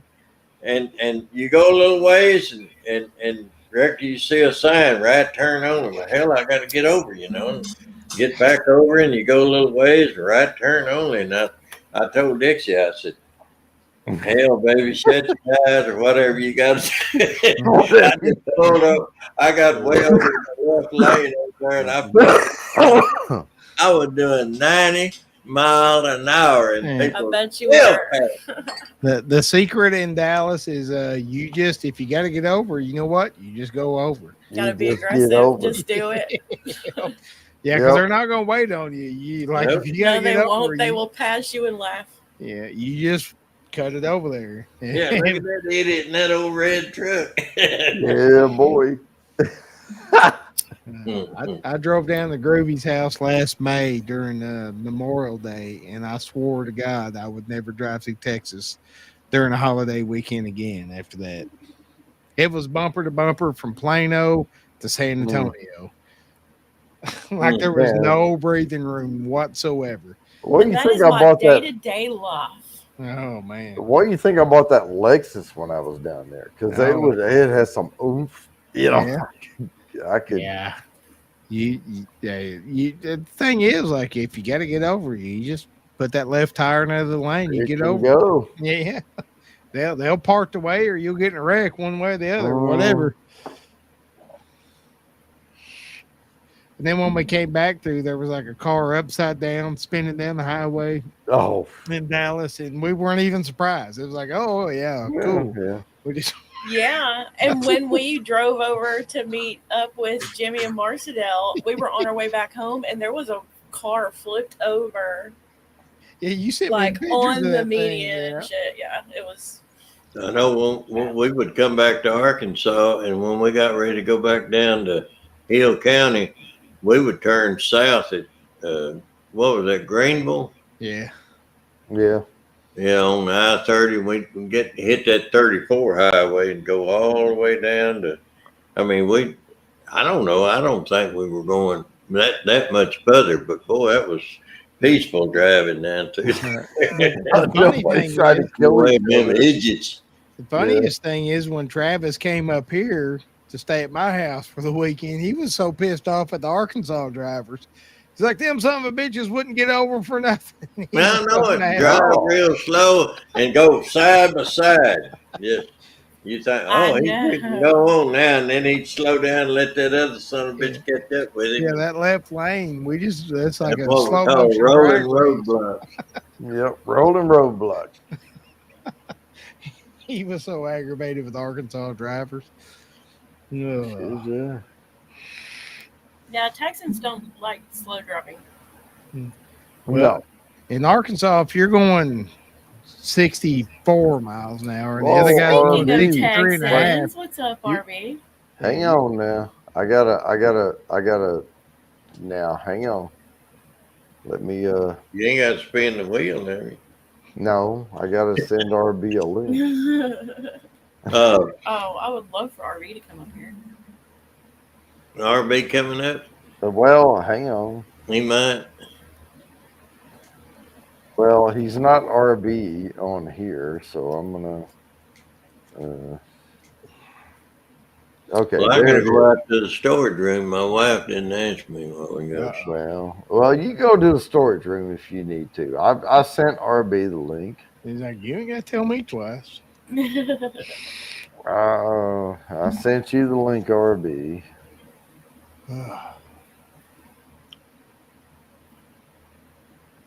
Man, two big old dude drivers and a barrel-aged beer. It's took me 3 Mountain Dews to come down from that. Y'all even believe that nowadays? I don't know, but Dad's got less than a minute before he has to sing a song. Oh, he better hurry. If he don't get back in time, Jody, you'll have to sing it. Yeah. I'm not gonna do it. I'll hit that damn alarm and tell him he's got to sing. All right, guys, I'm gonna head out. I'm just feeling pretty shitty right now. No, dude. Hey, text me, man. We'll talk it through. Yeah, I messaged you. I messaged you what the last message was said. So I'll talk to you soon, buddy. Yeah, man. Right. Bye. You're good. You're Rock good. on, Chatty-O. Cheers. Later, Chatty. Nah, man, I feel bad about all this shit, but it's all part of life. No, I know I put the link in the thing, but I didn't pin it or anything. But I sent the link to RB if he wants to come up. And now I got to stop my alarm. You better when give Big Daddy H comes back, it's time to sing another song. Crazy Ann's lining you out. You better just give Big is. Daddy H whatever time he needs. Well, I will, but this is borrowed time right now.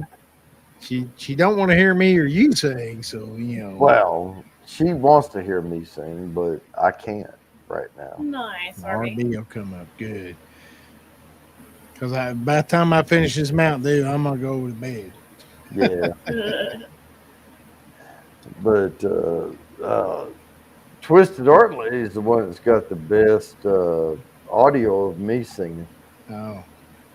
I will whoop your ass, Jody, she says. Damn, she's even sound like I will whoop. Hey, that's a great way to get her over here from Norway. Sing to me Make her need to another come day, and whoop your honey. butt. I will sing to you another day, but I'm not singing today. I decided today I was going to drive the cockpit of the space shuttle, and this is Big Daddy H's night. Could you imagine Crazy Ann spending a week back here in Arkansas? Oh, no, because she would have all these Arkansas boys just wrapped around her little fingers, boy. Oh, y'all would have fun. Oh, she would. For sure. She would be heading back to Norway, and half the guys in Arkansas would die in the ocean on the way back. They'd be out there diving on the runway trying to stop the plane. Yeah, trying to stop the plane. Her and Teresa both, man. If Teresa LaGuerra came up and just her and Teresa both in the same bar, could you? There ain't no freaking I wouldn't way. go there. I ain't going there. If they're both, I'd be in the parking lot. I'd be out with my cameras taking pictures from the. Imagine if OG Fest actually happened. Oh, yeah. Look, that scared me to death. I was like having that legit anxiety fits over that shit. I was like, no, we're gonna have OG Fest. Dad and I are gonna come up, and we're gonna go to OG's place. If OG Fest had happened, here she is. There she is. Hello, everybody. How are you guys? Look, Teresa, we better 2 now. Mountain Dews. It's because you told me. Dadgummit. Oh, we way better now.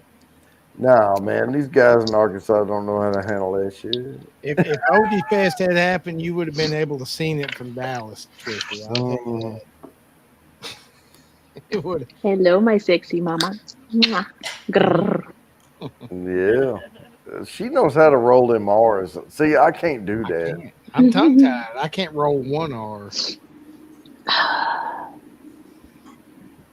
I used to roll them RCs. All right, Big Daddy H, it's time to sing a song now. You got the audience now. You ready to sing one? He's still looking. Oh, RB's been waiting on Teresa. He ain't coming up, is he? Oh, he is. He's coming. All right. Are you gonna sing one now? I had never seen RB. I don't guess. Yeah, we'll see. We What do y'all want to hear? I don't know. Whatever you want to sing. You got the ladies up here. You might want to hit some Conway.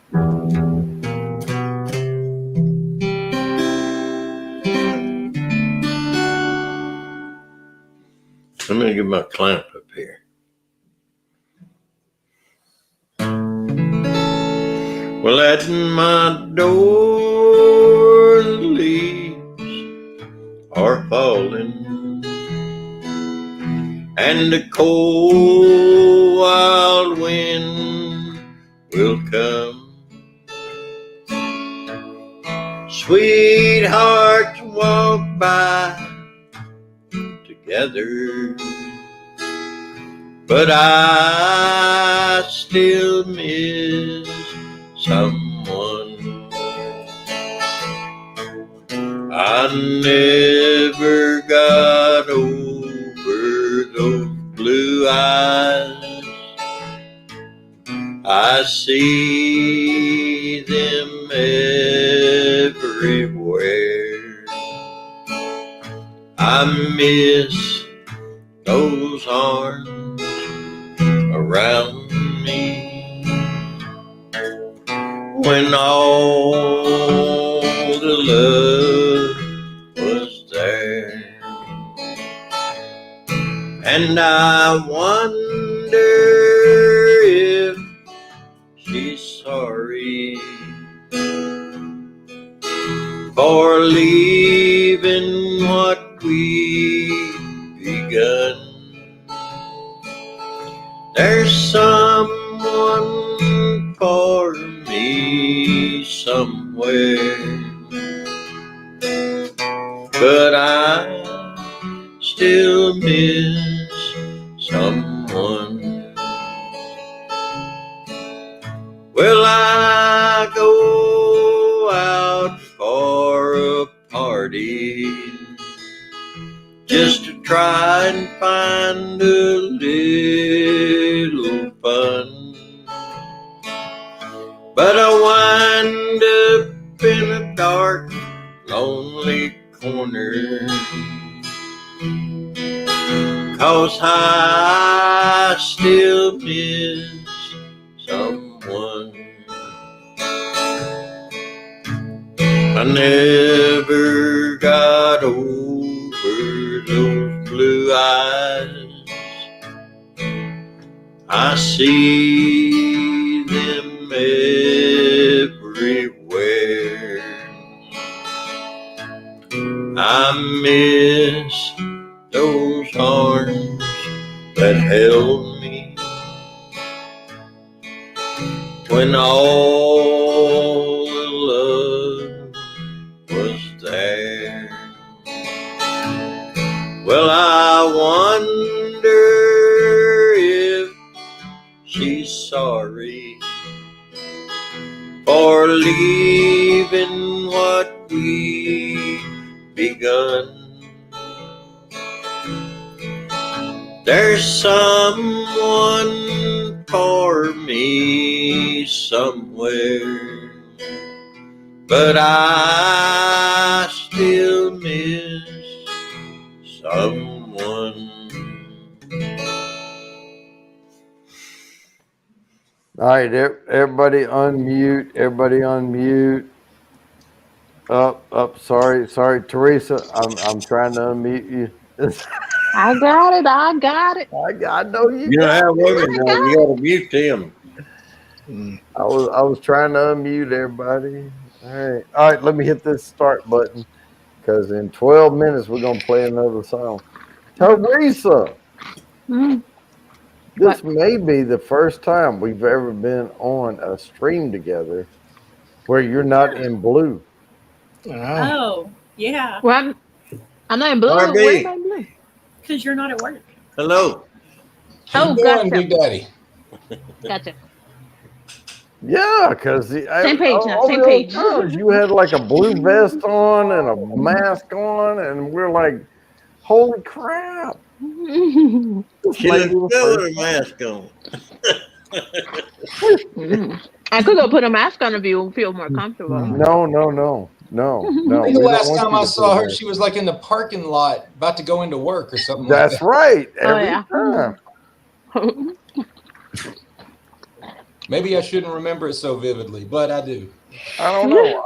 I'm just glad we got Teresa up here as herself. Making me hungry. She crunching some chips. She's a chip crunching machine. She making me hungry. And actually, no, she always gets mad because I'm always eating either pickles or chicharrones. Yeah, the chicharrones and the pickles. I remember that when we played Call of Duty. There you go. Freaking hot sauce with pork skins. All right, y'all know that on the head. Louisiana. I just got home not that long ago from work, so I haven't really ate nothing. Well, I'm glad you're home from work. I mean, you know, and you're not at work, because Teresa would jump up on our freaking shit and she would be at work. Yeah. At work with her mask on and her little blue vest on, and she would be sucking those pickles. I'll be seeing diapers and all kinds of stuff. I'm gonna get out of here and go to bed. All right, Jimmy. Y'all have a good time. I'm leaving y'all in good hands here. So. Night, Jimmy. Good night, Jimmy. Y'all take care. Love y'all. All right, I'm gonna think about 2 more songs and I'll be ready to go lay down. Yeah. All right. Well, we still got 10 minutes before the next. It's not pickles, it's chicharrones with hot sauce. It's she said she's always eating some shit that make a lot of noise. Yeah. Pork skins. And then that's getting mad at me. Richard, I mute it. Man, why you mute it? Because you get mad at me for chewing. What's happening with your video, RB? Oh. Goodness gracious. You are going all different colors. You're psychedelic RB.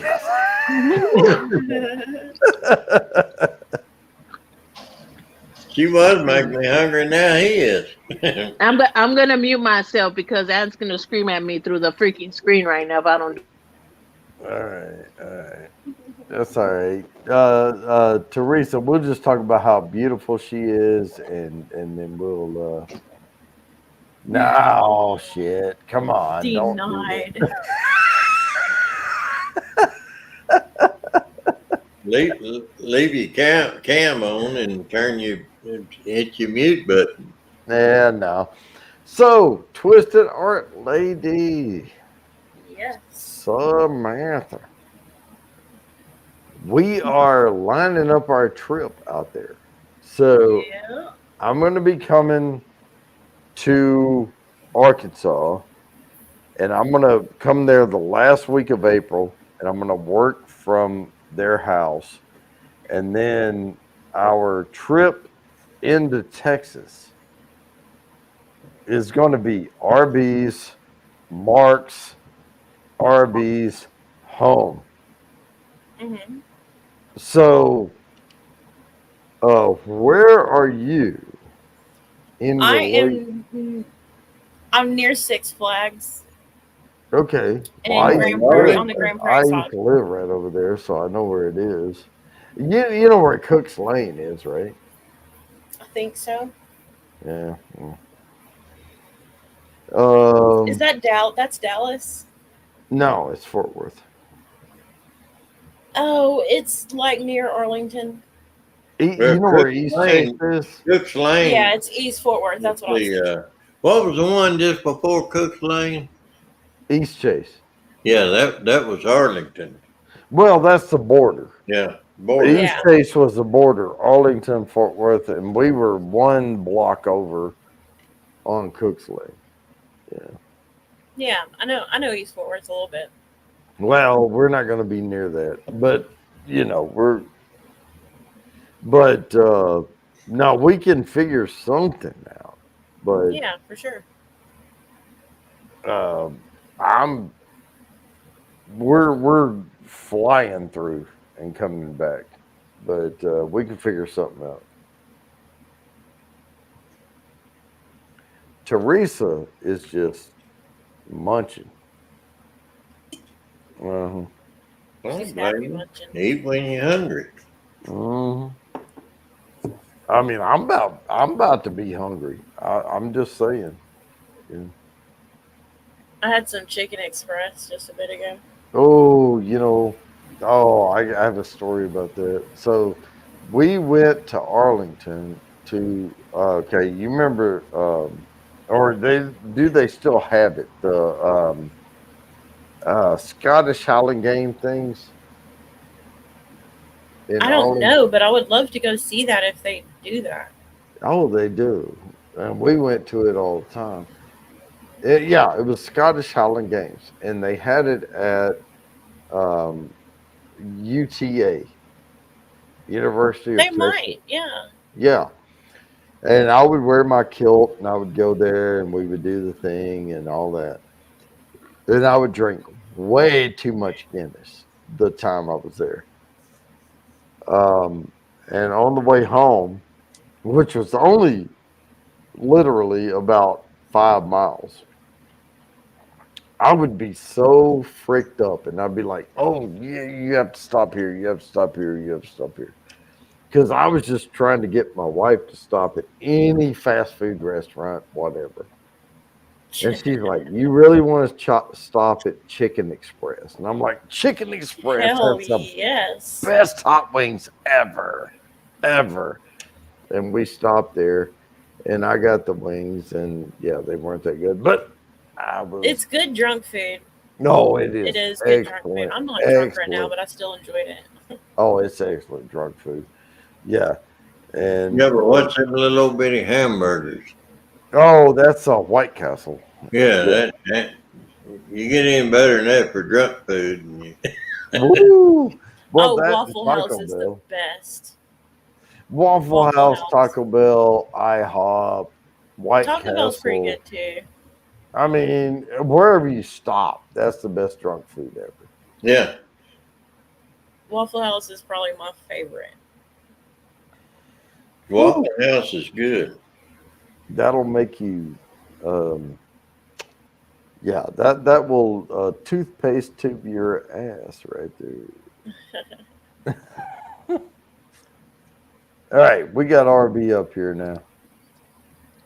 I don't know what's happening with the video. It's just not working right. I do not know either, but it is you are black. You are a black. Not normally. Not normally, but tonight you are a black rectangle.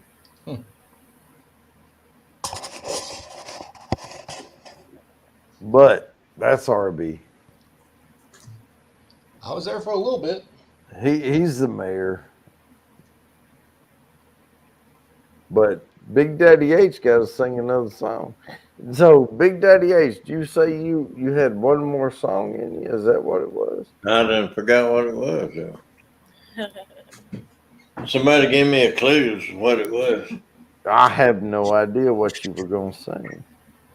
No, it ain't time yet. It ain't time yet. I know, and I'm trying to think of something. Okay.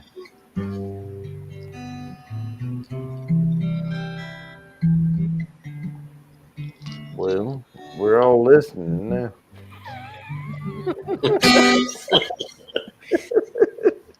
The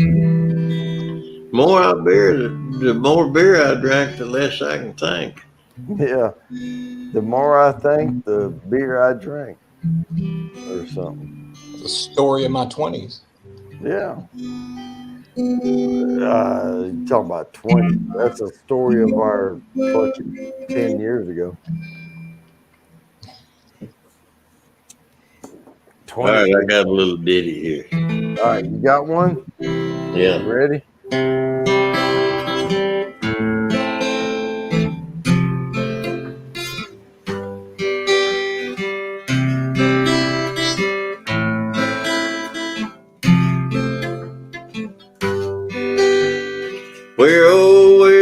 can my baby be? The Lord took her away from me. Gone to heaven, so I've got to be good, so I can see my baby when I leave this world. We were out on a date in my daddy's car. Hadn't driven very far. In the road, straight ahead, a car was stalled, the engine was dead. I couldn't stop, so I swerved to the right. I'll never forget the sound that night. Crying tires and the busting glass and the painful scream that I heard last.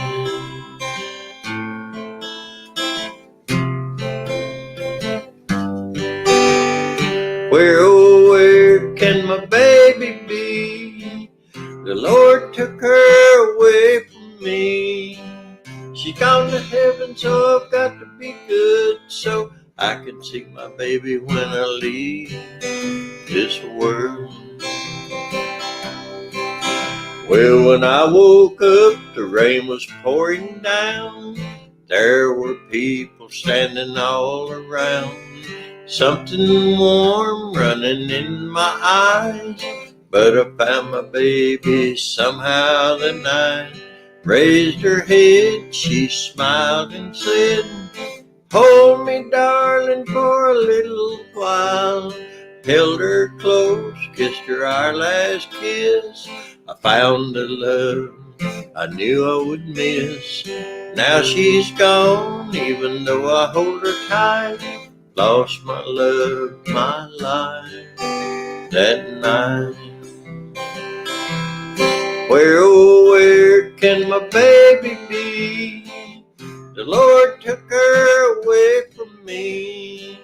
She's gone to heaven, so I've got to be good, so I can see my baby when I leave this world. Ooh.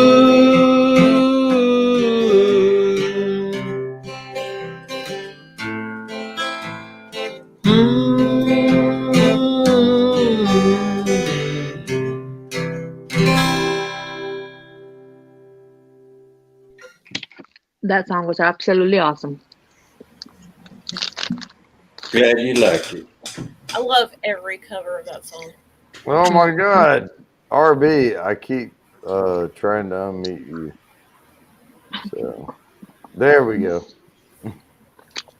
He's still like solid black. Yeah, I was trying to work on it. I don't know what happened to this stupid camera thing. I don't. You might need to like drop out and come back in again. He just shy. That's all. Well, I'm only shy because Teresa's here. Yeah, that's it. She I ain't doing nothing. Yeah, she ain't doing nothing but eating that. Yeah. What are you eating now? Chicken leg? What is that? Steak on It's an ice cream. Oh, an ice cream. Yeah, it looks like a Nestle Crunch steak bar. on a stick. It's a what do you call those? The Sunday chocolate Sunday ones. Okay. Yep. Gotta have that dessert. Yeah, we gonna. Yeah. So, Big Daddy H. Yes, sir. Are you going to bed now? Here in a little bit. I'll do one more, but all right. Well, we got 11 minutes. We have 11. I'm timing it over here for you to do another song. I just wanted to make sure because every time you start playing, it goes from 5 views up to like 11 views, and then really? Yeah. How do they know? Well, they're on other streams and doing things, and they see you pop up big, and then they all come over to listen. So they're not listening to us right now.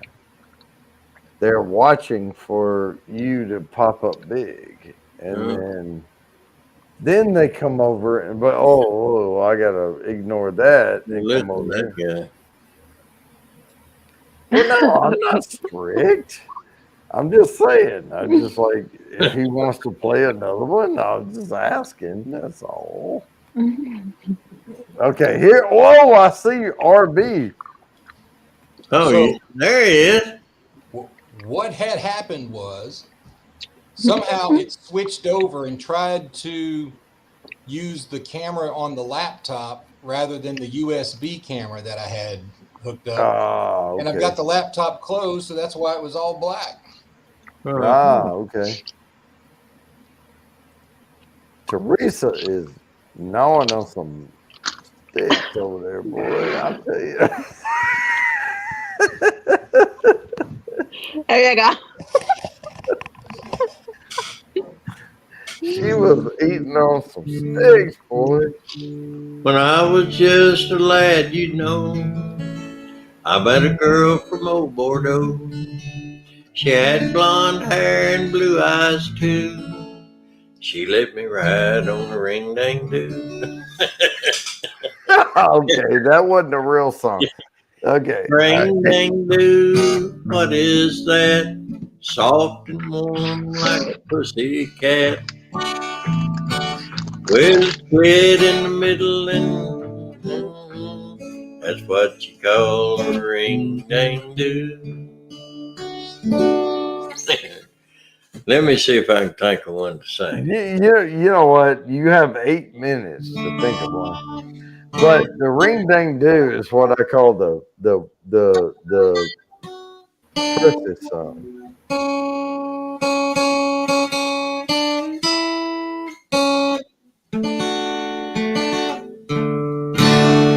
Well, I tried so hard, my dear, to show you're my every dream. Yet you're afraid each thing I do is just some evil scheme.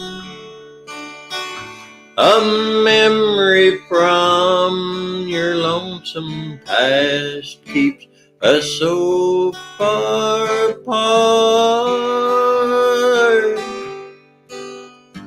Why can't I free your doubtful mind and melt your cold, cold heart? You'll never know how much it hurts to see you sit and cry. You know you need and want my love, yet you're afraid to try. The more I learn to care for you, the more we drift apart. Why can't I free your doubtful mind and melt your cold, cold heart? A little bit of Hank Williams.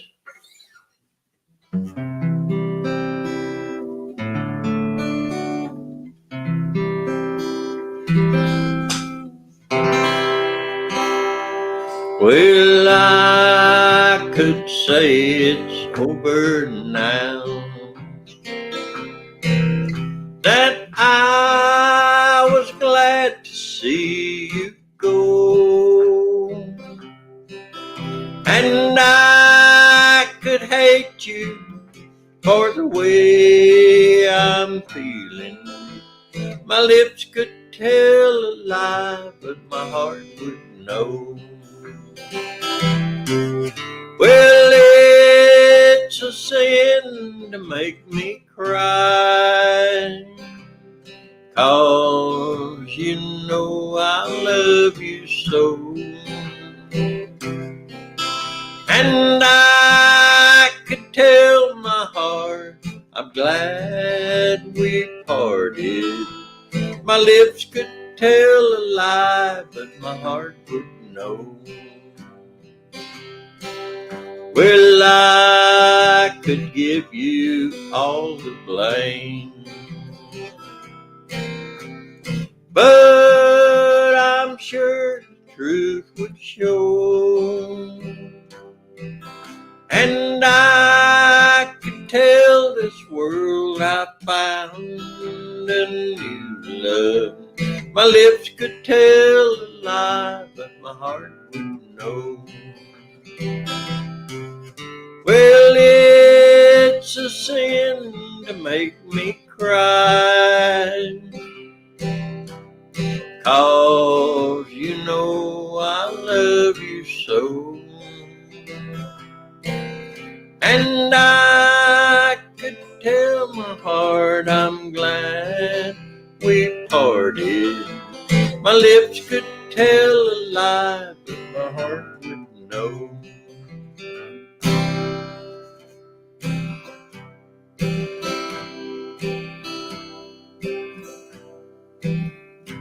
I'm free at last from love and all its worry. I'm free because you wanted it that way.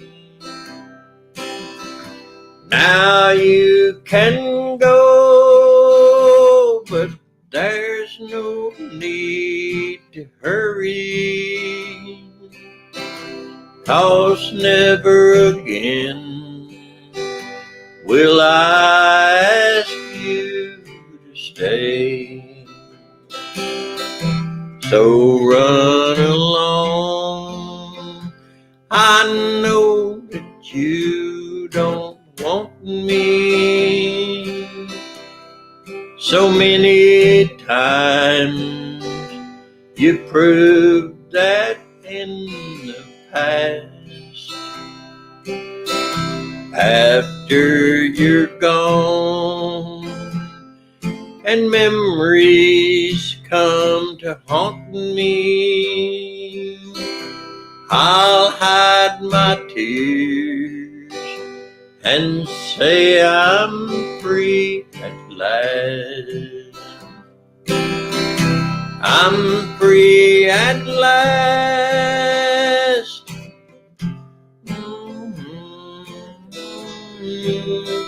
Forgot the words.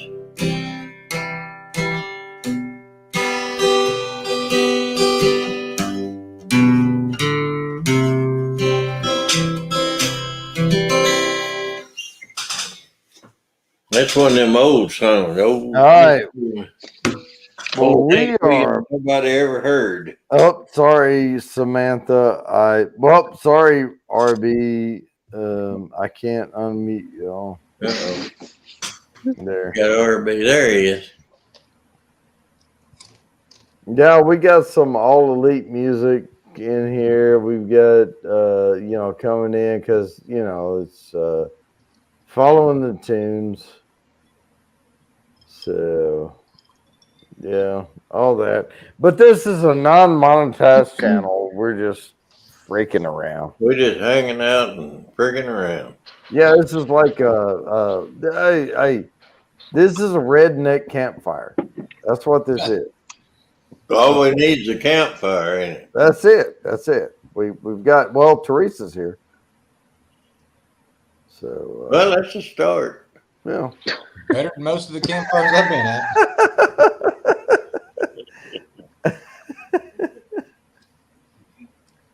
Come on, baby, light my fire. Mm-hmm.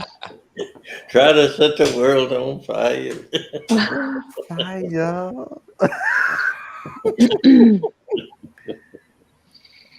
Lord have mercy with you.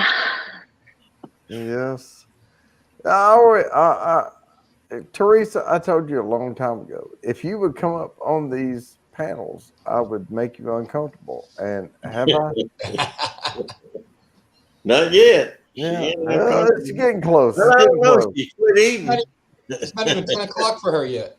No, but I told her I'd make it uncomfortable, and we're getting there. Promises.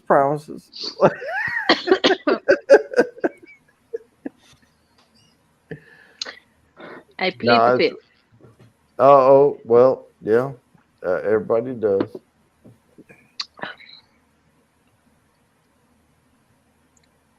We're waiting. Did you sip on any bourbon tonight there, Jody? Nope. I've been drinking beer all night. Miller Lite. I didn't want to go too far down the rabbit hole. So, that might be a good idea. Yeah. It's just Miller Lite.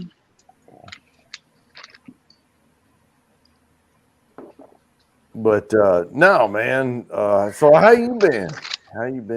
Man, it's been crazy, man. It's trying to keep up with this busy schedule I've had, man. Well, I know, but you just had a physical. What was that? Soccer or basketball? 8th grade basketball is done. Basketball. Yeah, that's right.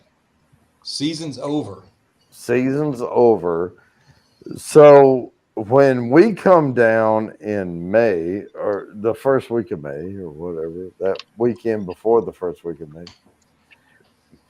are you going to be like cool with all that? No, I should be fine then. Yeah, we'll be there. We will be there that Saturday, and then Sunday we're going to Mark's, and then Monday we'll be coming back up through. That's down. Yeah, he's outside of Austin, right? Yeah.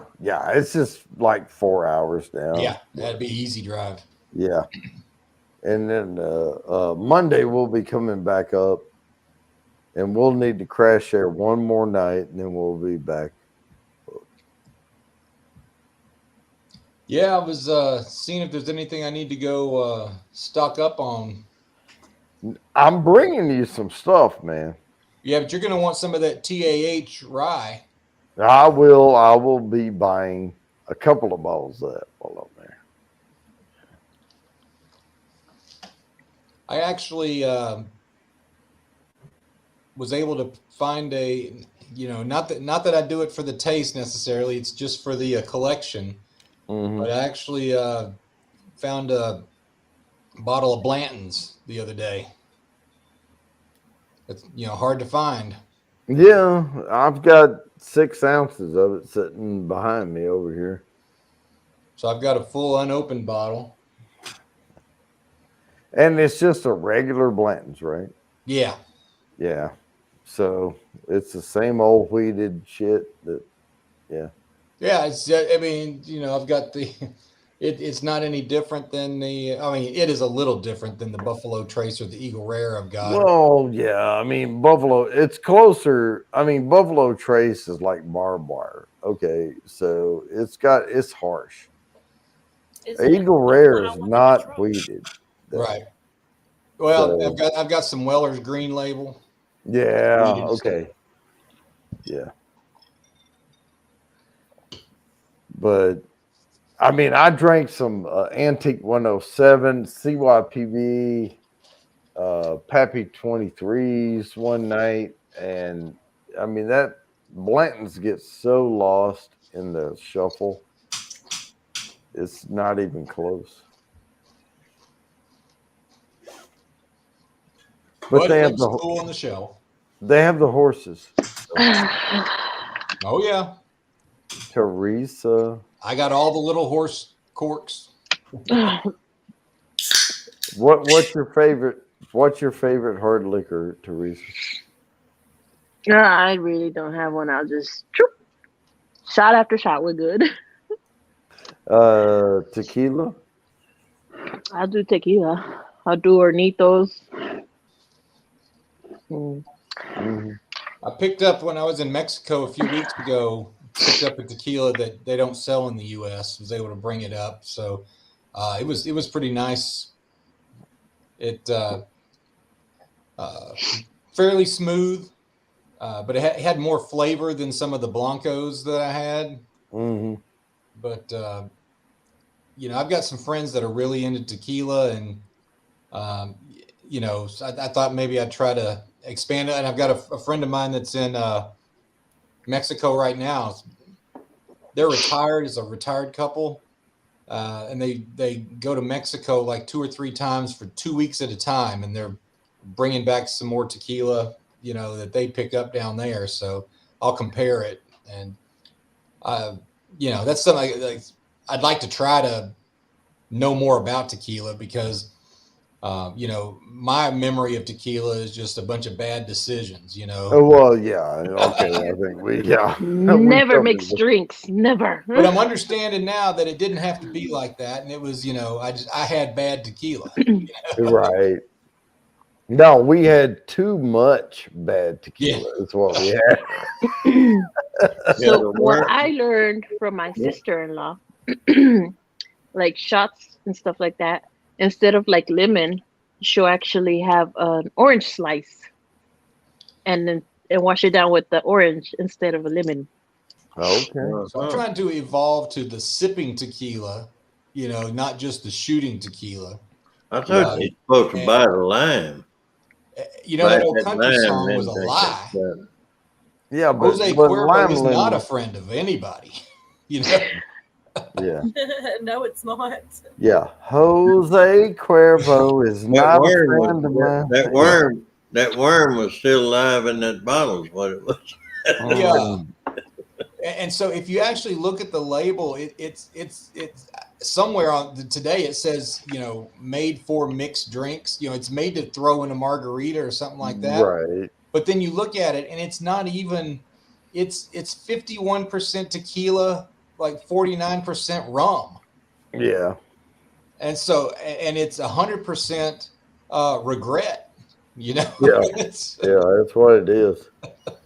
What's the difference in that tequila and mezcal? It's so if you make, and they talked about that. The mezcal is if you don't. So there's only 5 states in Mexico that you can actually make it and call it tequila. If you make it outside of one of those 5 states, then it's mezcal. And also, if you use other agave outside of blue agave, you have to call it mezcal. So that was the rules. Like I said, I didn't know that stuff until a few weeks ago when I was down there. So it's pretty close to the same thing. It is. It'd be like, a wheated whiskey versus a bourbon, right? It's just made in different places, maybe with a little different ingredients. And there's nothing. I mean, there's some good mezcals, I mean, the thing is with the whiskey, if you make it with 49% corn, and you can have wheat and malted barley and rye all the same, you cannot call it a bourbon because it was not 51%. So, yeah, that's kind of like that. What I have never been able to get into or understand is gin. Anything you can make in a couple of days versus aging for years, and you have to throw flowers in just to give it some flavor. Well, I've had some decent gin too, though. I mean, I thought the way you did till I visited Rabbit Hole, and man, they've got some really sweet gin, man. It's pretty nice. You don't have to make it with that floral shit. Right. You don't have to add the botanical stuff. Yeah. I've got a botanical bourbon that they did that stuff with bourbon, and it is very, very sweet. Yeah. And it had to have been finished though. Oh, sure. Yeah. Right. And I mean, it tastes okay, but it smells great. Yeah. You ever had any of that botanical vodka? Yeah, some of that infused stuff is actually I've got a little bit of that up in my pantry. It's not bad stuff. If I'm looking for something less heavy, because I stopped drinking carbonation a long time ago. I don't drink beer. But if I'm looking for something lighter than whiskey, then I'll use some. I'll make me a vodka drink, and Yeah. it can actually be pretty refreshing. Yeah. Put a little citrus in there. Yeah. Whatever Teresa's drinking, pour a little of that in there. Teresa would drink some of that looked like orange Fanta or something. Oh, that's Mike's. Oh, you're drinking Mike's Hards. Good for Mike. Yeah, good for Mike. This You is might be making Mike hard. Yeah, this is Steve's softs over here.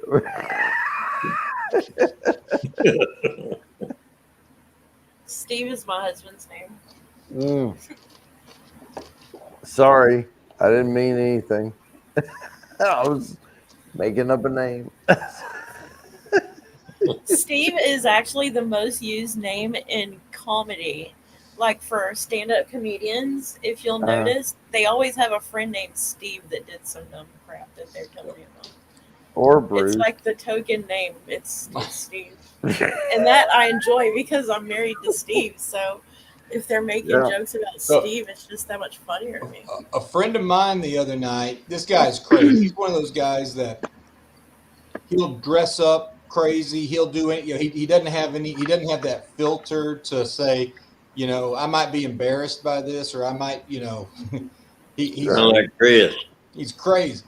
Yeah. So he went to a couple nights ago. There's Adam Sandler was in concert, did his comedy show at the the American Airlines Center, sold out. I mean, Adam Sandler, he's still viable? Yeah, it was about 18,000 people showed up. He has a new show, I think, on Netflix, by the way, and I highly, highly suggest it. If you guys can. And you can find. So he put this on his own social media accounts, on his Facebook and his Instagram. Adam Sandler did this little clip of him, and he's doing something. He's playing the harmonica, and then he starts into another joke, and he's looking for couples, and they put the spotlight over on my friend and his wife. And they were dressed up. I thought about this when you said Steve. They were dressed up like Scuba Steve from that old Adam Sandler movie, where what's the one where the little kid had the little doll, the Scuba Steve. Yeah, right. So they're in these costumes, these big yellow and red Scuba Steve costumes. Adam Sandler notices it and calls them out. And he goes, "Look at these fucking guys with the Scuba Steve's." Yeah. And that's awesome. But then he posts it, and it's like, yeah, we knew that crazy dude that dressed up like Scuba Steve to go to a damn Adam Sandler concert.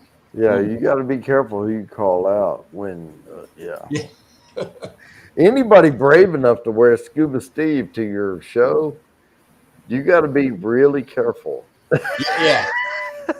I'm just saying, I think he wanted to be called out for sure. He 100%. This guy did. Oh yeah, that's his personality. He's he does for the minor league basketball team here. It's like the Texas Legends. They're the Mavericks, like minor league team or G League team or whatever. He's the DJ. Awesome. And he's the one who does whatever there's a timeout or at halftime. He's kind of the guy that does the contests and does all the stuff like that. That's what this guy does. And he also has been he's been a professional sports team that I might be wearing the shirt of. He might have been. He's not supposed to admit this, but he might have been in the costume of their mascot, running around too. Yeah, I was gonna say, Cindy, Steam, Fire, and Ice, Juniper. That is one type of gin, but I've had other gin without the juniper berries, and it's way better. They're making other gins. So. I quit timing this. We're not playing any more music. We just went off the rails, didn't we? We just went off the rails. But I'm going to go off the peace outs, and I'm going to go take a piece, and I'm going to mute. I'm going to mute. I'm going to mute. Thank you. I'm going to mute. Thank you. I am going to mute. Because if you don't, you can tell how far it is down to the water when you hear it, and then that gives you some. Anyway.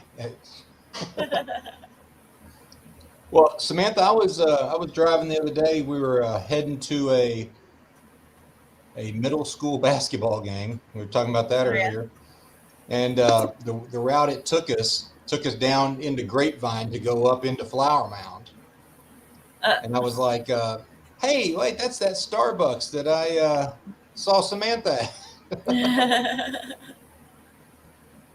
Over there. What is it? Stars and Stripes, whatever they call that street over there now. Oh, I barely remember where that was. Yeah, it was not too far from Grapevine Mills. Yeah. So are you in Grapevine, or where technically are you? I'm in Grand Prairie. Oh, that's right. Okay, you came up that way. That's right. Mm-hmm. Yeah, I'm not sad that 8th grade girls basketball season is over. I bet. Sometimes that just got painful. My oldest son was into robotics. That's the thing I went everywhere for him to do. And then my middle son was a drama kid. My oldest was in high school, yeah. So that took me all over for him. My youngest doesn't do any of that. My oldest is 23, just got his master's degree and is trying to find his first real job, but he refuses to move out of East Texas to do it. So kind of, limits some of your possibilities there. If it's Northeast Texas, he's definitely limiting himself. And this is deep East Texas. Like South? Well, he's down in Nacogdoches. Oh, yeah. So, Nacogdoches.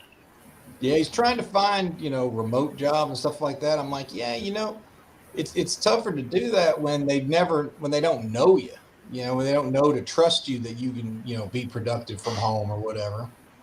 And you just got your degree and stuff? Yeah. So my he oldest signed another year lease on an apartment when probably shouldn't have. Yeah, probably. But my oldest is finishing his culinary degree, and he is very into being a sommelier, but he's also really gotten into hospitality. He would like to do like hotel management. So he's about to go and start another 2-year degree in hospitality management. I forget what it's called. It's a horrible place, but the best hospitality management actual undergrad programs in the area is University of Houston. Oh, yeah. Really well known for that. But, he's still looking around for a school.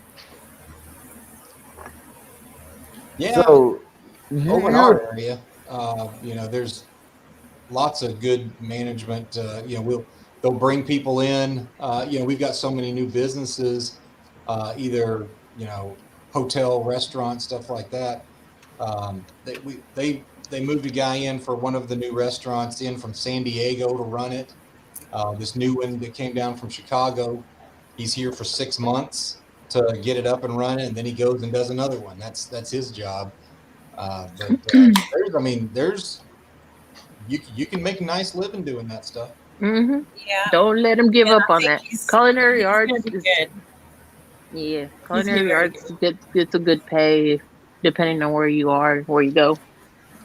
And when he finished high school, he already had his vet tech certification, and he was pretty passionate about that. But seeing him get into culinary has lit him up. He's just happy, and it's nice to see that. He's going to be good at it.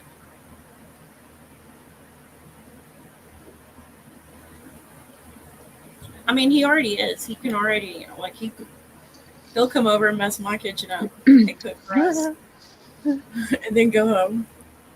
And then leave all the mess there. Yep. But I can't do that. I texted you the other day. I don't know where you came back, but I was talking about my oldest, who's just got his master's, looking for a job. One of the jobs we saw the other day that was with your company, and it was a remote job, even though it said remote or Winston-Salem or Dallas, something like that. It was like a IT business analyst, something like that. I'm trying to get my middle one to go into IT.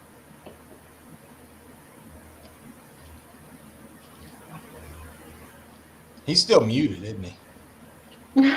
He's quiet over there. Children, I'm fixing to go to bed. Look. Is he Battery. still?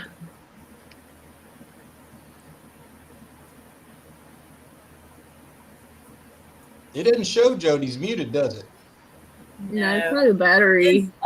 His No, mic. it's my battery. Ah. I had to put the other mic on. Yep. No. I was talking about Tooth. Yeah. Yeah. My crazy Ann. No. The IT. Wait. What did you say it was? IT what? It's like an Hi, IT sexy business mama. analyst, something like Good that. night. Yeah. The BAs. Yeah. No, we hire in Dallas. I hire all over. I don't care. And it said remote, but I told him, I'm like, listen, if you're going to apply to this, let me know so I can let you know. Right. And it may or may not be in my area. Right. Sorry, my mic died. I was talking away, and hey, but luckily you could not hear me pee even if I didn't mute. That's true. But it was a gargantuan piss. I mean, I'll tell you that. Okay. Actually, the one that was looking at that job, that's my oldest. That's not Tooth. Oh, not Tooth. Okay. Yeah, Tooth's the bartender. Yeah. That recently decided he wanted to be a middle school social studies teacher. Okay. Well. I said, well, what do you coach?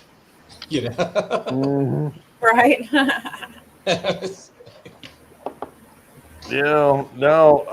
We hire. I mean, used to. It was either Ohio, Cleveland, Dallas, Winston. That was, and the problem is when we post jobs now, we post them in one of those locations, and we put remote. And if we put remote, it means like my entire department is 100% work from home. Right. So, I mean, it's one of those things, like it doesn't matter where you are, but I'm not going to hire anybody in California because that's a zone 4 and I have to pay all that money, for those folks. So. And if he had to go to a Dallas office occasionally, he can do that, Well, I mean, the only thing I bring my people in for, I fly them to Winston and be like, hey, we're here for a team meeting once a year. That's about it. I mean, otherwise, I have people working in Tijuana, Mexico. I mean, they work for me and they don't even have a passport. I mean, they're not even it's all virtual.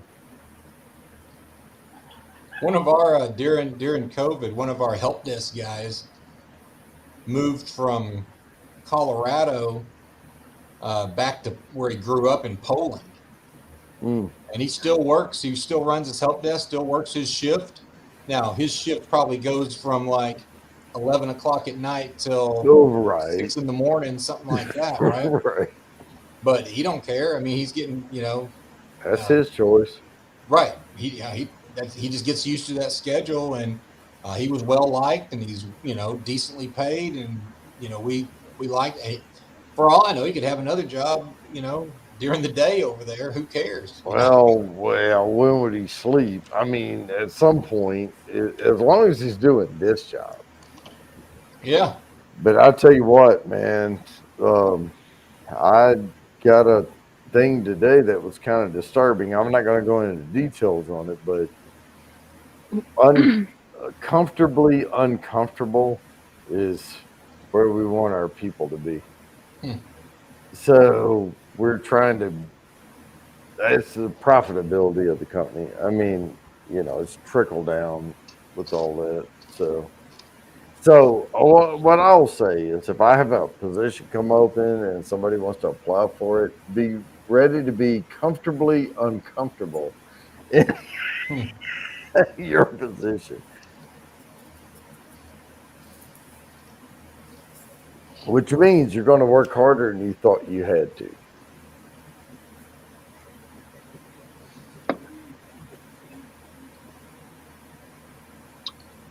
Wow. So you usually off Friday nights, Teresa? No. It's something special. No, I get out at 8. Oh, okay. Oh. Yeah. I don't work overnight. Like third shift. Well, I used to work overnights, but now I work from 11 to 8 at night. That's gorgeous.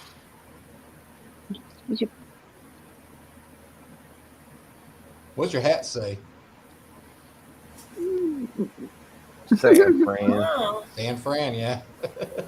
You live in El Paso and you are a Don't you start that bullshit with me, okay? Don't you start. I'm just saying, you live in El Paso and you live in Texas and you don't like the Dallas Cowboys and you live in Texas. I don't give a shit. No, I live in Dallas and I don't care about the Cowboys. I never said anything about Dallas Cowboys. I said you live in El Paso and you're a San Fran fan. Actually, here it's first is the Cowboy fan nation, whatever. The second one is actually 49ers here in El Paso. Really? Yeah. There's a lot of 49er fans here in El Paso. Raiders? Nope, not as much as 49ers and Cowboys. Oh my God. I didn't realize that they were bastardized in oh yeah. Paso. Over here, there's a lot of 49ers. I mean, a lot. Man, it's probably been 3-4 years since I've been to El Paso. Good Lord, though. There's a lot of cactus between them and I've the never been 49ers. there. I love El Paso. It's a little like you stepping a little bit into the past. Yeah, but I'm just wondering why. Oh, it's growing a lot. Have you been here lately? Oh, it's been like 4 years, but I mean, like, it's a little slower paced. It's I mean, it's nice, and it's but what people don't realize is El Paso. You drive around there at night, and you look there across the river. People don't realize that Juarez is like 3 times the size of El Paso, and El Paso is not little. So you see all these lights, and it's not El Paso. I mean, it's like they're right across the river from a city way bigger.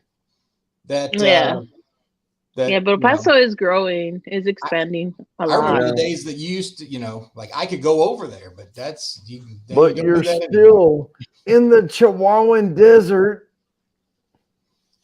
And I ain't going nowhere right now. No. I was wanting to come out there and go over to Sunland. Oh. Because I'm into horse racing. So yeah, well. I've been there. But it's like I said, it's been several years. Yeah. And I used to have to fly there. So when I was going there a lot, I was having to drive up to Las Cruces. Oh, yeah. Easiest place to fly into to go there. And then that's when I was up in Las Cruces, and this guy goes, "Hey, we're going to go out in El Paso. We're going to drive all the way down and go out in El Paso. And he goes, we may or may not make it back up here to Las Cruces tonight. So I'm like, okay. He goes, just be ready. We may go, stop at some Hampton Inn or something like that and crash for the night and then come up here early in the morning. I'm like, all right, I'm down for whatever.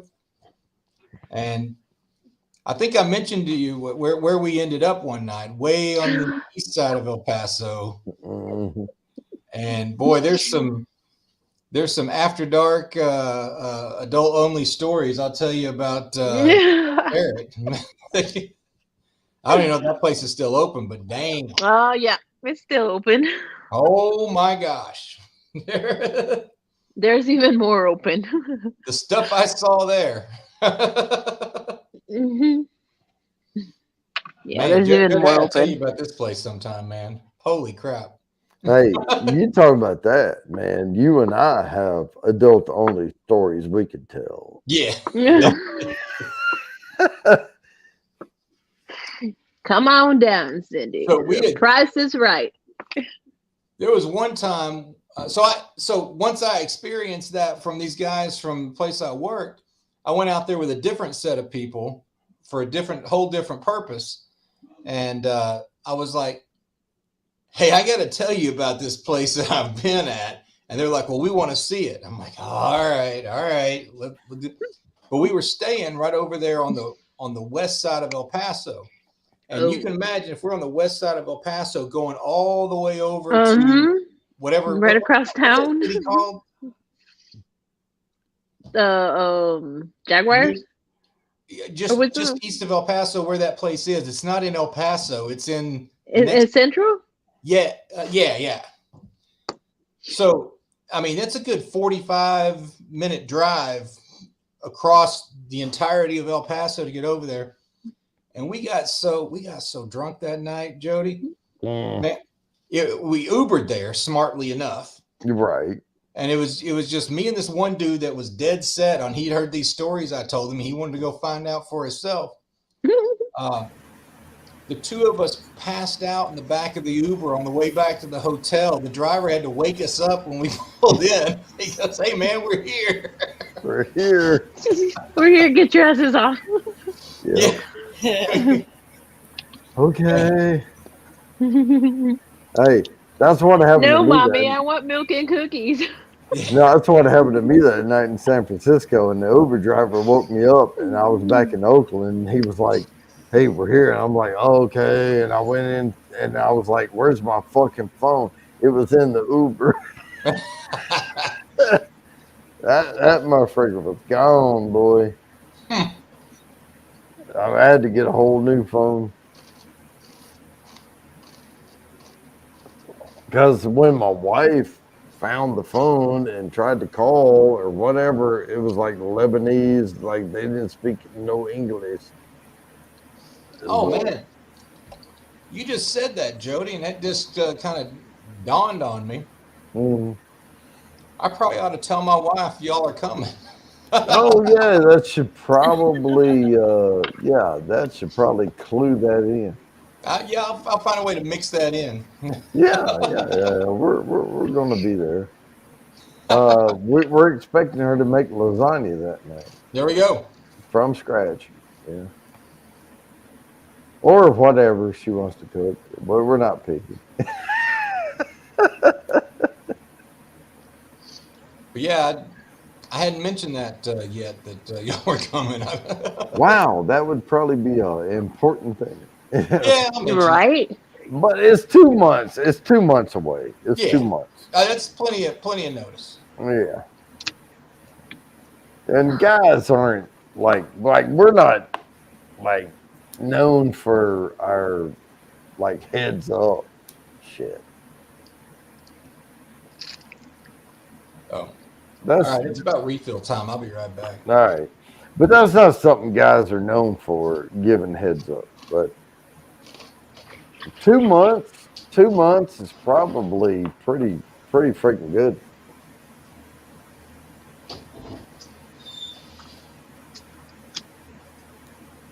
Teresa got her San Francisco hat on.